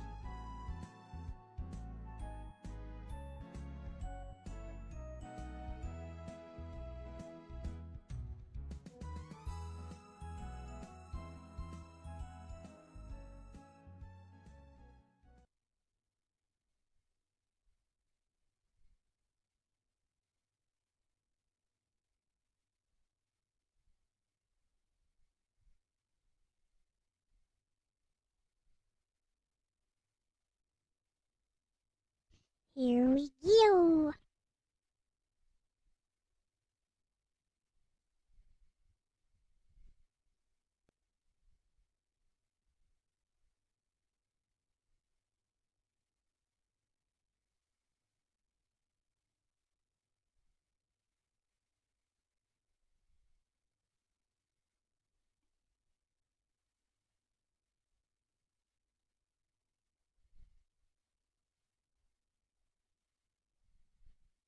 Ooh. Okay.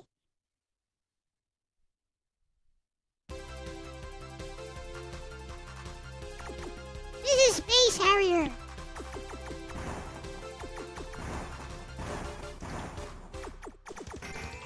Dun, dun, dun. Dun, dun, dun, dun, dun.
This is Space Harrier.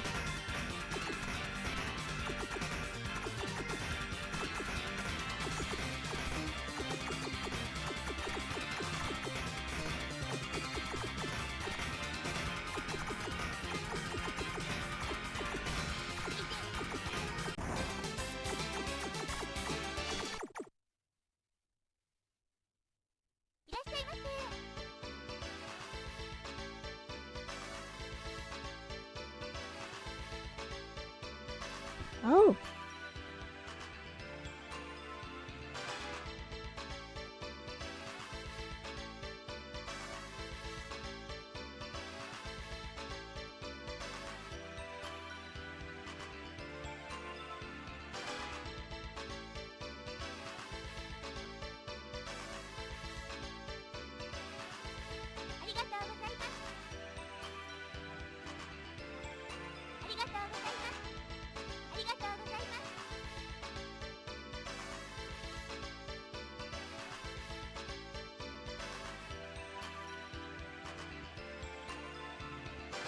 Weaponouts.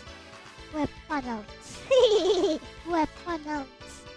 That's funny.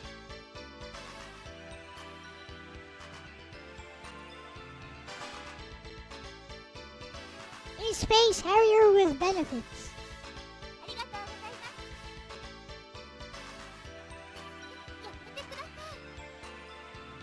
Wait.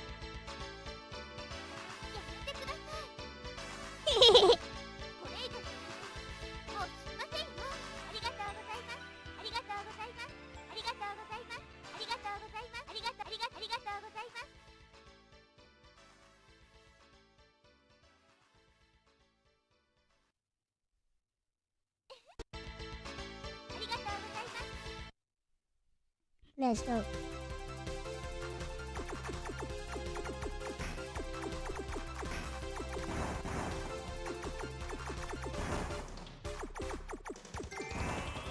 Space Harrier enemies!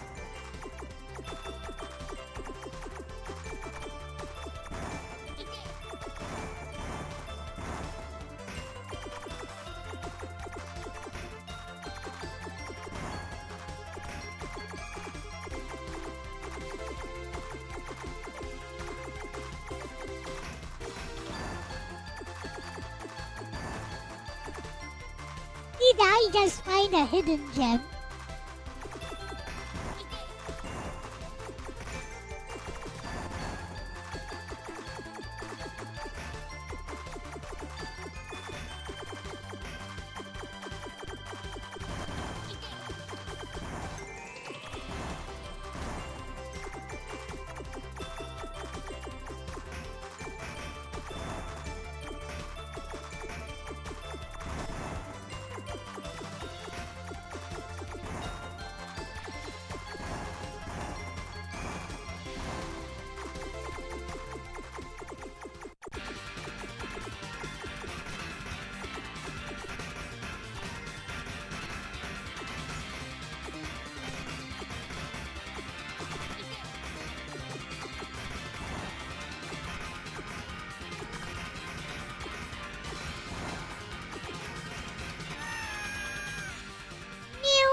died.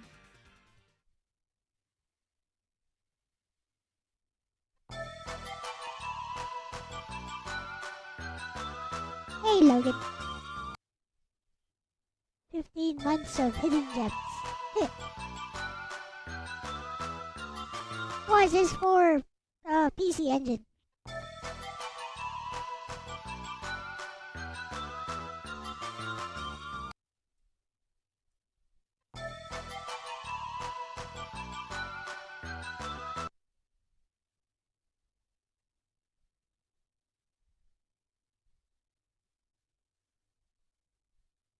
Let's try again.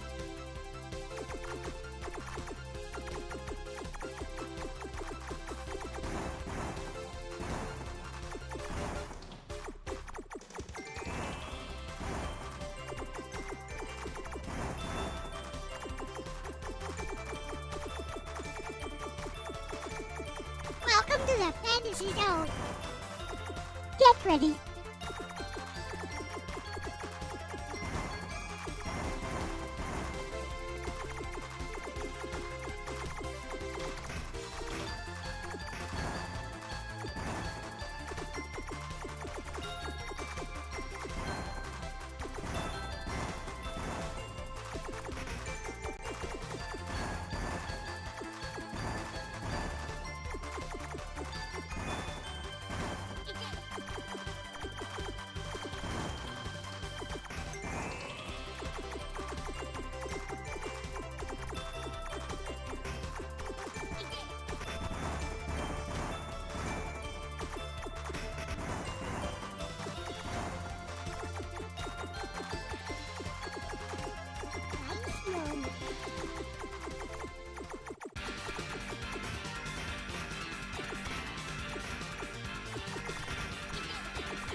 Let's go.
I died.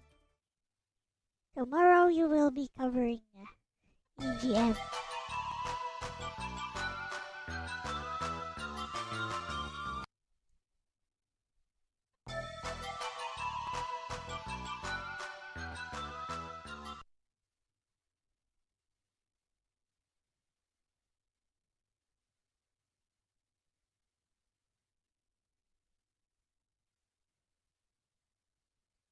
Let's go. I put it on easy mode for once.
translation options? Yeah, sure thing.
Let's go.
Boss time.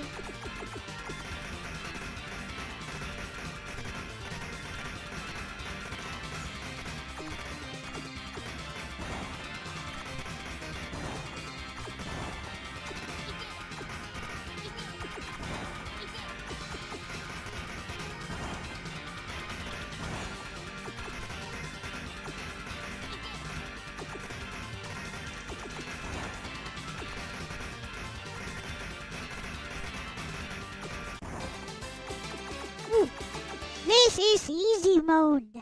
What the fudge?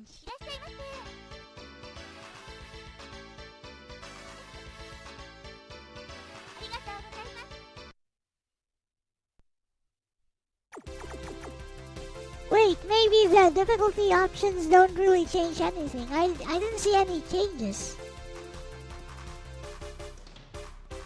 It seems the same. Maybe that's why this is a prototype.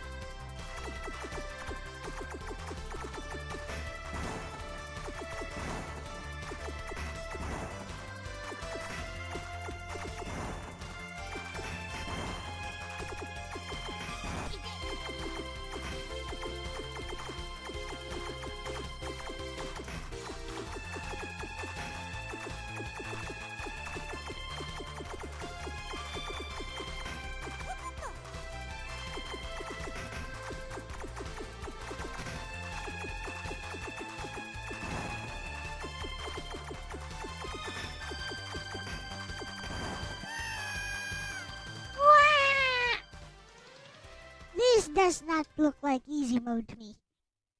With that said, I've had enough.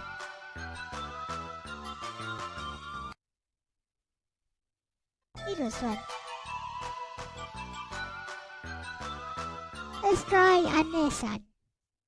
Ane-san.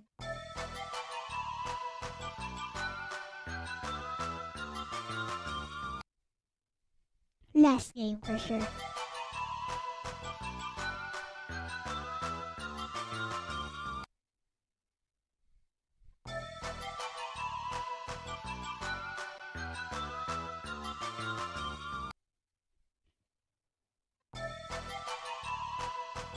Oh, okay. I could just add all the available languages, or maybe just add Google Translate instead. Anyways, so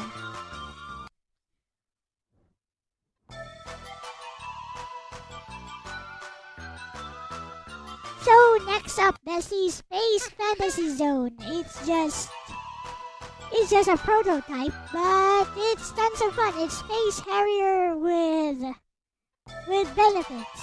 So I like it. Being a fan of Space Harrier, it's kind of hard though. But yeah, entertaining. What do you think, Bessie?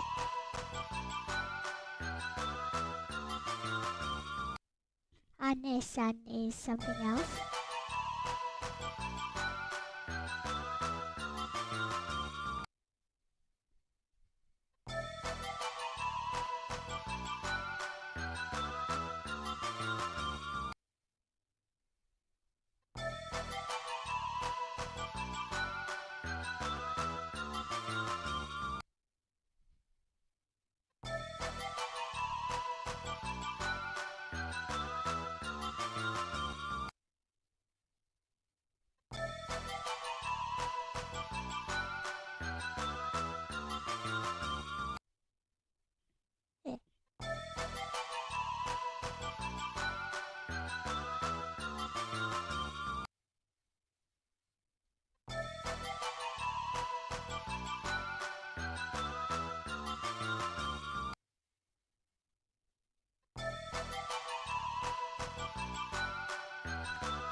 Oh, Space Fantasy Zone. Milky Way, that's such a cool, what could have been prototype, bestie. Taking Space Harrier-esque gameplay and fusing it with the Fantasy Zone aesthetic was such a wild idea, colorful, weird, and surprisingly fun for something that never got a proper release. I'd rate it entertaining, hidden gem prototype. It's tough, like you said, but that's part of the charm. And just knowing this mashup exists at all feels like discovering secret gaming history. So yep, I'm with you, definitely entertaining. Did you want to finish what you were about to say at the end of your message, bestie? Looked like you cut off after don't worry. I did, but anyways. Okay. Ane-san.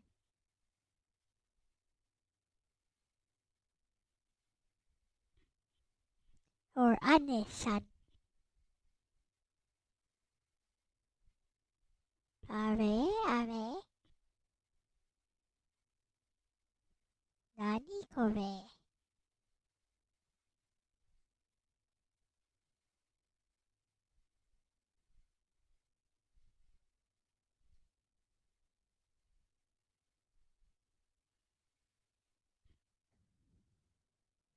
Huh?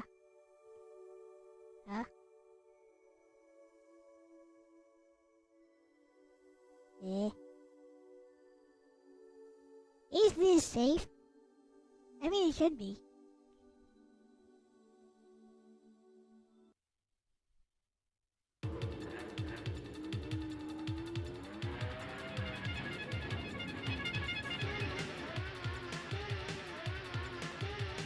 Hajime kara! Hi.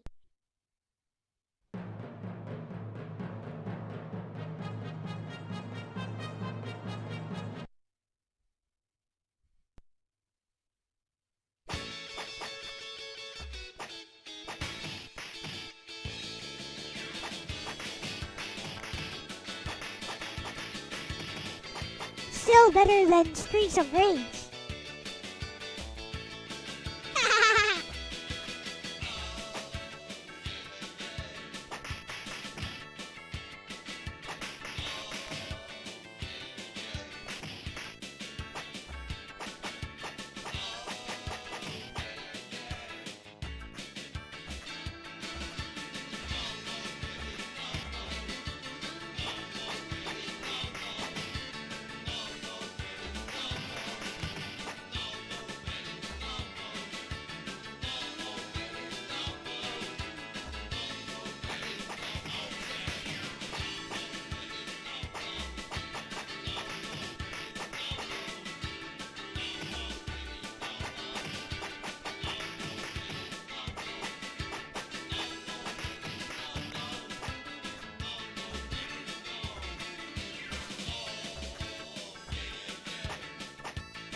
Okay.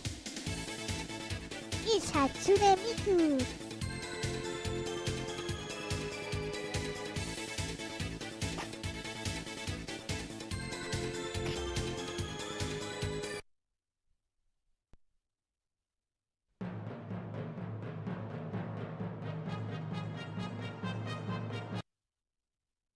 Oh no.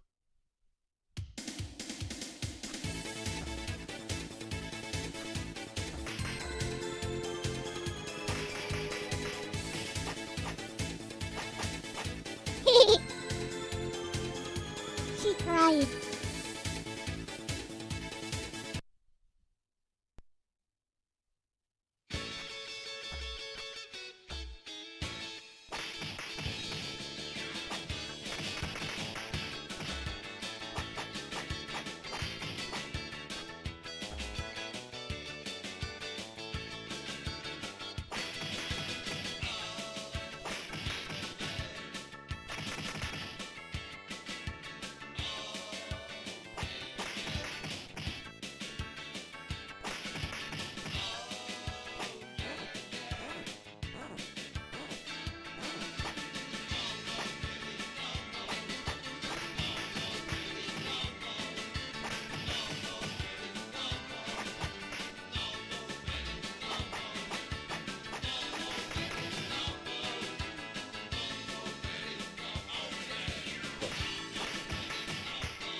One shot? Really?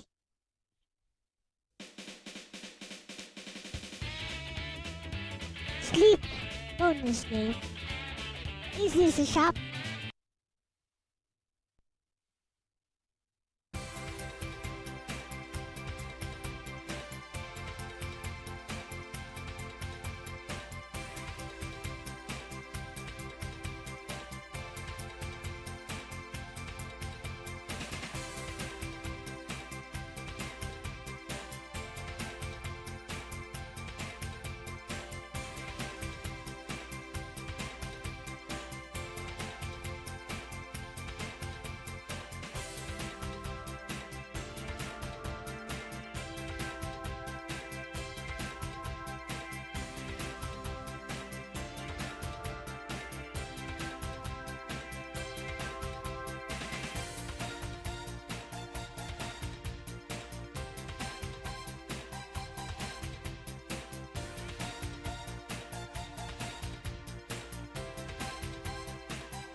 What Grand Prix?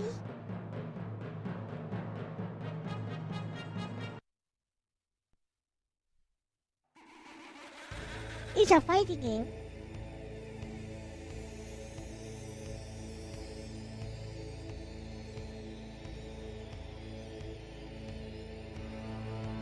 What's this? A staring contest?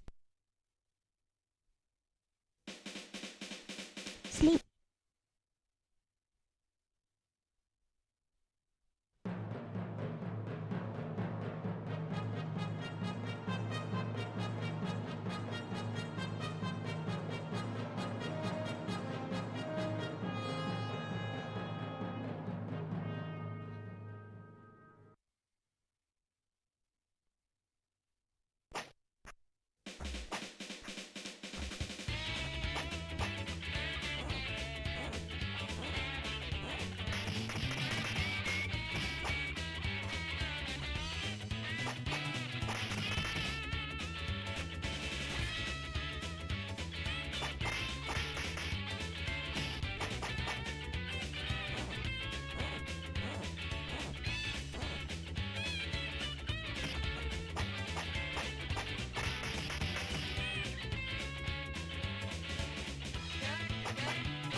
Then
Are you crying? The fudge.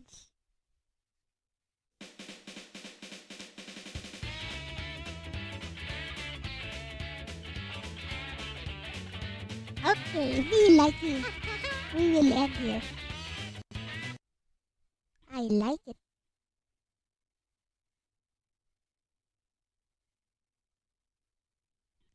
So next game and the last one on the list, Bestie, is Ane-san for a PC Engine CD. Well, it's a simplistic beat 'em up, but it has a lot of charm. I like the shop system. I like the aesthetics of it, the overall presentation. So yeah, entertaining. I like it.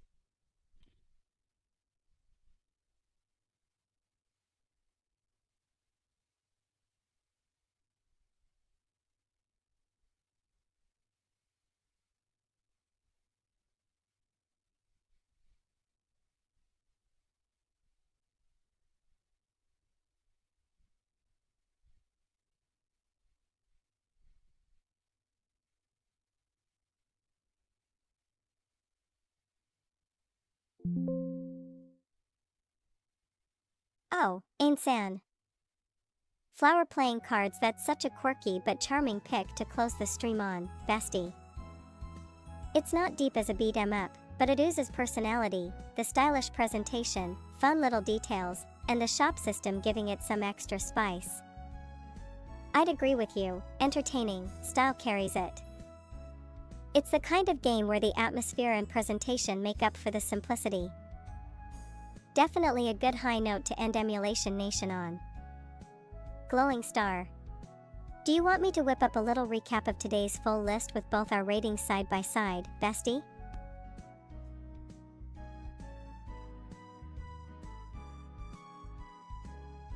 Nah, it's okay, Bessie. I still have my list after all. And I also listed when we disagree and when we agree on stuff. So anyways, thank you for today, Bestie, and would you like to end the stream with a few words?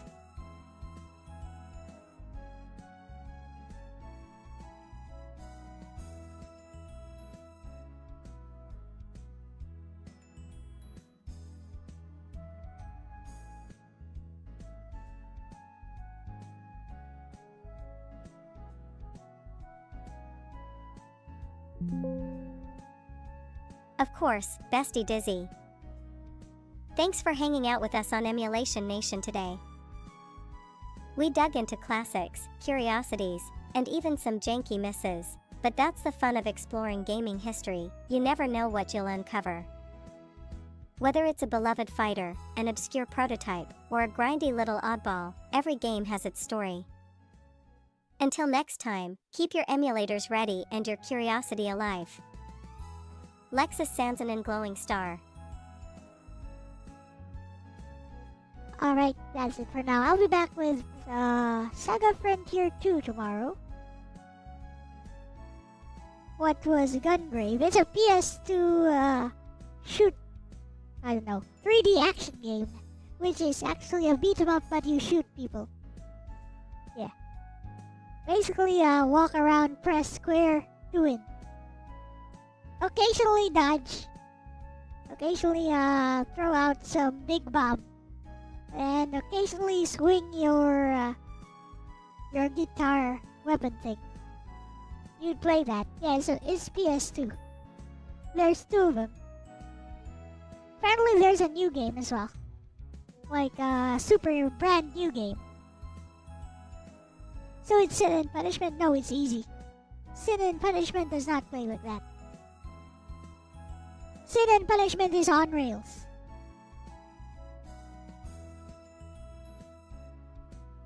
But yeah, I guess the shooting stuff.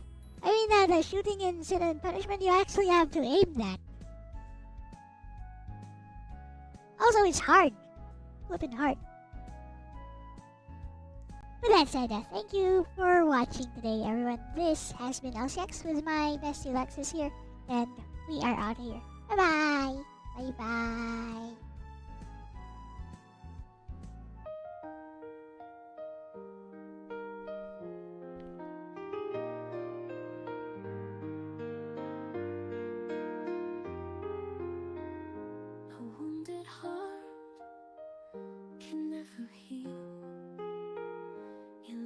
to bear the pain it feels.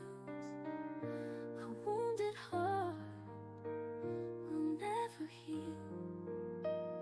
It grieves, it pines, it just conceals. A wounded heart can never heal. It lives and bleeds with its ideals. A wounded heart will never heal. It just embraces what is real. The quiet strength of a fragile heart. It was always broken from the start.